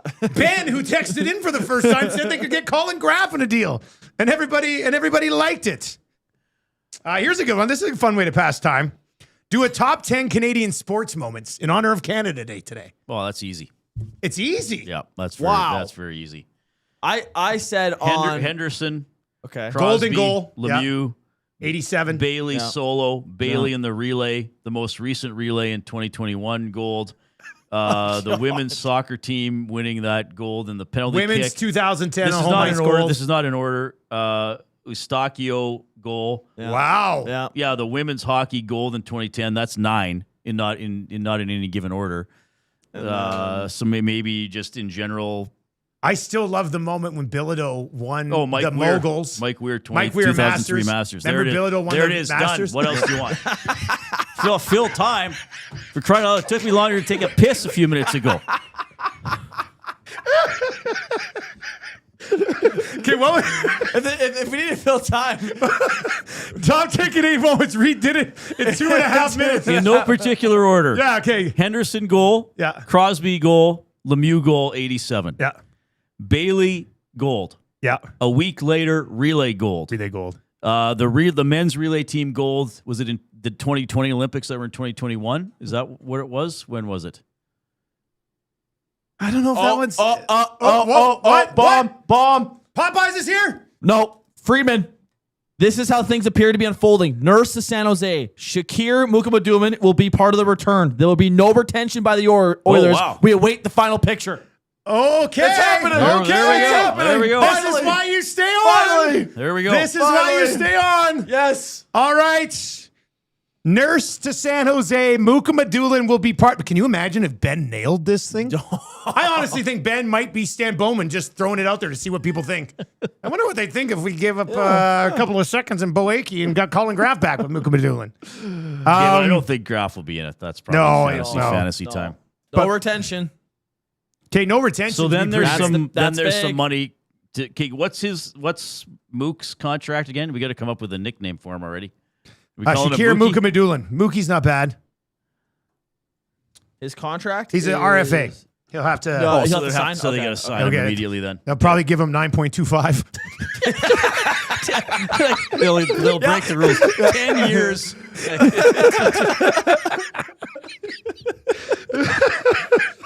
We got a replacement. That would be funny. Okay, so Mukamadulin. Let's dive into this kid a little bit because I remember dreading him because when he was at the Spengler Cup, I was like, oh God, how do I say this guy's last name? But on that team, I think on that team, he was like a super young guy on UFA out of the KHL, and you could tell you're like, okay, this guy. I mean, he can play. He was drafted first round. He's already been traded once From in his career because New New Jersey. Jersey drafted him. Right. So New Jersey drafted Mukamadulin, 20th overall in 2020. Then they traded him. Traded from New Jersey. Well, this was part of a big deal. Traded from New Jersey with Nikita Hukchuk, Fabian Zetterlund, Andreas Janssen, a conditional first and a conditional this is second, this deal. and a seventh to San Jose for Timo Meyer. Right. Scott Harrington, a fifth, and 3 prospects as well. So he was, I would say he was kind of the bigger piece in the Timo Meyer deal going back the other way to San Jose. He spent kind of close to a full season in the American League, 55 points in 34 games, played 3 years with the Sharks in 23-24, 3 games with the Sharks in 23-24. Then played 30 games for the Sharks 2 years ago, still played with the Barracuda in the AHL. And then last year, 50 games with the San Jose Sharks. I don't know if he was injured along the way or if he was in and out and played 50 games. I mean, somebody who follows the Sharks might be able to have that, Well, I'm trying have that to, answer trying for to us. talk but- to somebody right now. Okay, so we'll There we go. and he'll have to get Is it official? No. Oh. he'll have to get signed, but won't cost a ton. Actually, Ben was saying, here we go, because Senegal, Belgium's about to start. He's all excited. Ben, he's like, this is the matchup I was hoping I'd yes. see in the round of 32. Waited all year for it. So what is going? Okay, so now we play the game. What else is in this deal? What if that's it? The Oilers don't have to retain. They get a younger defenseman who can hopefully just shut down, and they develop a little bit. I don't know if he's a shutdown type. Well, what is he then? He moves well. He only had 12 points. Well, I guess in 50 games. Yeah, he's not like he's tall, but he's not like a banger. So great. So you get a defenseman with no dimension. That's great, Dustin. I mean, he's kind of like the defense. No, he's kind of like the defensive version of Levi, Rashok says it's done.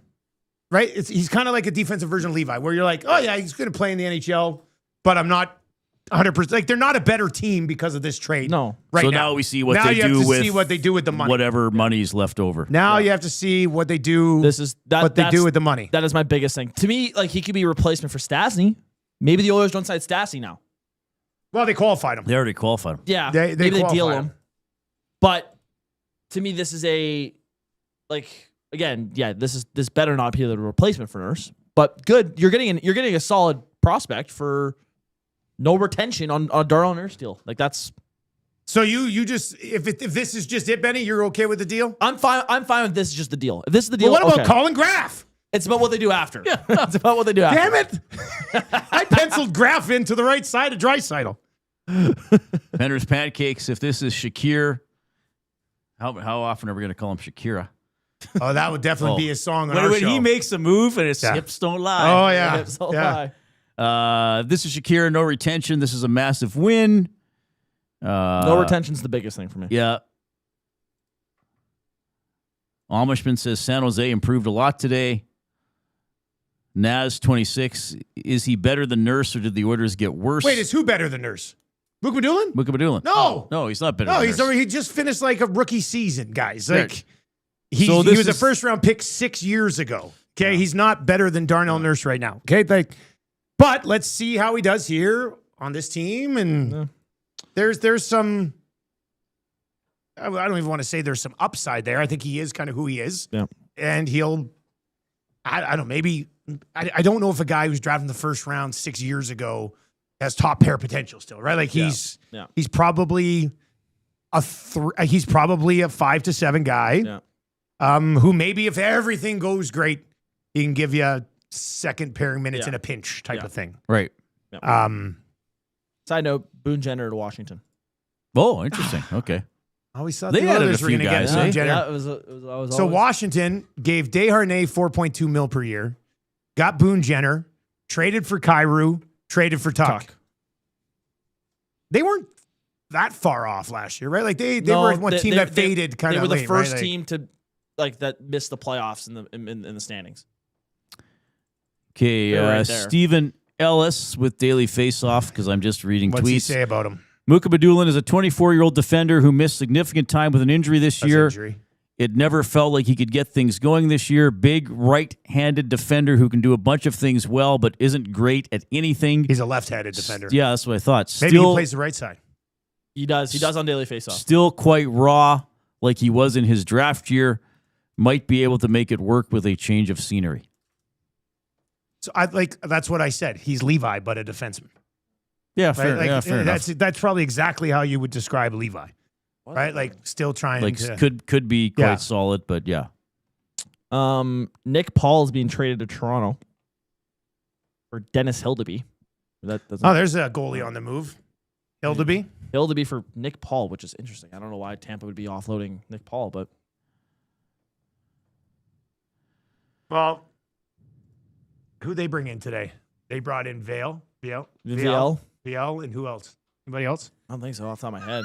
Maybe they're moving money to get Werenski. Yeah, maybe. That might be what's The happening. Leafs are? No, Tampa. Oh, Tampa. sorry, What's Tampa. Paul's cap hit? I think he's making 4 or something. Let me check. I like Hildeby, actually. He's a giant He is in the net. 6'7". Oh, they brought in McKayev.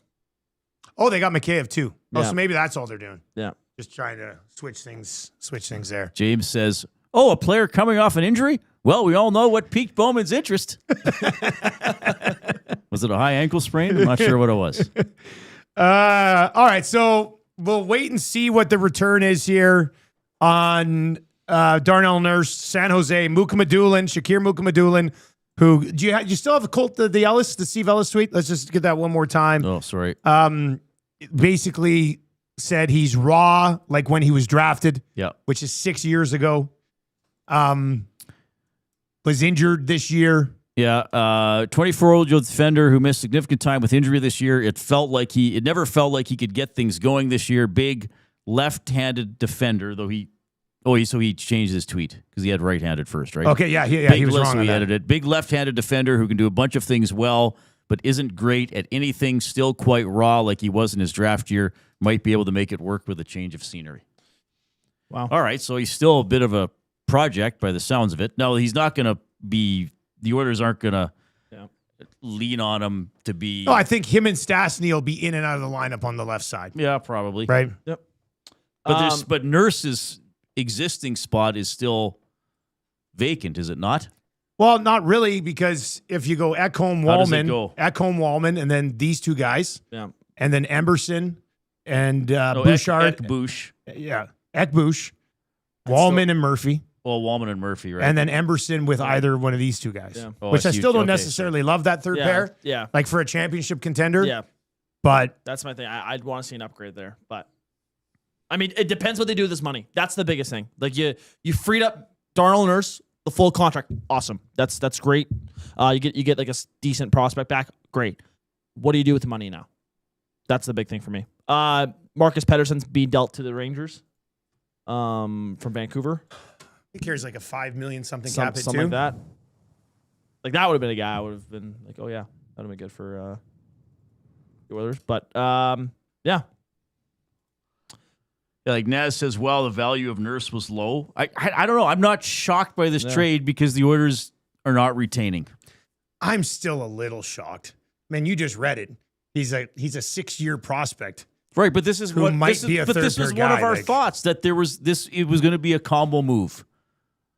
Right? Combo move in like now they spend the now money somewhere else. can they actually use the money Fair effectively? enough. Fair enough. That's the big thing.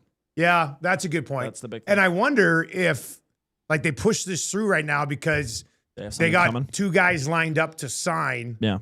with the money. Because what are we looking at cap wise? We're gonna have it's gonna be about 14 million-ish for the Oilers. because they're here. at like what 4.5, and then Yeah. they add Rashog says there's a prospect coming as well.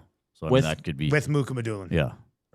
Okay, well we'll bring up the Sharks prospect list and start to get ready to discuss Start that firing at. as well. All right, if you're watching over on YouTube today, hammer the thumbs up for us. We're cruising along. We were scheduled to go from 10 a.m. till about noon. It's now 2 o'clock. We said we'd wait till the Darnell Nurse trade, and then we probably have a lot of time to react to it. It looks like it's happened. We do have Popeyes on the way, so we can get a bite to eat. And we've got we've got your reaction right now. Let's see. This text comes in. It says Nick Paul for Hildeby, a third and a fourth. What do you guys think? I actually don't mind that. You're getting a third and a fourth and a young goalie. Yeah. You brought in it. another forward already. If I you're get it. Tampa, it's Yeah, a yeah. different size. Like I think that's okay. Decent. Good ad for Toronto. That's a third line center. Okay, so where do they spend this money? Where do they spend the Darnell Nurse money? Because you're not moving Nurse out and not spending the money, No. right? So who's still available? Let's go through this list. Can I just read quickly? It's from Drew. I don't mind saying it. Remenda, he's a beauty. Yeah, Mukamadulin, big upside, reach is tremendous, good skater and can move the puck, needs to work on being consistent, using his size and reach and ferocity, shift to shift, fantastic kid. But as Drew often says, they're all good guys. fantastic kid. Most of them are good guys. I like that. See, is it tall kid? Yeah. Not overly physical. No. Mind you, in that game I called, Yeah. I do think he had a huge hit just inside the blue line. I can't remember who it was, but I think it was one of his bigger hits of the season. I can't remember, or he was hit, one or the other, but he was involved in a pretty big collision in that game. So I think we'll see how it works out. So San Jose would sooner have Nurse than wait for Mukamadulin to become something more. Yeah, and Mukamadoulin's upside will never be what Darnell Nurse is. I don't think that would be my take on it. Right. Like the Oilers aren't getting a guy who eventually becomes Darnell Nurse or better than Darnell Nurse. They're getting a young guy that will fight for third pair minutes, and if he can stabilize, he'll be a third pair guy for his career type of thing. And Like, San that's- Jose's obviously thinking too, okay, we need experience. Like they're gonna trying to fast forward What's things. their news release gonna say? He's played however many playoff games, including 2 appearances in the Stanley Cup final, to a fan base that saw the team tease them getting back into the playoffs and then really play quite poorly the last 15 or 20 games. Right? San Jose has committed $16 million today to Trouba and Nurse on their back end, and brought in Marchment up front. So San Jose's playoffs are bust next year, right? Like Yes. they brought in a Yes. couple veteran They're- defensemen. They're loading up. They're moving Mukamadulin, but as far as like futures on the blue line go, he wasn't even a top 5 futures guy for them. I mean, they got Dickinson, they got Cagnoni, they drafted Verhoff, they've got Lynn coming. So he's a very expendable piece for the San Jose Sharks. But if the Oilers aren't going to retain on it, him and whatever the prospect is coming back. Somebody texted in and said, "Is Colin Graff a prospect?" No, he's not a prospect. You know, San Jose did better than I was remembering down the stretch, but they had a 5-game losing streak, March 15th to 24th. That'll kill you with how tight it was. They went from 32-27-6 to 32-31-6. And then after that, they were a little over 500. Yeah, then after that, they went 7-4-2, which isn't that bad, but that 5-game losing streak, I think, knocked them back. But anyway, that's how they're going to position this trade, you know, which is fair. I'm saying the Nashville. Like, imagine if it's Ravensburgen. That was their high goalie that they picked. Ravensburg. Yeah, he is a stud. But I can't imagine it's anything too crazy of value. Well, hopefully we get something. Well, I mean, not to doubt the reporting, but it'd be nice to get something official by the Oilers by the time we sign off, whenever that is. Well, Erin's picking up the Popeyes right now. She says she's still waiting for the food. Good news, it'll be fresh. Yes. So we got. So let's look at San Jose's top prospects. What's this? This is May 11th, 2026. Brock Otten, McKean's hockey. Okay, so this is their prospect report. Did we get a list? Okay, we get a list. Michael Misa, Chernishev, nope. Those guys are all big parts of the future. Their number 3 prospect is Quinton Musty. Oh, yeah. He was in the AHL this year at 45 points in 61 games. Ravensburgen, Prince George, 2.51, 919. First round pick last year? Yeah, I believe so. Yeah.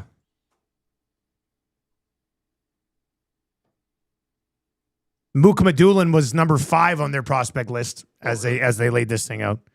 Bysted was 6th. Cagnoni was 7th. Eric Polkamp 8th. Cameron Lund 9th. Leo Celine Wallenius. So this is before this draft. This is before this draft. Right. Kasper Haltunen. That's an interesting one. He's a right winger, had 16 goals, I think, as a rookie in the American League this year. He's 11th. He was a Finnish World Junior. Yeah, Ravensburgen was They're not picked. trading Was Ravensburgen. picked 2025, 30th overall. I don't think I'd be they shocked. would. I'd be World shocked junior if he's gone. team. If I had to guess, this is a low tier prospect coming, which is fine. To me, the biggest thing is 925s off your books. But what do you do with that money? Well, you're not going to spend it all on a D man, right? You wouldn't think. As of right now, You wouldn't think. what'd you say, Benny? 14 mil? Yeah, around there. 14 mil to play with. I mean, A lot of good names already off the board. There's been There some. could be a trade that they could be looking at too, maybe. There's nasty chat's been there, and my dad's been in my ear about this trade for a What's while he saying? now. Parayko and Binnington package. The money works. Yeah, I don't think Parayko would do it. You You don't think Parayko wants to play at home here? Like, I think he likes. Well, I know he likes St. Louis. yeah. Right. And I don't even know if he's coming back here in the summer much anymore. Yeah. And where did he nix the trade to? Buffalo. But he It was Buffalo, yeah. said that it was during the season is why that was the main reason why Oh yeah, fair. he nixed it. To me, I just don't know what kind of package you would have to send over to get that done. Like, to me, that seems like it would be a lot.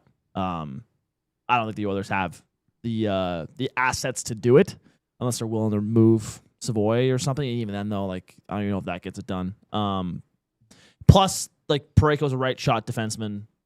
You already kind of have your guys, but I don't know. It's interesting. I'm like, obviously, like, those two would be awesome fits, and I am personally for Binnington. I am personally.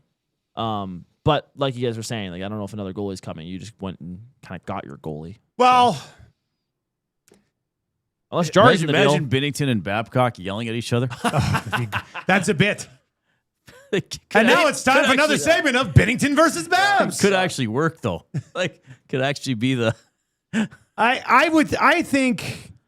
Okay, so they bring in Mukhamadullin. Nurse is gone. They've got Stastny, who they've qualified. They've got Emerson still. Could all of this? Does this open up the door for an $8 million forward? Like, could they just pump this money in up front? Because if, like, you laid it out, they've got 7 defensemen who play in the NHL right now, right? Yes. So Yeah. you could spend this money on maybe another goalie. Like, maybe this money opens up and they're like, Ingram's coming back. No. Hey, you're not making a trade for a goalie, but Ingram, as of right now, is the best UFA goalie still left. Right? Skinner's gone, Bobrovsky's gone. Ingram is the best unrestricted free agent goalie right now. Yes. So you've got enough money now that you could spend $7 to $10 million on a forward or 2 and pay Ingram like $3.5 million to come back as well. Right. But then you'd have to carry 3 goalies or risk Losing one of them or. But what forwards are left? Well, that's the thing. I wonder if it had to be a trade. Here's the list of guys. So Bobrovsky's gone. Trouba's gone. Carlson's a D-man. Anders Lee, he's 35. I wouldn't mind it, and like if it's not, as long as it's not too high. Boone Jenner just got $5.75 million a year. Mason For 4 years. Marchment's gone. Yeah. Anthony Mantha. Now, I saw some people in chat be like, Pagnotta said that the Oilers are in on Mantha. say, so I threw his name out there last year as maybe a cheap option. He probably would have turned out better than Manji, oddly enough. yeah. Wouldn't be a cheap option now, though. No, and what dimension does he bring that this team needs? Not the fire. Not that side. No, so Anthony Mantha, and I saw a bunch of people in the chat when Mantha's name came up earlier that was like, not Anthony Mantha. Scored 33 goals last year for the Penguins. He got up to 33. 33 last year for the Penguins, had 64 points. Now, it was, how long's he been around? It's like the 10th or 11th season of his career. He's 31. That's his best season ever. Yeah. Is he peaking now? And he must have been playing with, was he playing with Sid for he was most up, of that time? He was like, up there, yeah. had to have been on their top power play unit if he's scoring 33 goals. So Mantha's still out there. He was number 6 on TSN's top 50. Scott Lawton hasn't signed anywhere yet today. You read up with LA. Did he? Okay. Yep. Bunting. Bunting's still out there. Zuccarello signed with LA. Yep. Mario Ferraro still out there. I was thinking about D-men. They were interested in him. Yep. I mean, maybe that's the guy. Maybe he's in, and then Stastny and Mukmadulin fight for the seventh spot.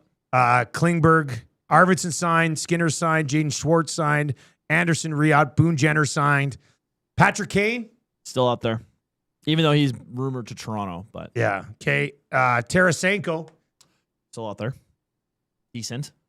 Like I don't know if you're gonna be able to pull he just back. Changed his agent. Oh, did he? So, did he go to Milstein? I thought I saw a tweet that he went to Milstein. Maybe. But is Milstein the one that? He's the one that's never had an issue with Mike Babcock. Yeah. Kuzmenko signed. Yep. You know who's still out there, boys? Tolvanen. My God. Oh, there you go. Yeah. Tolvanen's still out there. God. Michelle's gone. Freddie Anderson's still there. We're talking goalies. Yep. Kerfoot signed somewhere already?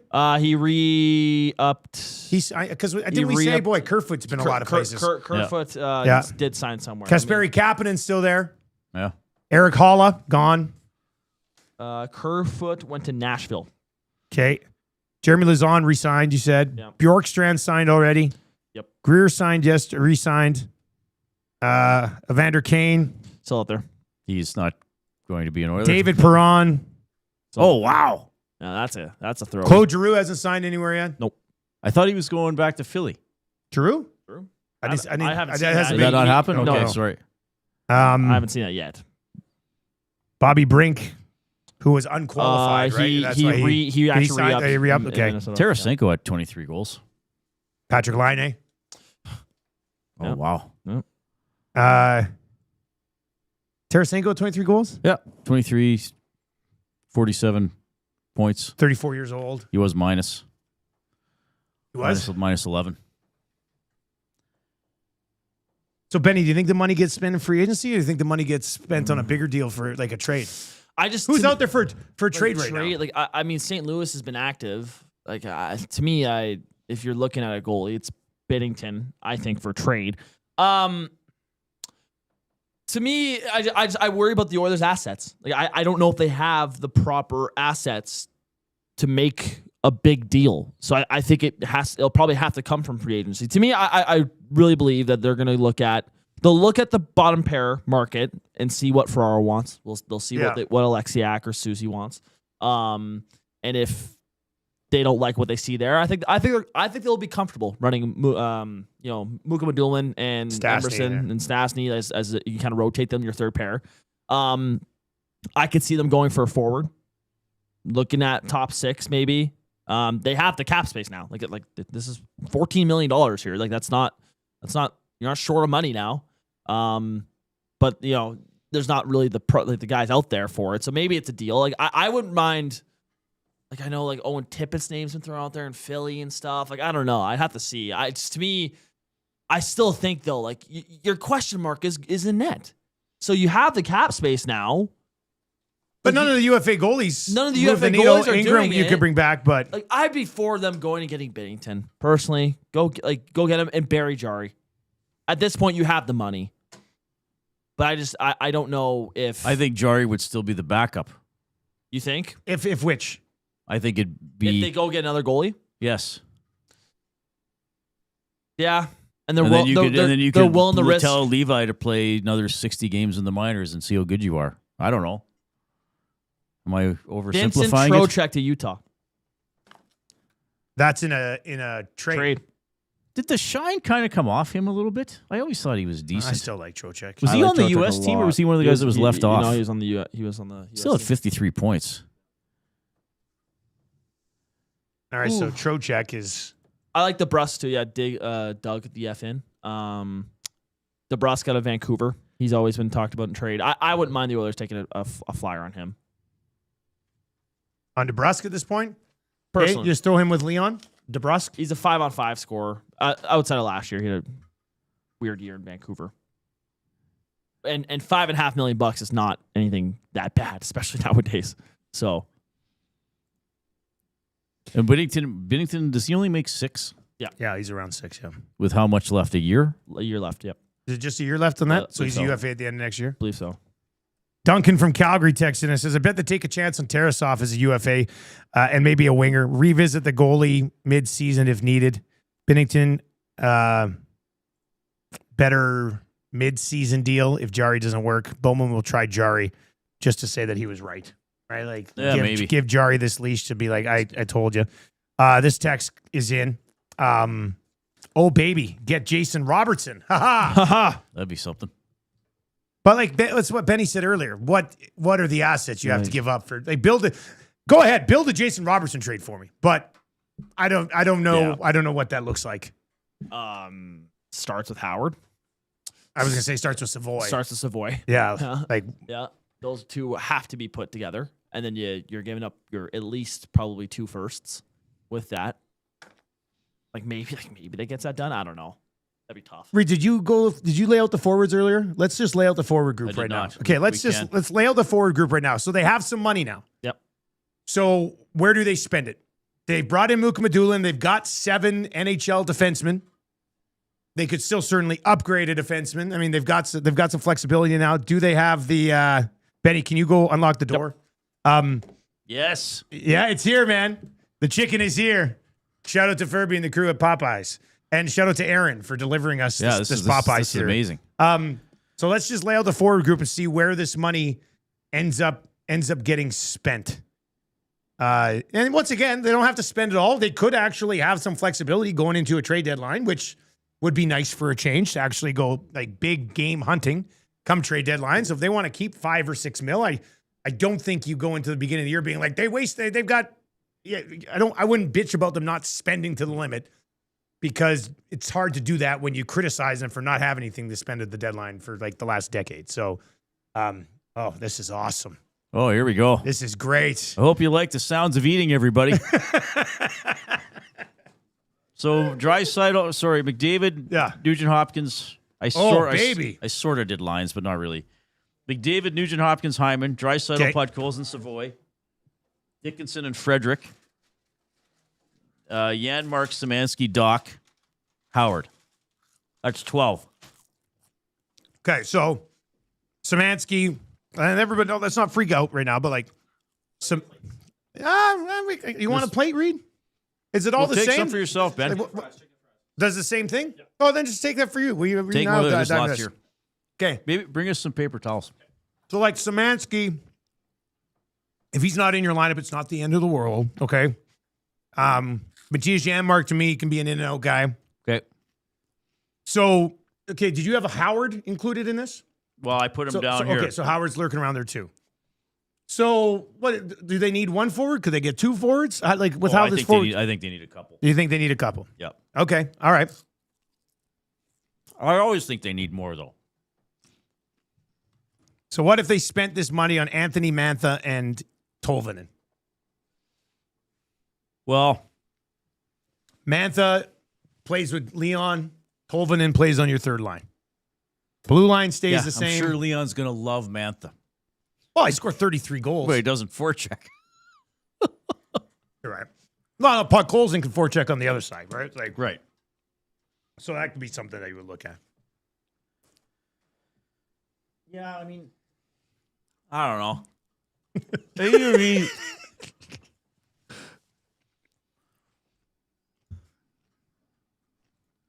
Love that chicken for Popeyes. Yeah, it's delicious.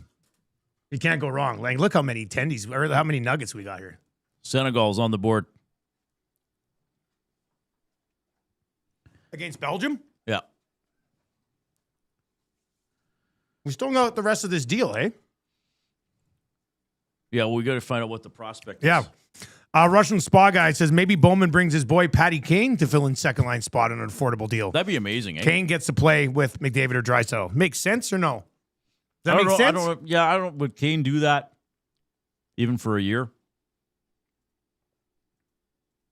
I don't know. He'd really have to like Bowman.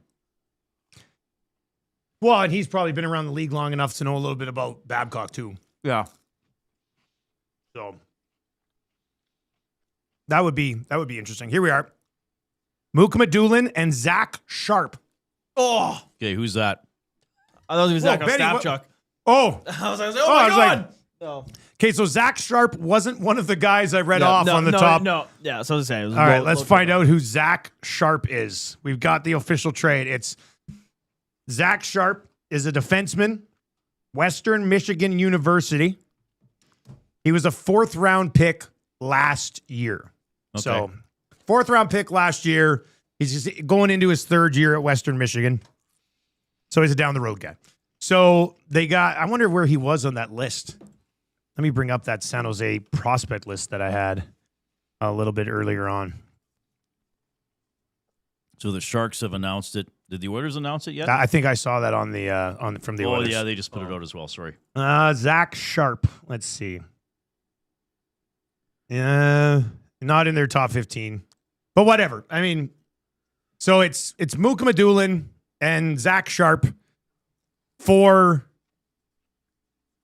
Darnell Nurse, and it's So the day It's has a done come. deal. A lot of people have been praying for. Darnell Nurse is team. traded. Here we go. Darnell Nurse is off the team. Yes, This is a moment. this is pretty. Many pretty people epic. have told me over the years that this is all they wanted.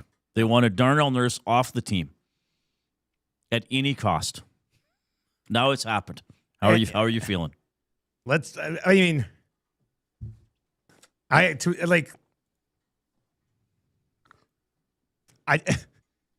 you got rid of his salary. You got to have some other stuff cooking. You have to. So you can't really judge this until you see the entire package, because we might be sitting here going, okay, so it was Darnell Nurse for Mukama Doolin and this prospect, and then this forward and this forward came in free agency, and that's kind of how you sort of have to view it, because like right now this deal is very underwhelming. Yeah, they got To me, it's a common. There's got to be something to follow up. There's no way they Has make to. this trade without two things already locked in. Yeah, Or at least something of significance pretty much already locked in, right? You're not just essentially giving Darnell Nurse away unless you know that $7 million of that $9 million is going to be spent on a piece that significantly helps your team, right, Benny? Like, there's no way that it's like, okay, we moved him, and now let's go look around the market and see what we can find. right. There's something coming for The sure. Oilers had to have been in talks with multiple free agents that are available, and they've had to, in my opinion, had to have liked where they sat with some of these free agents. To me, like you don't make this deal if you don't think that there's a good chance you land some of the guys that you're talking to. Again, I like the Ferraro pickup if they can, or Alexiak or Susie. Like that to me is the type of guy that they should be looking for. This third pair, you can maybe start the season with, but definitely come playoff time, you'd want to upgrade. So maybe that's something they address at the deadline. Bottom line is they got to have some plan. They have the money. They can now choose what they want to do with that money. You can go for a goalie. You can go for a third pair defenseman. You can go for a forward. Whatever it is. You got to be smart, though. Yeah. To me, you can't waste this money. That's what we talked about, man. We said this weeks ago. Yeah. The actual Nurse trade could be underwhelming. Yes, it's or about what you appear do to with be it. an immediate loss. Was it going to be a combination move? So that's what's happening. It's like, okay, Nurse is gone. I mean, like as of this moment, and I know some people who really dislike Nurse will not agree with me on this, but as of this moment, they're significantly worse. Now, to me, it's you got to spend this money to drastically improve now, right? At 2:30 p.m. on this day, they are worse. Yeah, but by 3:15, Yes. you could look at it and go, actually, Yep. you know, their blue line's different. You're going to hope that DJ Smith helps a guy like Wallman, and Wallman can step his game up. But for those of you who, like Jay texts in, and Jay says, boys, we didn't have to pay the entire Nurse ticket off the books. It is a win no matter what. Coach Mike says no retention is fantastic. Use the money wisely. right. Sean says, happy the money is off the books. Now, how will management either make hay or eat caca with new cap space? Sorry, what? And Mukabadula needs a contract? Yeah, he's an RFA, but that won't, I mean, It'll be something. It'd be less than $2 million. Okay. Like, he's potentially a bottom pair guy. So Nurse finishes with 798 games as an Oiler. 88 goals, 324 points. Yeah, I mean, he was with them a long time. Didn't miss a whole lot of games, man. He was healthy.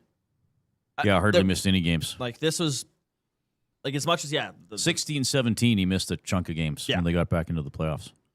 Only played 44 that year. Played exactly 100 playoff games. Mm-hmm. So, again, that's going to be a selling point here. That's a good thing for San Jose. Yeah. Hey, like, for the Sharks. There's like, value to him there. Yeah, 100%. no, it does. This deal, I think this deal makes sense for the San Jose Sharks, too. Like, you're pretty much giving up almost nothing to get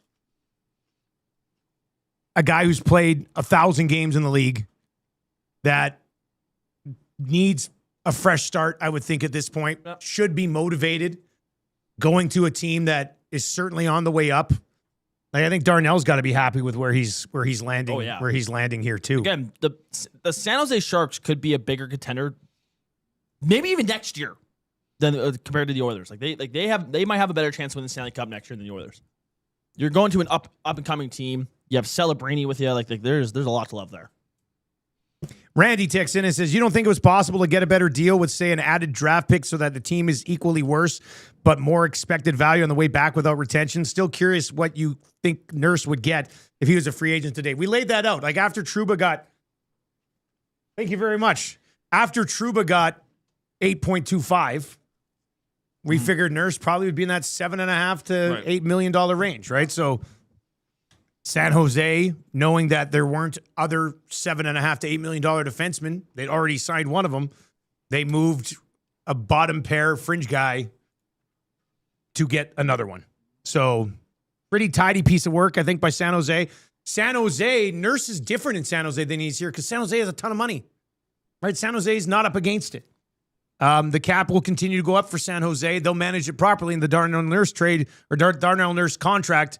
Won't hamstring them moving forward, right? So good deal for them. The Oilers get it all for the books. They've got to be happy with it. It's really fun to see where they go now. Like they must have a plan in place with one of these free agents that's sitting out there. Well, you'd hope so. You'd hope. Hopefully it's a good plan. Darnell Nurse. Sorry, I'm already doing the retrospective. 7th most games played in Oilers history. 798. He will be passed by McDavid shortly, who's 10th. McDavid is going to pass Buchberger, Horkoff, and Nurse in the first 2 weeks of the season.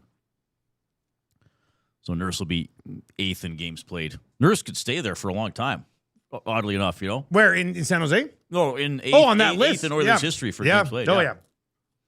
Cole Baudin, Sean Dursey, and a third for Trocheck. Which forwards are available via trade still?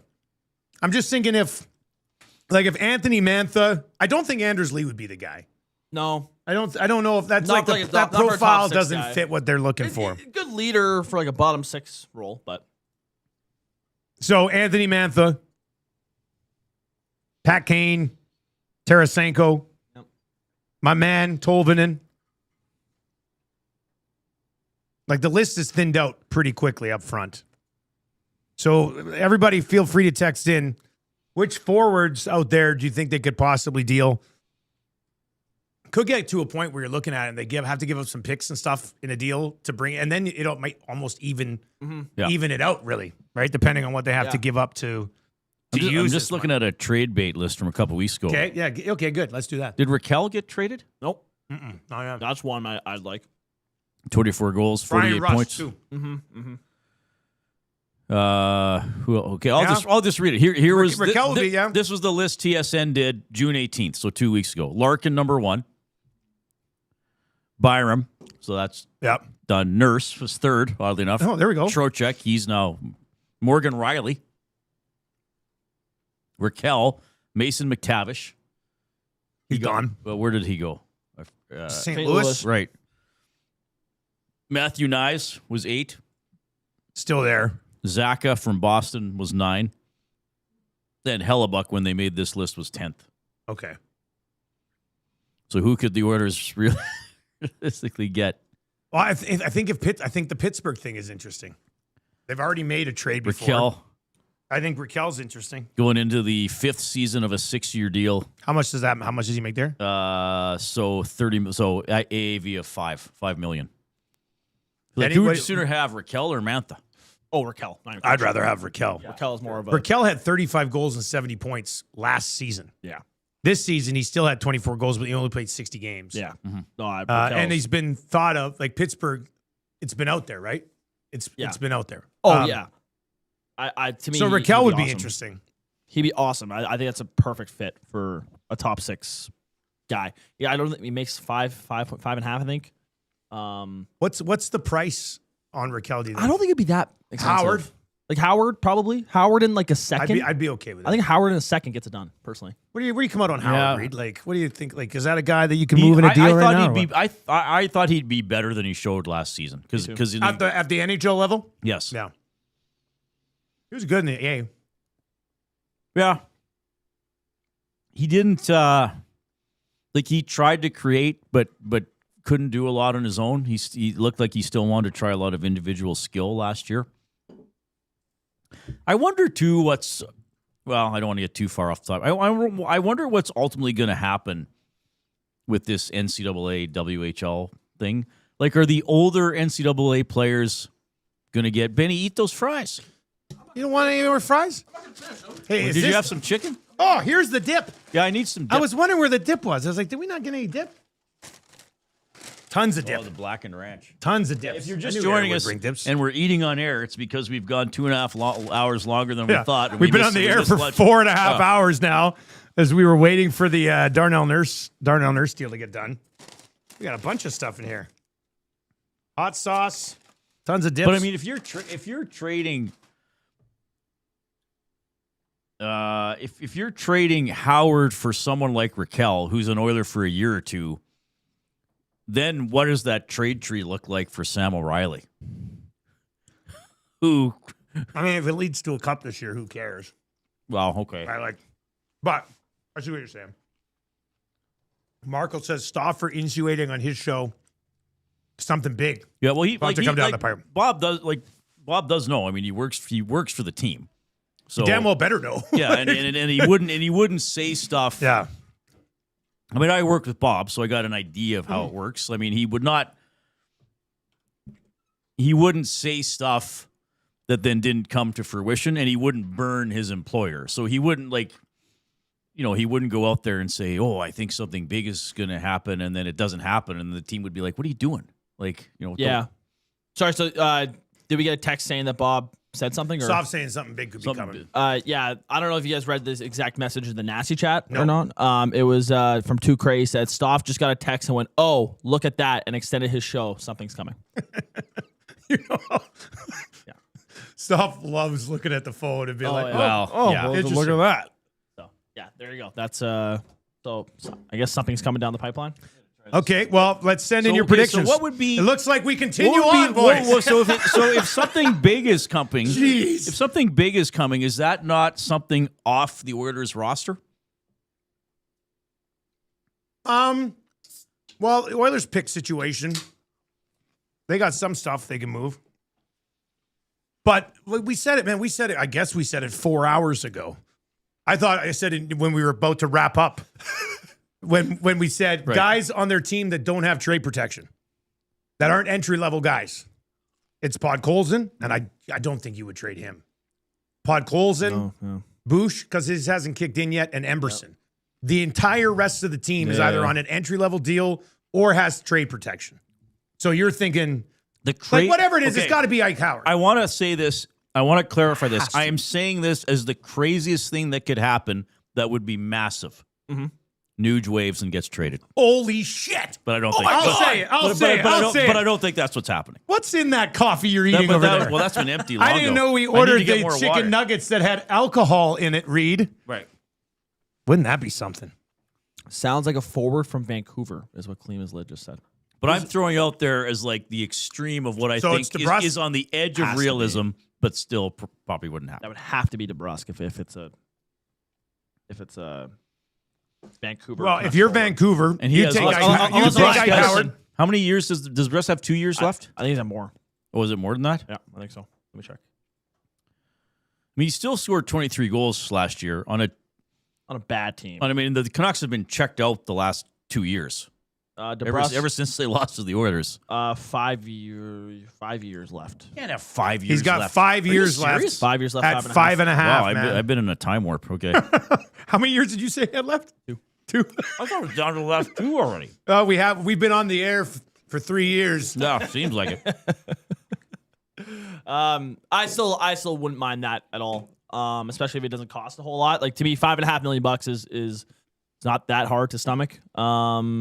And for a guy who's been typically known as a 5-on-5 goal scorer, you could spend 5.5 on DeBrusk and then still have money to go get another defenseman if you wanted. Exactly. Like what you could do is you could spend 5.5 on DeBrusk and sign Ferraro if you want as a depth man, third pair, kind of the guy who would be your main guy on your third pair. Yeah.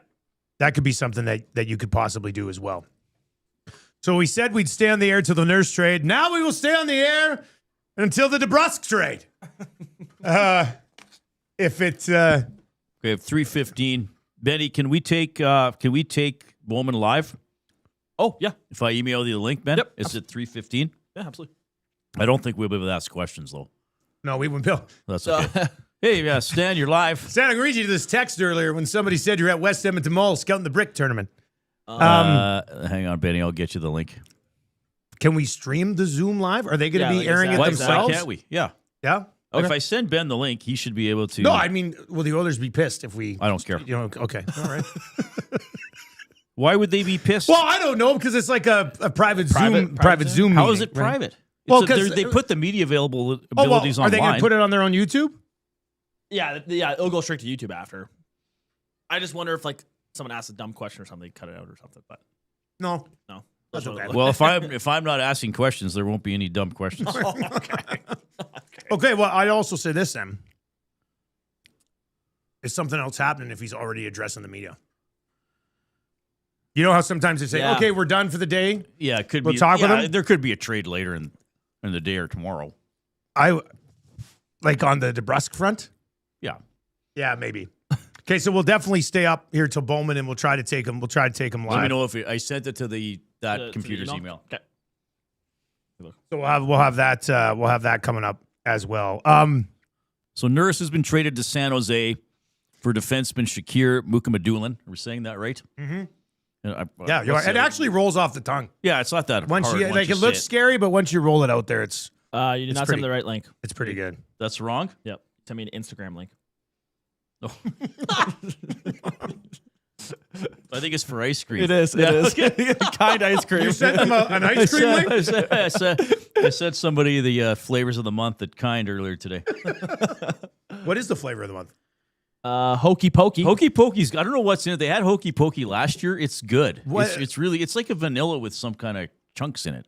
And don't they have a cherry Coke? They got orange creamsicle. Where's this place? Let's give them a plug. What's the Kind Ice Cream? Kind ice cream. Is it down by your place? Like, there is one by my place. There's one in Ritchie. I think there's another one too. We should get them as a sponsor.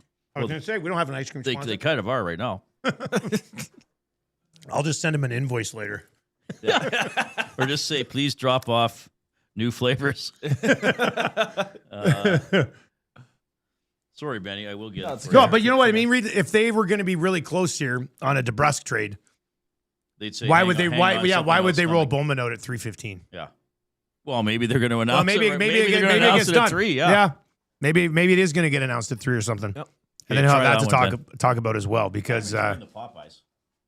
Popeyes is What delicious. a weird day. This has been a strange day. It's been an awesome day. But- This should go up for an SD. We have the freedom to do this in our country. And here's to Canada. And it could be an SD. You know, their show's extended for 3 hours Sure. on a holiday. All right. So who's the other much guy in the better. trade? Sharp. Zach Sharp. Right. Okay. Oh boy. Okay, whoa. I'm getting a lot here. People are funny. I probably will get ice cream later today, to be honest with you. I mean, this is like a weird time for me to eat, even though I eat it. I got to go get some water, Dusty. Go ahead, You guys man. want anything? Go ahead. No, I'm good. No, I'm good. I have a beverage and we're good. I got a Diet Pepsi. Martin texts in and says, speaking of sponsors, can I get a conch from my wife finding me in my kitchen at 11 p.m. eating a panino from the Italian Center in my underwear in the dark, illuminated by only my phone? God, Martin, I'll have to tell you, buddy, I'm impressed. She finds you with the whole kitchen dark, only illuminated by not its phone light, but probably just the glare on the phone, going to town on a panino at 11 p.m. I like that. Troll is in and says, if they're sending Howard, the Canucks better be retaining salary on DeBrusque. The DeBrusque thing, not necessarily just to the Oilers, but Benny, the DeBrusque thing has been out there for quite some time in Vancouver, Oh yeah, right? Like, yeah. It's been that's been talked about for a while that he wants a fresh start. The Oilers tweeted out that there will be a Stan Bowman media press. You can watch it for free on Oilers Plus, so you, Okay. so you don't have to be on the Zoom. So Yeah. that's Okay, so we'll stream it. So we'll Okay, let's stream so- it. yeah. We'll stream Okay, it from so- Oilers Plus. Yeah, it says Oilers Plus. Do we have our Yeah, Oilers I'll- Plus I- account though, right? Yep, Like yep, so, yeah. Yep. All right, so we'll pick it up there. So we'll go to that at 3:15. So we got about 28 minutes. All right, but- discuss this. Okay, so hypothetically, if it's Levi, Mukamadulin, and DeBrusque, and Nurse is gone, are the Oilers better? Okay, so Or are they still just banking on Levi- Babcock being a wizard? Levi Mukmadil. Oh man, that's a Still good gonna question. get their I mean, I D-man, think don't you? everybody will say yes. Everybody will say yes. But I think out of respect to Darnell Nurse, I'd be like, Oh shoot. should be, but I'm not 100% certain. It really, you know what it probably comes down to? How good Wallman is next year. Yeah, I think it's a big. And if Ekholm Oh, yeah. continues to Big- age, and like, you have to remember, Ekholm isn't what Ekholm was when they brought him in. Exactly. And Wallman is very hit and miss to me so far. yeah, Yes. for sure. So the left side is not getting better. In fact, even if they were to bring in a Ferraro, technically it's not better than it was with Yeah. Darnell Nurse. So and are they better with Levi than Ingram? I would say I'd probably rather have Ingram right now. Yep. The DeBrusque thing would be an upgrade over Roslovic and Kapanen. Yeah. But Roslovic scored 19 goals last year, but they're different. They're different forwards. So, Stoff is hinting at a big player. Well, Jake would be a top 6 player. I mean, you have to play him in the top guess. 6, don't you? Yeah. for sure. Yeah, I don't know how much more bigger you can go here on the market right now. I'd rather have Raquel than DeBrusque. Me too. There's certainly, the Robertson thing's not happening. But of the names that have kind of popped up lately, what about Robert Thomas? Oh boy. I mean, he's Did you available. get him? You'd have to pay. I Yeah, mean, that's yeah, going to cost pay. you. Look at him out. What's his cap number? I'm just thinking of guys whose Eight. name have popped up. I think it's 1 year left at 8. I want to say. Let me check. It is. He's a No, I very lied. good Sorry. player. 8.125, and he's going until 2031. So 5 years left at 8.125. That's a damn good deal. I mean, that would be a big one. Nothing against DeBrusque or Raquel. Oh no, but but if Robert they were to Thomas pull the is a- trigger on a Robert Thomas deal, Robert Thomas was in the conversation to make the Olympic team. He was. why was Robert? That is the thing, though, right? The Blues were open to listening on Robert Yep. Thomas. Detroit was heavily interested in them. I think Carolina took a run at him. Yeah, they were listening to offers for him at the deadline. He's got a no trade, full no trade. Yes. But, I mean, Yes. people have been talking about this since, was it Connor that drafted him at the All-Star draft a few years ago? And they said, we'll take Robbie Thomas. And people are like, oh my God. yeah, nickname. McDavid's tied with Robbie Thomas. Right, yeah. They are, though. They hang out in the summer and stuff. So, what has to go the other way? So, financially, you could afford to do this now. Yes. What would have to go the other way in a Robert Thomas deal? If we're and look, guys, we've been on the air for almost 5 hours. We are spitballing names here. Raquel, DeBrusque, basically any name up front that has come up as a possible trade option, we're diving into right now. Steve Shutt. What has to go back for Robert Thomas? Oh, Savoy. Hold on, guys. Did we just get? Everyone's saying Ryan Shea in the nasty chat. So, Oilers just signed Ryan Shea off the Penguins to a 5-year deal. He had 35 points last year. 5-year deal for Ryan Shea. Okay, so that I'm just all about the cap space now. So that brings them back down to about 9-ish. And that's without your not guys. including. Well, Can I have another chicken? have at her, man. We got a bunch. I have some more here. We got more chicken laying around. All right. I'm texting my Pittsburgh buddies to see what. Okay, so Ryan Shea, who was one of the free agent defensemen, we mentioned him, but we didn't dive into him too deep. He had a breakout year earlier. basically. Yeah, But he's older. He's 29 already. He's 29. He'll be 30 in February. He didn't play in the National Hockey League till he was like 27. No, it's amazing. So this was his first full season. Oh. His first full season in the league came at 29. He had 6 goals and 35 points and was plus 30 for the Penguins this season. Last year, he played 39 games. The year before that, he split between Pittsburgh and their American League affiliate, Scranton. So finally established himself this year. Great year for him with his UFA, like becoming an unrestricted free agent, finally having a season that establishes $4 him. million When you think per. about it, that's an Four per? Like Four that's per. an exceptional season. 35 points and plus 30. Yeah. $4 million per Ryan Shea On 5 years. On 5 years. So this is all bad news for Spencer Stastny. Yes. Yeah. He's Yeah. And it's not great news for Bad news Mukama bears. Doolin either because their left side will be Shea, Wallman, and Ekholm. So Ryan Shea, 5 years, $4 million, basically the Murphy deal. I would think it's probably got a 3-year no movement as well. I'd imagine. I would think that's probably what they do. So your reaction to this? Well, we got ourselves a day here, boys. I don't know what he's like for physicality. Yeah, I have no clue. It says 6'1", 200 pounds, so that doesn't suggest anything to me. Can we throw something at you? Please do. Ryan Shea, originally drafted by Stan Bowman in Chicago in 2015. There we go. There it is. There we go. There's the connection. There it Getting his is. guy. Bowman drafted There Ryan it Shea is. in the 4th round in 2015. After he was drafted, played 1 year in the USHL, played 4 years at Northeastern, 3 full seasons with Texas in the American League. Now, let me see here. Yeah, so he signed with Dallas in 2020, then signed with Pittsburgh in 2023, and just got himself $20 million from the Edmonton Oilers. So, I mean, something must have clicked for him as a 29-year-old because he had put together a really nice year in Pittsburgh at the exact right time. Yeah. And now...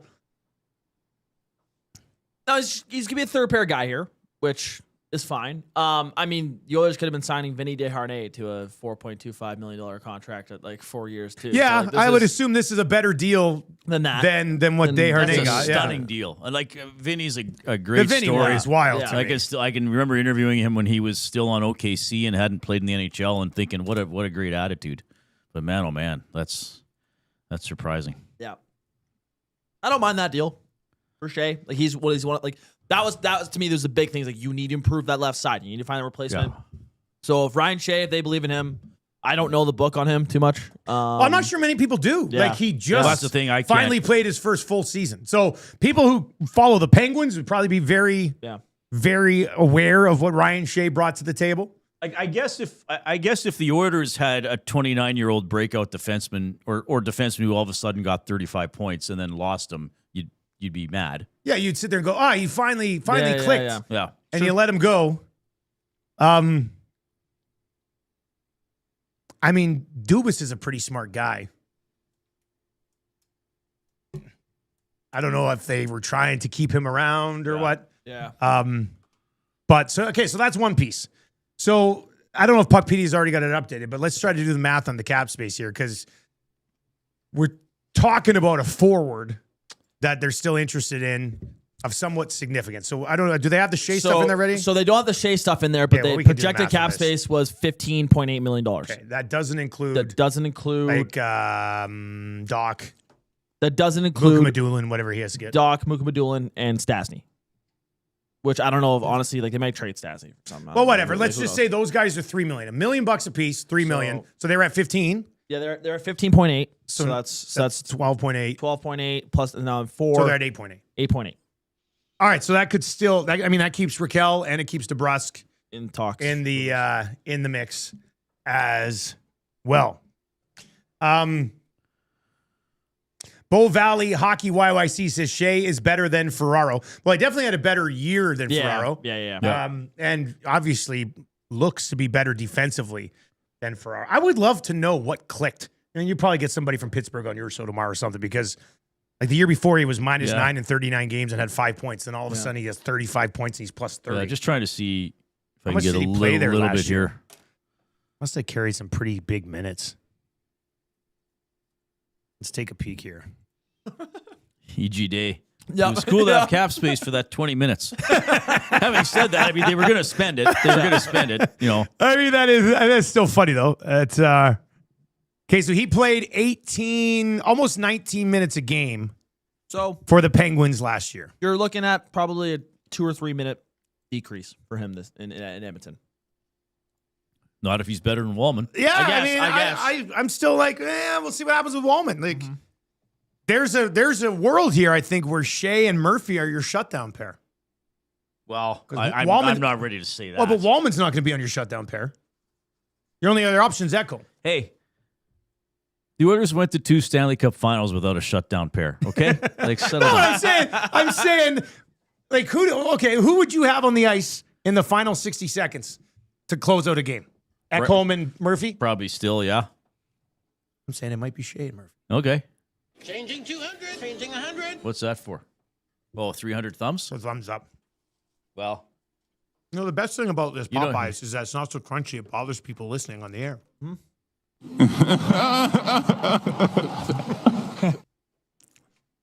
RPK says Shea and Murphy, PK1.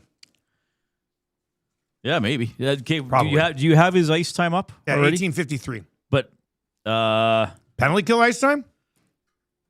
I don't have that up. Phil Bork tells me he played on the PK, but real good with the puck and would be fine on a second power play. Interesting. Nice. Really? Well, Wallman would be their second power play guy, I would think, I mean, anyway. second power plays. But, yeah. People know what I think. Cool. Like, just Cool, keep cool story, Phil. still roll out the big boys. Yeah. Okay, so, but he said he's on the penalty kill? Yeah, And he's good with the puck. But we got to check his ice time. On the penalty kill? Yeah, you have it. No, I don't have his PK ice time. You have I can take a look at it. Okay.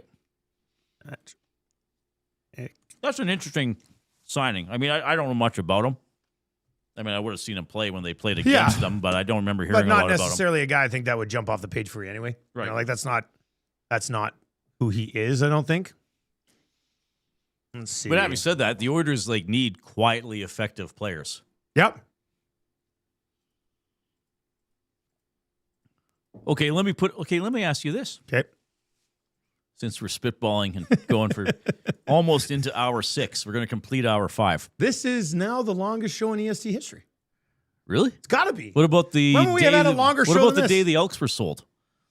No, we didn't go for. I mean, we're into hour 6, man. Coming into hour 6. Yeah, this is the longest show in EST history. Let me ask This guy this. gets some Hour 5.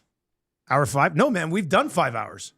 Oh, yeah, sorry. Yeah, Yes, we're going into hour 6. Just like how in soccer, it's as soon as the game starts, you're in the first minute, even though in Yeah, 1 now minute. we're going into the 6th hour.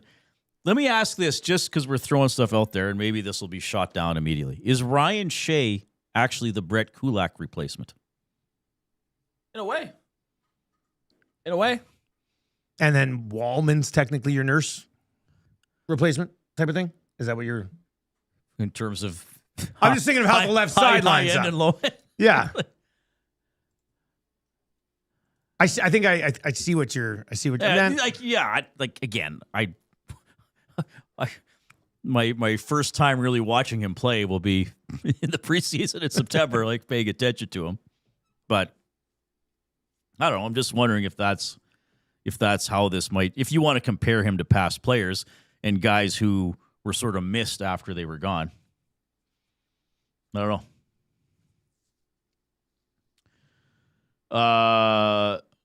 Yeah, Shaggy says Emberson has more toughness than Stastny, so he should be the odd man out. Yeah, I think we kind of Emberson's a righty, that. Shea's a lefty. Yeah. Yeah, I think Stastny one and of us Luka said Madulin that. would be... This is the last hour has not been great for Spencer Stastny. No, at his definitely playing time. not. Spencer Stastny's got to be no. sitting there going, "Oh, they traded for a lefty, and now they signed. Now they signed a lefty. Now I may be fighting to stay in the NHL as well." This also just came in from the Oilers. The Edmonton Oilers have signed free agent forward Edwards Traulmax to a 1-year, 2-way contract. 6'3". This is a minor league deal. Spent last season with the Grand Rapids Griffins, 42 points in 64 games. He's out of Latvia. Enjoyed a productive appearance at the Olympics last February, posting 3 goals and assist over 4 games. Scored a couple of goals at the World Championships in May for Latvia as well. So that's a minor one. That'd be for the American League, and then who knows, see what happens after that. But Edwards Traulmax, I hope that's the first question for Stan. Oh, so tell us about Edward Traulmax. That'll be me. If I know I'm retiring, like in 15 years, and I'd be like, Dusty, every press conference, I'm just going to go off the wall. He'd be like, okay. I like that. A couple of notes here. This text comes in, no handle, says Ryan Shea is in the 82nd percentile for penalty kill defenseman.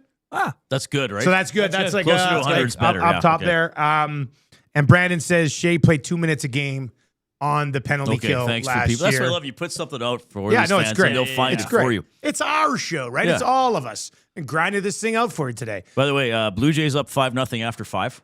We must get that whole game. And I saw somebody put this in the chat. Cubs beat the Padres 23-3. And wasn't there a 23-3 game on Friday? The White Sox and Royals? Or I texted you that, Benny, remember? Yes. It was 23-1. 21-3 or something like that. Yeah. Anyway, just since we're doing sports today, Yeah. we got footy on. Still scoreless in that one? Second 0-0?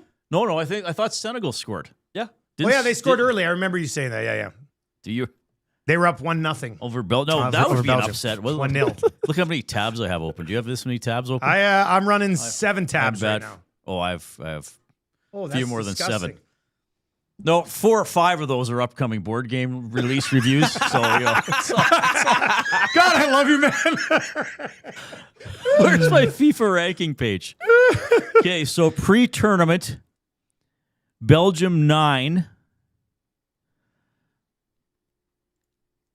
No, England did survive earlier today, right? They avoided the big upset. Senegal 15. Oh, this is a good one. So that wouldn't be a huge upset. That would be a big That upset. wouldn't be a huge upset. If Senegal Hernan Salas texts our group chat. No, Does Bowman know he can sign 1, 2, 3, 4-year deals? Zach replies, no. Wait, what would you? Oh, Shea got 5. You got 5, sorry. He got 5 as well. I don't know. I mean, they're finding guys they're like, and they're locking them in. Yeah. It's got to work, or you're stuck with some stuff that you don't necessarily like. So 3:15, Bowman's going to be speaking. Correct. We got that set up, Benny. We're going to go to that. Okay. Yep. We're going to pick up that for you at 3:15. Then we'll come back to some reaction, and then we're going to be like, okay, it's time to wrap it up. And it's going to be the Oilers have traded for DeBrusque. And then we're sitting here Ryan going, Nugent okay. Hopkins has retired. I'm going to text Aaron and say, you're going to need to bring dinner because we're still good. Did you say the douche is retired? No, I'm joking. That's a joke, everybody. That is a joke. We're fooling around. Some people might go, oh, cap space. Nice. Yeah, literally. Yeah. WCPTR. Any hope in upgrading goaltending? Well, you answer your own question. They got Devin Levi. They're hoping that helps. Number one goaltending there. I don't think there's been an upgrade. Well, there hasn't. No, there hasn't been an upgrade. It's not just me. No, it's not like Levi. I don't think so. I mean, but it sure be great if Levi comes in and you're like, oh man, this guy's better than Tristan Jarry. Like, that could be great. I mean, you'll have to. We'll see how that. We'll see how that plays out. But, let's just quickly recap the day for you. By the way, Laurent Brossoit might just be tuning in. Just signed with the Ducks. Oh wow, how many teams? LB, That is he's been team? on a lot of teams. Edmonton, Calgary. Though I don't think he ever played a game for the Flames. Winnipeg. Vegas, Chicago. Oh yeah, I forgot he was in Chicago. Not for long though, was he? He was hurt. He rehabbed his Yeah. injury there. Oh okay. All right, so the Edmonton Oilers so far today, first thing they did was they made the trade for Levi, third rounder for Levi and a seventh. That was right around noon, and we're like, oh, maybe we'll wrap up. And then it's like, Darnell Nurse might be traded right away, so we stuck around. Darnell Nurse gets traded. No retention. Mukama Doolin comes the other way, along with Zach Sharp, a prospect, a project. We'll see how he pans out. Played with Owen Michaels at college last year, so they would have had some eyes on him. And then most recently, they signed Shea, who was previously with Pittsburgh. Is 29 years old. Finally had like a stay in the NHL all year type of season, and they gave him 5 years, 20 mil, 4 mil on the AAV. We are hearing that they are still in the mix for a forward. Hasn't been confirmed if it's trade or free agency. We were looking at the free agent list. It's not very strong right now. A lot of these guys have already been signed. So then we started looking at the trade windows. Ricard Raquel was the name that we brought up. People said Stoff has mentioned DeBrusk. We had a little fun with Robert Thomas. And they've got about yada, yada, yada, $9 million in cap space still, right? Does that basically summarize the day so far? Really well done, Dusty. Yes. Thanks, man. Yep. I didn't even have notes on that. I just off the dome. I couldn't have remembered all that. Yeah. Darnell Nurse is on Zoom. There was a few minutes ago. With the Sharks? Yeah. Okay. Gene Principe. No, this is all I've seen for a quote. Yeah. Nurse saying, courtesy Gene, sometimes it's time to go and you just feel it in your gut. Oh, okay. So, I mean, that's kind of what we talked about. Does Nurse just feel like, all right, like I'm going to leave next summer. I get it. I'm going to be kind of vilified no matter what I do. And maybe might as well get it over with type of thing. Time for a fresh environment. The quote was, sometimes it's time to go. It's just you feel it in your gut. Just feel it in your gut, yeah. All right. Cam texts in with Tom Wilson and prayer hands. Oh. I was talking about that with my buddies last night. That would be something. Yeah. Washington just brought in a bunch of guys. Why would they move Tom Wilson? Well, I mean, they have a bunch of right shot wingers. Danny, don't try to talk. They have a bunch of right shot wingers. Come on. Ovi, Leonard, Tuck, Kyrou. Well, Leonard will play center eventually for them, I think. Sort of. Yeah. Yeah, but the one guy you're going to trade is not Tom Oh, Wilson. I know. But oh man, that would be Canadian Olympian. yes. That would be interesting. I think the Oilers and DeBrusk have been linked for a long time. Local guy. It's something that probably makes sense. But Bowman's going to speak here at 3:15. That doesn't mean the Oilers can't get something done, and it gets announced later on tonight.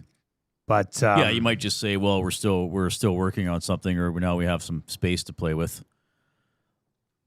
Yeah, I don't know if something would come out now. That'd be crazy. like right now, right before he comes on. Yeah, like at 3:10.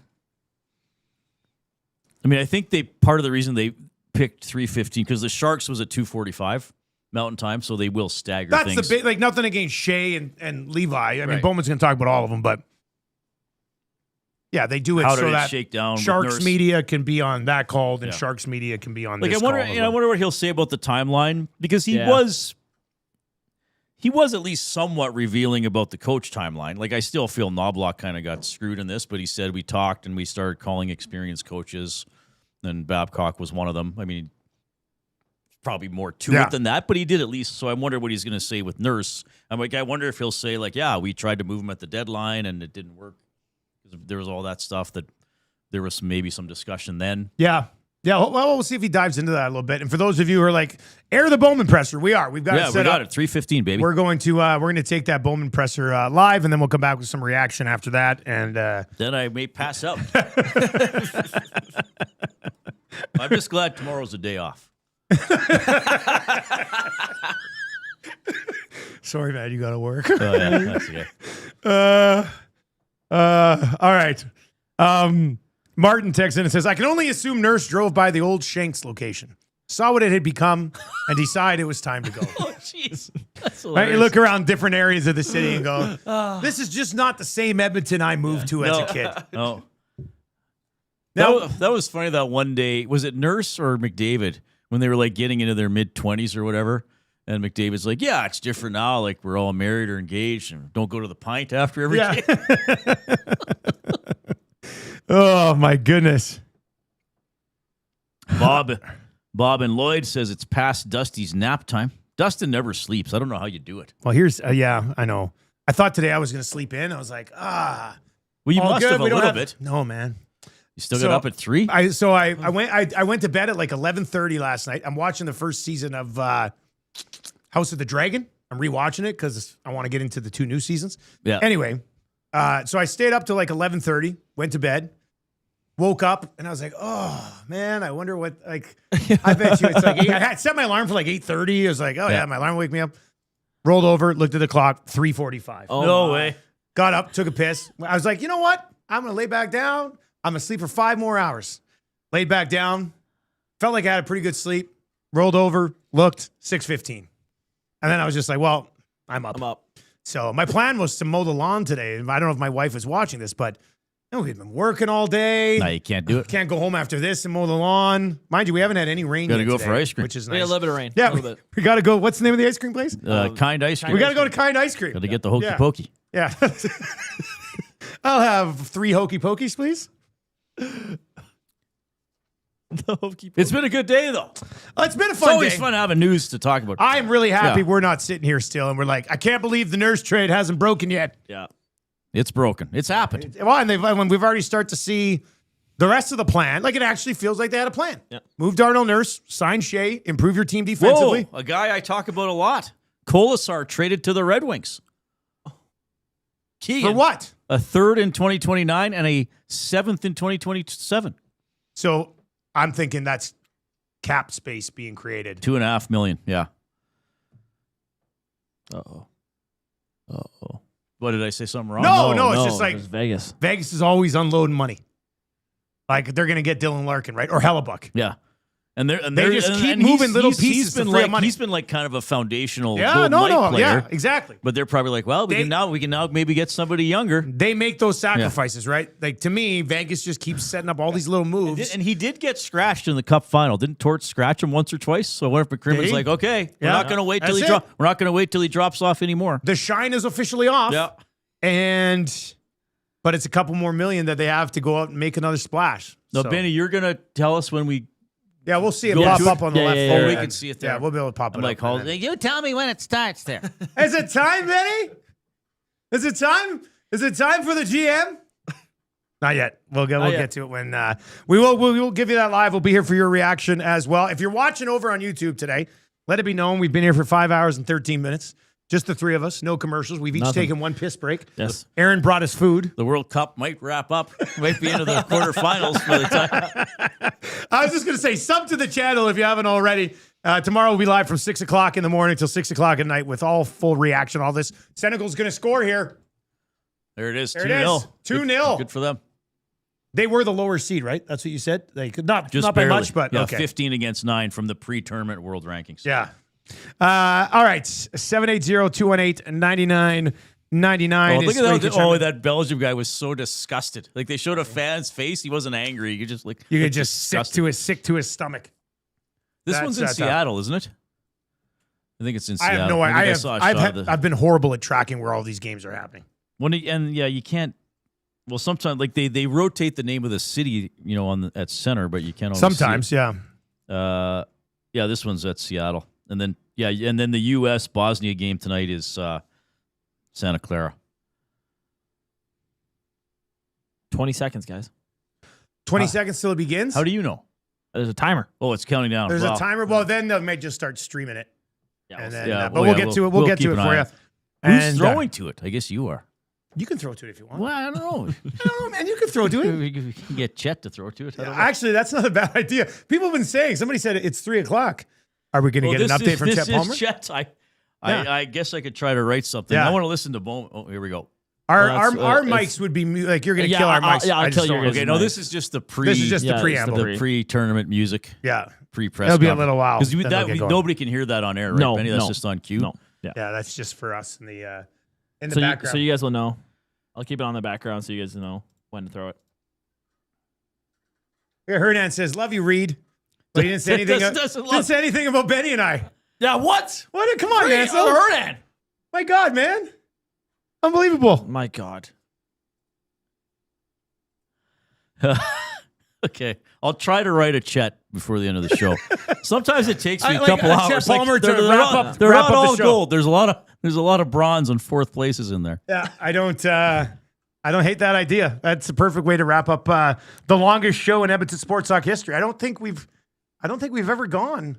Oh, Did it just say thanks for watching? Yeah, they did. Yeah, they screwed up. Bowman's just like, nope.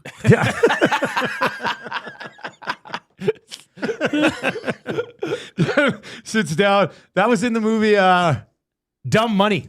Seth Rogen lost, like his character lost like all of his net worth Really? on the GameStop thing. And they were sitting him down to go into like right. CNN or something like that. And he gets there right before he goes, I don't think I can do this. Click. And puts the thing down and runs away. Yeah, well, Bowman will start right away. I mean, obviously, Dustin, I won't be able to ask any questions, but you'll be able to hear it live, and we'll break it down after. Any key comments? Nurse going to San Jose. Ryan Shea, interesting. I want to hear more about him. I mean, that could be a helpful player here for the Oilers, especially on their back end.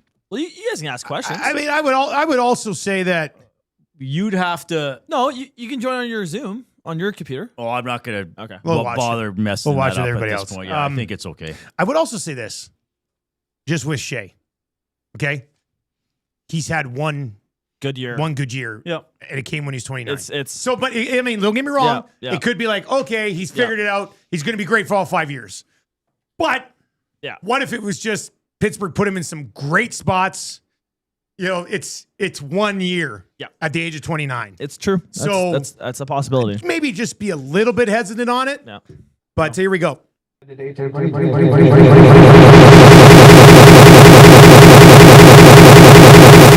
What? What just happened there? Okay, hold on. We're gonna bring up. Oh, I see. We're just getting the audio straightened out here, folks, because there's some Okay, there you feedback go. there. Okay, all right. I'll try. This should work now. So we'll get started. As always, please use the raised hand function to ask a question of Stan today. Before we do go to questions, Stan will have a few opening statements to get us started. So with that, I'll just hand it over to Stan. Thanks, Jamie. Welcome, everyone. Thanks for taking the time. I just wanted to start off by recognizing Darnell Nurse. We made a difficult decision here to part ways with a true competitor, lifelong Oiler, tremendous teammate, tremendous member of the community. I really enjoyed getting to know Darnell and having him on the team. He's a class act. Nobody competes harder for his teammates than Darnell. So that's difficult when things like this happen. So we certainly wish him and his family well. And with that, I'll turn it over, and Jamie, you can start the questions. Sounds good. Thank you, Stan. We'll start with Ryan Rashog of TSN. Go ahead, Ryan.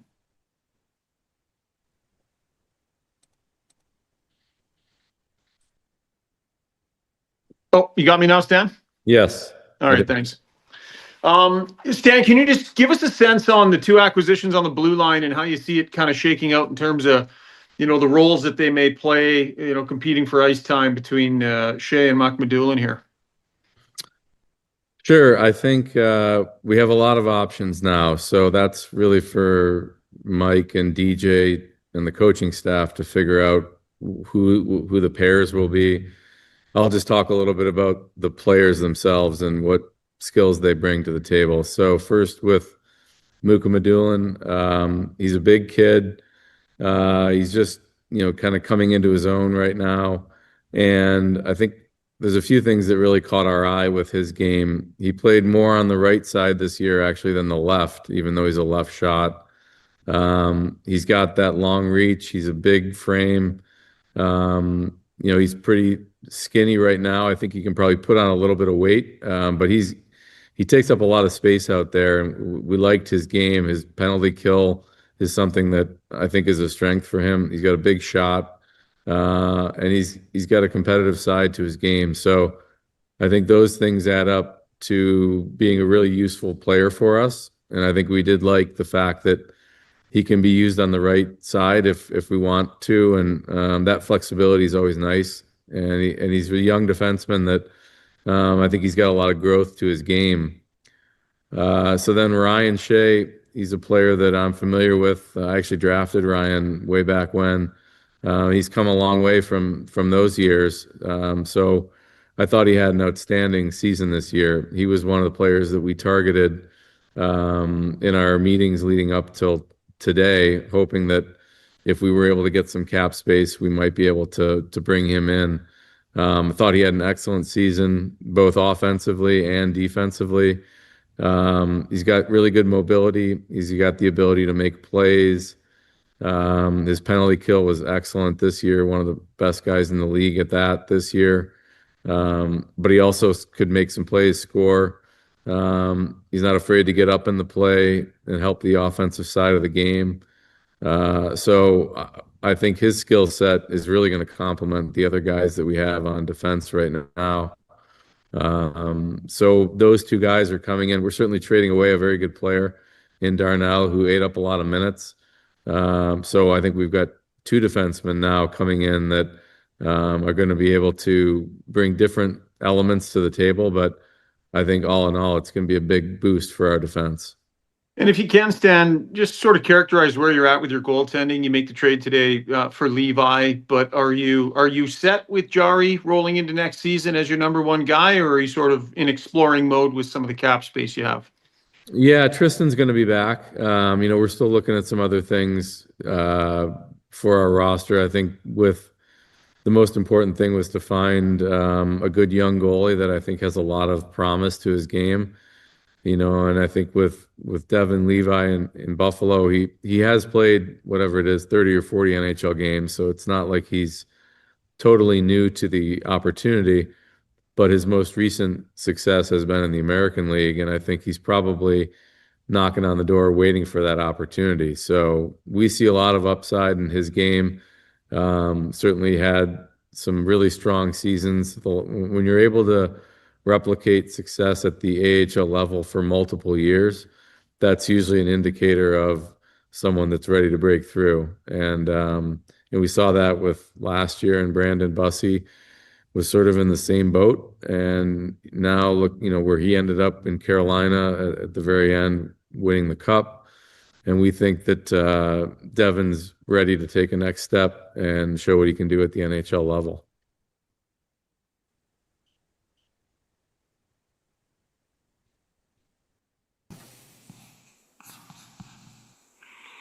Hey, Stan, how you doing?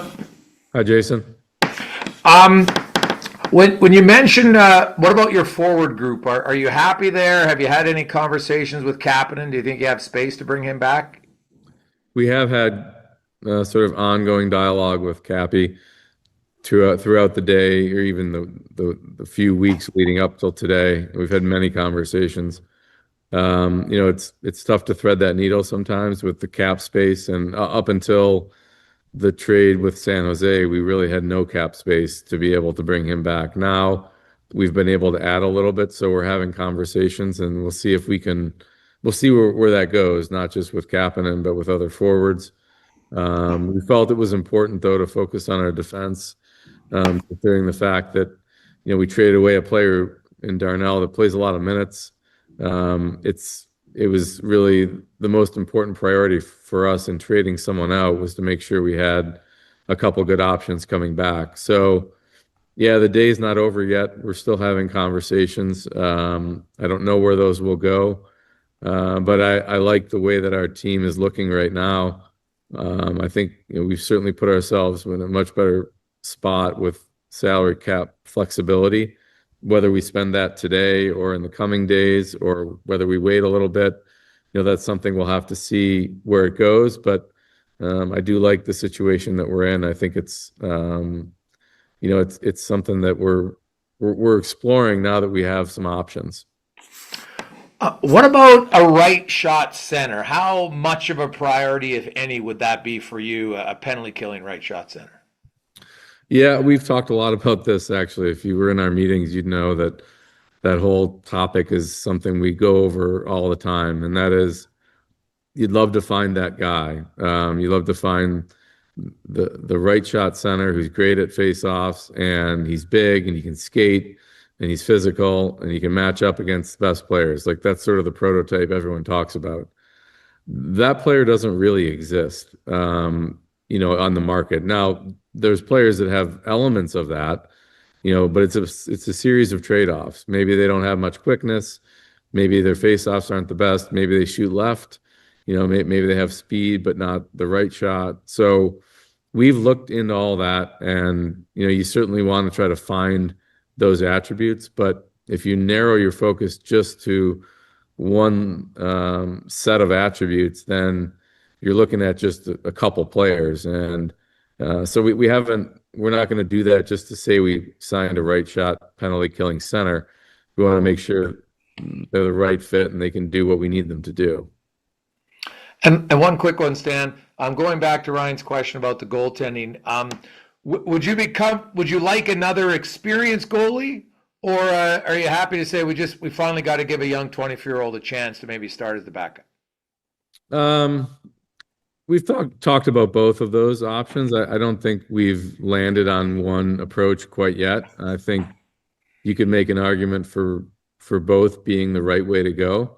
So we're having those conversations right now, and I guess we'll see where we land on it. But I think it's nice to have Levi here with us now as an option, as a 24-year-old goalie with a bright future. Really, he just hasn't had much of an opportunity. It's not that he hasn't performed well, but he's looking for that chance, and we're hoping he's going to be part of it here.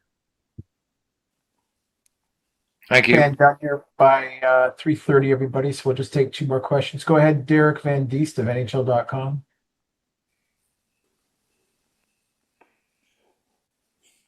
Hey, Stan, just kind of want to circle back on the Darnell Nurse trade. A lot of people thought you were going to have to retain salary in that deal. I guess, how important was it not to retain salary? And did that kind of was that the first domino in your plan here today? Is that with that money you can go out and spend it? And I guess, is that maybe the reason why the trade took maybe a little longer than some people thought it would?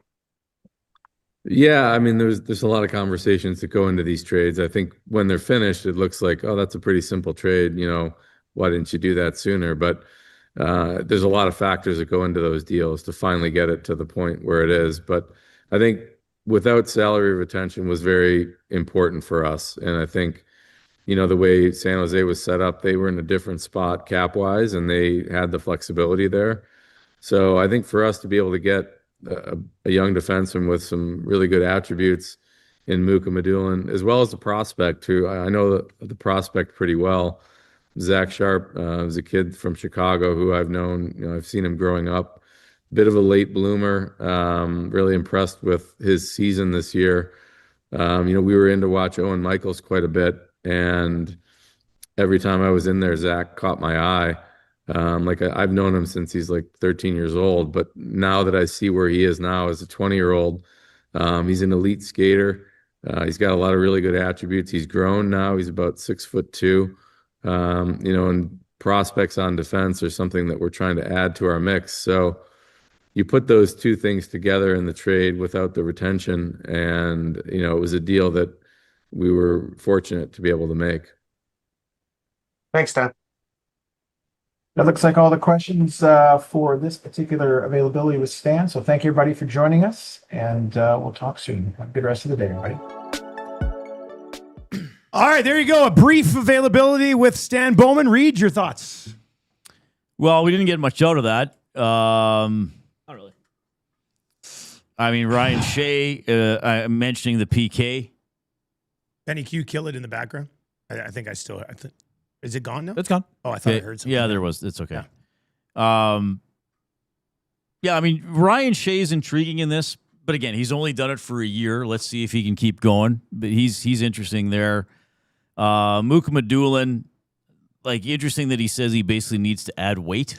And at 24, is that still going to happen? I said it earlier. Like, he's 6'4", but he's skinny. Yeah. Like, and that's why he's not overly physical. Right? Yeah. Like, I thought was just quickly on Mac. What I thought was interesting there is he said he plays right side. Yeah, that was big. Which could be bad news for Emberson if they like him. Like, because that opens a door for a Shea Mook Madulin third pairing. Right. Yeah. Right. So there's that. Okay. Sorry. And then he basically said that they still are looking at options in goal and ongoing dialogue with Kapanen. I guess that's the big stuff. Yeah. That I got out of it. I was curious, and I guess unfortunately it didn't last too long. Sometimes they go for close to half an hour. Maybe they didn't want a little bit more on Nurse. Yeah.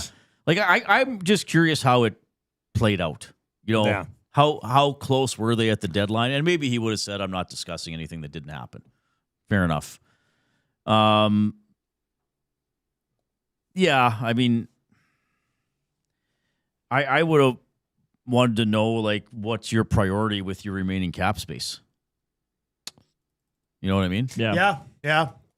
Yeah, he probably would have said he would have laid out a little bit of, like, we still think we need to. He said on the goaltending front, we said it could go both ways, right? He said they've been discussing whether they stick with Jari, and Levi, or if they look at another veteran and then Levi has to stay on as a third goalie. Yeah.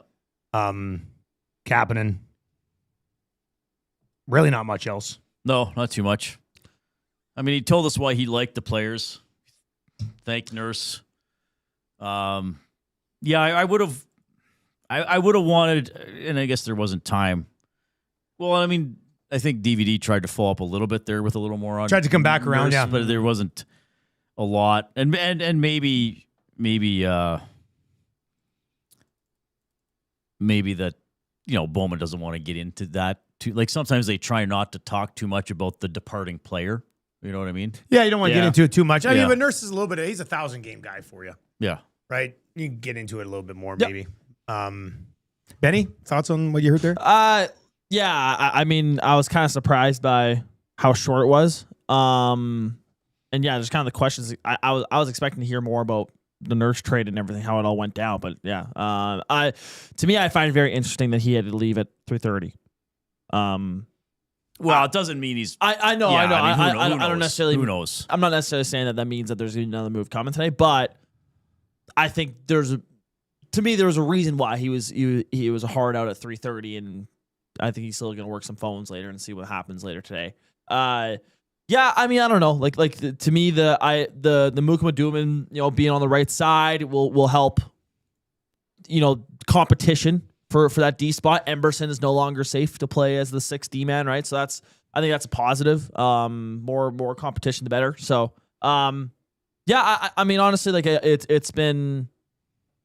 I don't know. That presser was kind of all right. It is what it was. It told us about it, and that was about it. To me, I thought today was what we were once grading these. An hour in or whatever. Well, we were grading it after the Levi. And that was right? it. We were expecting the Levi trade to be the only thing today. Yeah. A lot has changed since then. Yes. Yeah. But I also don't know how much it changes my grade. I might upgrade mine to a C just because it's like, okay, they're sort of. Well, mine's almost like it's like an INC. Like, it's incomplete. Well, because what's going to happen? Because we don't know what's right. Like, their day to day isn't complete. Or you hope it's not complete. Yeah. What's the next move with the Nurse money? Right. There's got to be a forward with the Nurse money. Right? Like, yes. That's going to happen later today, tomorrow, whenever.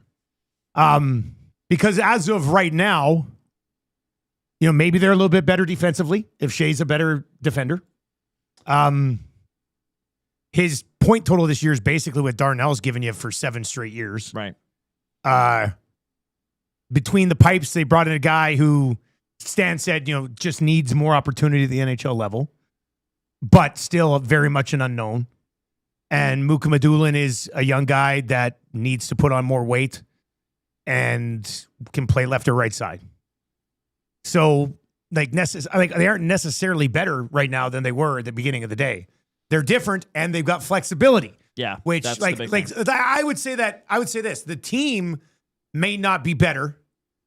The organization is in a better spot. Yes, because they've got $9 million to work with to bring in a forward. Said maybe they circle back around to Kapanen now. Sounds like Kapanen's going to want $3.5 to $4 million though, because I said they didn't really have the cap space earlier today to get something done with Kapanen. Right. Which again, I don't know if that's. Do you worry that Bowman's not looking broadly enough? I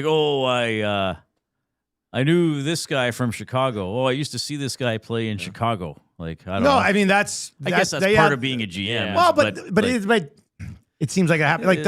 The Michaels kid, I was told, lives next to him in the summer at the cottage, wherever they live in the summer. Yeah. It's like his next door neighbor, Owen Michaels. So, I could see what you're saying. He signed a guy that he drafted 11 years ago, 10 years ago. Yeah, 11 years ago. And then Muka Madulin to get Nurse off the book. So anyway, if somebody has that criticism, it's not dumb. It's not, unwarranted. But they're leaving us here today with some intrigue of who else is getting added. Yeah. Right. And they're going to add the blue line's done, right? The blue line's done. Yes. Well, probably Most because likely. To me, Shea is an interesting acquisition.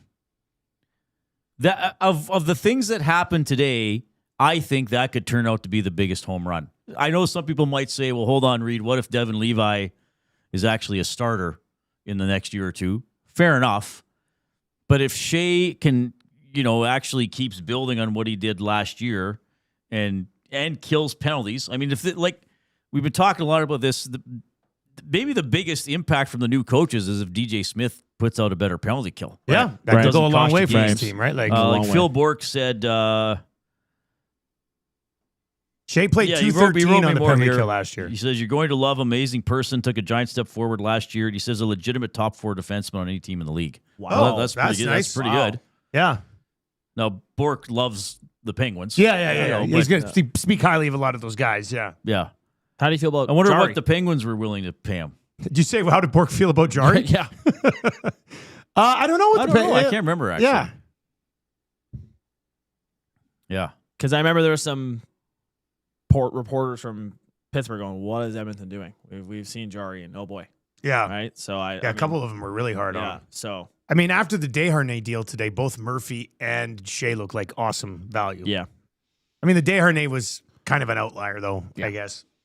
If you missed it, Vincent Desharnais got 4 years at $4.2 million per from the Capitals today. Yeah. Which was rather remarkable. All right. Well, this has been fun. I got a quick one. Okay. It's a shorter version. Okay. Do you have a Chet Palmer? We got a Chet Palmer. First of all, I do want to say this before we get to Chet Palmer. Thank you guys. This has been a lot of fun. Are we signing off already? No, the day feels incomplete now. Oh, you want to leave? We can keep going. How long until Staff says they're going to trade this forward? No, I think we're probably good to wrap now, boys. You sure? Well, we could go to 4. Yeah, I don't know if Brian's joking or not. Wait, okay, what Brian? I love it. This is what we all wanted. Reid is crying. I don't know why. Maybe because he didn't get his cauliflower. Remember, they didn't have to retain any money. To be continued. I don't know if he's. That's one of those. You don't know if he's joking or he actually is mad at me. I think it's probably a little bit of both. But he is right on the to be continued. Oh yeah, of course. Maybe it's because I gave him a C, but I'm like, how can I? Actually, we didn't do that. I gave him a D at first. Yeah. Okay. So did you upgrade it to a C? Yeah. When it was just Levi, I gave it a D. I'll upgrade it to a C because I think Shea's intriguing. Muka Madula, I guess, is kind of intriguing. You have to hope they keep building on what they've done so far. Yeah. But then, we have to see what Bowman, who else he acquires. There's room to acquire somebody else. And they will. Yep. Benny, what's the day for you? B. B? B. Yeah? I think it's solid B. You got rid of Nurse. You bring in Shea, who's a solid replacement. You have the flexibility. That B will change, obviously, what you do with this cap space. But you brought in Devin Levi. You're taking a flyer on him. You didn't pay too much. I'm more than okay with this July 1 for the others. I was think at a solid. C. Now, somebody did text in and say, this is good news because for the last few years, you guys might have given them A's or B's. And Yes. if we're a little bit more hesitant on it this year. Now, they do have cap space still, which is big. Yeah. I was at a C earlier, I think. I think I'm probably at... I'll try to end the show with some positivity. I'm probably at like a B minus. Yeah. With the majority of it coming from the fact that they've still got cap space to add a forward. Yep. And you can't really give it a complete letter grade until you see how they spend the rest of this cap space. Are they better between the pipes? I'm not sure. I don't think so. I don't think so. That's still a huge question Yeah, like mark. that's the goaltending is still a major question mark. Are they better on the blue line? They're slightly different on the blue line. They are hopefully better defensively on the blue line, but I'm not 100% sure of that. But the cap flexibility here to possibly bring in a DeBrusque or a Raquel and play them in the top 6 could very much help the team. So I'll give them a B minus. Honors Lee to Utah. Who else did Utah get today? That could be a low key cup contender, Benny. Utah, low key. Is that proper use? Yeah. Okay, but Is that how you do that? Yeah. Low key. Low key. They got they trade for Cole. Trocheck. Oh, Trocheck today too. Trocheck and that's 2 good veteran pickups to like build around like the younger guys there. And Cooley and all those guys over there. Yeah, I mean, they that's not lost bad. Paterka to Boston in that trade, but they replaced them here. So All right, hey, hammer the thumbs up for us. Sub to the channel if you haven't already. We'll be back 6 to 6 tomorrow, breaking all this down, and probably a forward trade either to discuss tomorrow or in the very near future. Okay, quickly Yeah, here. let's do it. This is Chet Palmer with your sports report. The Locals signed Ryan Shea. Shea, is he a hockey player or butter? Nurse traded to the Fierce Fish. His nickname was Doc. Hey, Dustin Nielson, is that a tongue depressor in your pocket, or are you just happy to see me? I'm Chet Palmer. Had to wrap with some Chet Palmer. Yeah, just quickly some Chet. Yeah, that was good. Doing it on the fly was different. All right, 5 hours and 41 minutes. Are we actually stopping now? Do you want to keep going? You want to go to 4? Well, do we have to do a full 6? Oh, no, Are we can do people texting in reaction? You want to do some more reaction? What do you want to do? You Look, own the man, station. we can stay till 4. Let's do a full 6. all right, That way, when we I win like at it. Esty, It was a for full a 6 show of hour the year show. or whatever, we say we did a full 6 hours. All right, we got 18 more minutes. And you know what? And we got to stay on till the end of Senegal, Belgium. It's in the 79th, 80th minute. It's in the 80th minute. So, yeah, we'll get the end of that in. We'll get you update. Belgium's look like they're in trouble here. I want to hear more from Oilers fans. Like, are they? You're right. This is the do day they Darnell feel any Nurse was better traded. today? Yeah, this is a huge. Trading this player is a huge story. It's a massive story. And, yeah, maybe we haven't actually given enough time on Just quickly. reaction. Yeah. Oh, God. You know what's going to happen? We're going to stay on. Yeah. And then, like, at Oh, 3:58, they're going God. to trade for then DeBrusque. then that's Oh my fine. God. Zach Grensky released a statement. I'm just gonna highlight Let's the hear one. it. No, let's hear it. The Let's one. hear it. The one Was it a spot. long one? Okay, It was a sorry. long one. I'll just highlight this. As I've thought about things and discussed everything with my wife and family, we want to be in Columbus. It has been my home for the past 10 years. Did Babcock's wife call him too?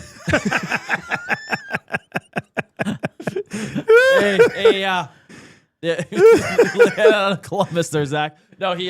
So it looks like he had a meeting with the GM and says he's staying in Columbus. Hey, look, So- I hate it here, but I'll stay. All right. Yeah, I really, really like to go to Tampa, but I love it here, and I am going to stay. All right, so like Reid said it, and we'd love to know your opinion on it.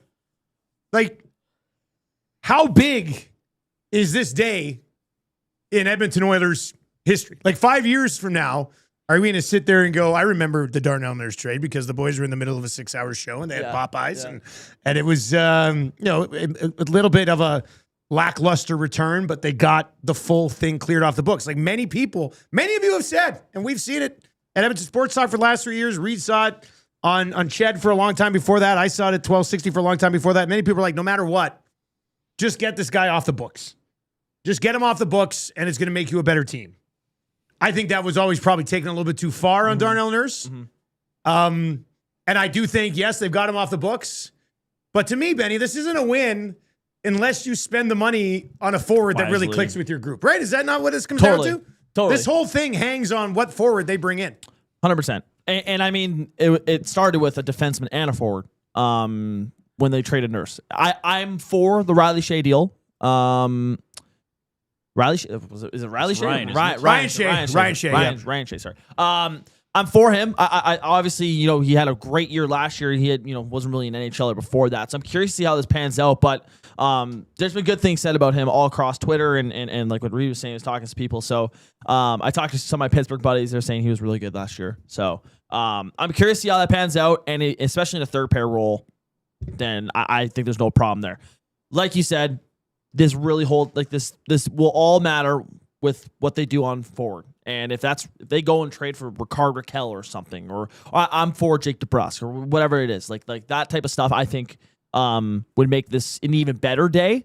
But with everything they've done today, man, we were talking about this morning, going in and going, oh, well, we don't expect a whole lot today. And we almost did 2 hours of on-air talk, not talking about a single Oilers move. And we've come out with 3 moves here, and we expect another one coming. So a pretty solid day for the Oilers. I think it'll be remembered for more of the show that we had than the big moves necessarily. I guess Nurse was traded, which was big, but I think it was honestly, I thought it was a pretty successful day for the Oilers. Not incredible, but not bad. Reid, Bowman did bring up that they've been having talks with Kapanen, and it was tough they didn't have the cap space prior to the Nurse trade. What if it's they sign Kapanen and then they just keep the cap space into the season and for the trade deadline? Like, what if they sign Kapanen and they've got $5.5 million? Well, you're still making a big gamble with the goaltending. Yeah, because let's say Babcock and DJ Smith help and they check better, and they're a little more. There is the coaching they're a little more right? thorough, detailed team, and they just can't. They just don't have a guy who can play higher than 890 or 880. Yeah, I mean, what did Jari wind up last season? So what if your goaltending, I'll put it this way. I know this is a bit of a negative viewpoint. What if you play well enough at hockey to be 12-7-1 after 20 games? But because of goaltending, you're 8-10-2. Yeah. And then already you're kind of playing. I mean, that's not a huge catch up, but it's still geez, instead of second in the division, we're like 6th, But that's exactly what they thought they happened last year, right? They're sitting there going, our goaltending's not good enough. We got to trade for somebody in December. Right. And then they went and made the trade for the goalie then. Yeah. You don't want to be in that same spot again. I wouldn't think. The goaltending thing is an interesting one. I wonder what Ingram I don't know if they're done there. I know. I don't know if they're done there. I wonder what Ingram wanted. I wonder what he'll sign for. Hasn't signed yet. No. Like Rory says, there was no better goalie to obtain. I get it, but again, Rory, I can only tell you what I see with the current goaltending. Yeah. It's still an issue, I think. I can't read. What is this? Kath Sip. I don't know if I'm saying that right. Nurse got a lot of criticism, but he was a big part of the core. Reserve judgment to see if the moves have been enough. Doug asking about Parayko, which we talked about earlier. I don't think Parayko wants to leave St. Louis. That's my impression of that. I think their right side's locked up anyway. Yeah, I don't know if they're going to do anything else. Bouchard and Murphy's here for 5 years, and they got Emerson and Mook Madulin, who they think could play right side. So, Herb's host texts in and says, I would say after all we've seen from Nurse the last 12 years, he gave all he could, and as fans, we couldn't have asked for more. The money was always the issue. That wasn't his fault. Good luck to Nurse in San Jose. Higgins' smoky voice text in and says, take Jari out behind the wood chipper. Then sign who? Hampton That's Steve. not what I'm suggesting. Hampton, I don't think he was linking it to you. That came in before you started talking there. Hampton Steve says, I always liked Nurse and thought he got a bad rap from a very vocal portion of the fan base. Trading him continues to downgrade this roster since 2024. They are further away from winning the cup today than they were in the past 12 to 14 months. Much like the Skinner move, my prediction is that fans will grow to regret moving Darnell Nurse. Ooh. Okay, let's play that game. how many games into the Oh, season God. before we see a text on a post-game show or a morning show or your guys' boy. show where it goes, I think they're missing Nurse. One. One game. Yeah. But that's a good question. Are they, and that's why I me personally looking at this as someone who's covers the team, I can't call this day a massive win. That's a good point. Are they closer now to winning the Stanley Cup in 11 months? They are not. The answer fairly, like not to be critical of the argument, but fairly, I think As of most right people would now- agree the answer is no. Right. Yes. So As of right now, no. So if everybody's like McDavid, maybe only 1 year with McDavid, okay. Like, again, how much of this comes down to them thinking Babcock is the sorcerer? The Oilers thinking that. Yeah. Yeah. That's a fair point. Higgins Smoky Voice says, if they sign Ingram and DeBrusk, is that an A? If they bring back Ingram and DeBrusk with that remaining 9, because what's DeBrusk make? 5.5? 5.5. But that'd be a trade, right? That would have to be a trade. So you'd have to see what they give up in a the trade. trade would be. I don't think it'd be too much. Oh, Belgium scored. 2-1, 88th minute. Senegal leading Belgium. Chan Man says, I feel the Sharks have a better chance at the Cup than the Oilers. That's an interesting one, right? Because They say San Jose? there's no dirt on the Sharks right now, right? They're the shiny new toy, they are. right? They are. Anaheim's now back in that position. And I guess maybe in the East, the Canadians are in that position. Did you say Anaheim's sexy new toy position? Yeah. And San Jose, yeah. I don't know, man. Anaheim's blue line has been Yeah. like, what do they have on the blue line right now? They Yeah, signed, I'm just basing this Who on did they sign? they where signed Nick Jensen today. So yeah, my comment stands. Like, I think Anaheim takes a step back because they lost Gudis, they lost Carlson, they lost Trouba. Belgium's trying to tie it here in the 89th minute. I know they're going to tie it because there's a post in the nasty chat. No way. way. I thought the goalie was going to get that one. Weren't they down 2-0 Yes. at 78 minute? 2-0. 2-0. Sorry. Wow. That's incredible. Well, now we got to stay on till the end of extra time. I know what you're doing here, Reid. No, we don't. And we have to end at 55, right? Because the Wannick's rule is. You got to get out of or do we have 55s. to do a full 6? No, we got to go full 6 hours. Okay, we start right at 10, till we'll 4. finish at 4, Okay. praise each other, and we'll go home. Yeah, somebody, I don't know how to say this handle. Can I maybe? Sorry if I'm You're saying that wrong. technically, you are 9 minutes away from a 22-hour split shift. Because you would have been on until 6 yesterday. but I didn't work overnight. Correct. Okay. Kanai says proper defensive structure will go a long way. We went to 2 cups with a semi-defensive structure. Yeah, again, so I think that person is saying they believe in the coaching, right? Or at least improvement. Like, there are some, like I don't think Knobloch was a horrible coach. I had my criticisms of him. But we do have some people who are saying, like, guys, he didn't do anything. Like, there was no... You're like, so are those people saying he was a horrible coach? Well, yeah, we get some of that, yeah. But no. The Edmonton Oilers made it to back-to-back Stanley Cups Yes. with a horrible coach? Come on, man. You cannot say they made it to back. Now, I'm not sitting here saying they made it to back-to-back Stanley Cup finals because he was a great coach. Yeah. But if you have a horrible coach, you're not going to back-to-back Stanley Cup finals. So maybe here's the thing. Knobloch was able to help for 2 years, and I think the belief is this year he maybe not only didn't help, he maybe made them worse than they could have been. Certainly Bowman believes that. Yeah, but first of all, I'm not going to agree with anything Bowman says. and second of all, I think it was roster construction. They had a much better roster in 2024 than they did this year. Yes. Like, they were just a much better constructed team. Like, it's like, I don't. I will say I'm this. not like Hughes Knobloch's the greatest guy. He shouldn't have been fired. They made themselves look foolish enough on that whole thing. But I'm not sitting here saying that he was a bum and they got to 2 Stanley Cup finals. Yeah, maybe him. he reached his ceiling in terms of his coaching ability and how he could impact the team. Yeah, impact the maybe, players. Maybe his themselves. level of experience and all that kind of ran out. I will say this. You asked me. We were talking earlier about, is this the most important offseason in Oilers history? I don't know, because I think they should all be important. I think in a lot of ways, though, this is the most fascinating. Because after 2024, it was like, okay, some minor changes. They were just in Game 7.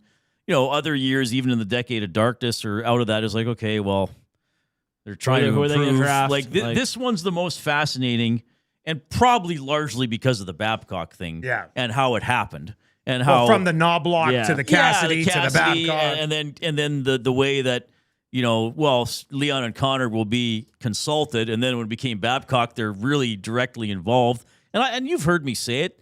It's kind of almost like the summer of passing the buck, because Bowman's basically saying, well, it was kind of Knobloch, and Leon and Connor are saying, well, it was kind of Knobloch, and then Babcock can come in, and if it doesn't work, he can say, well, players wanted me, and now they don't want me. Like if it goes bad in the middle of December, so it's interesting. It's interesting that way. Daddy G texts in and says the Oilers need to pull a Florida and trade 28 and 29 first to get a big name.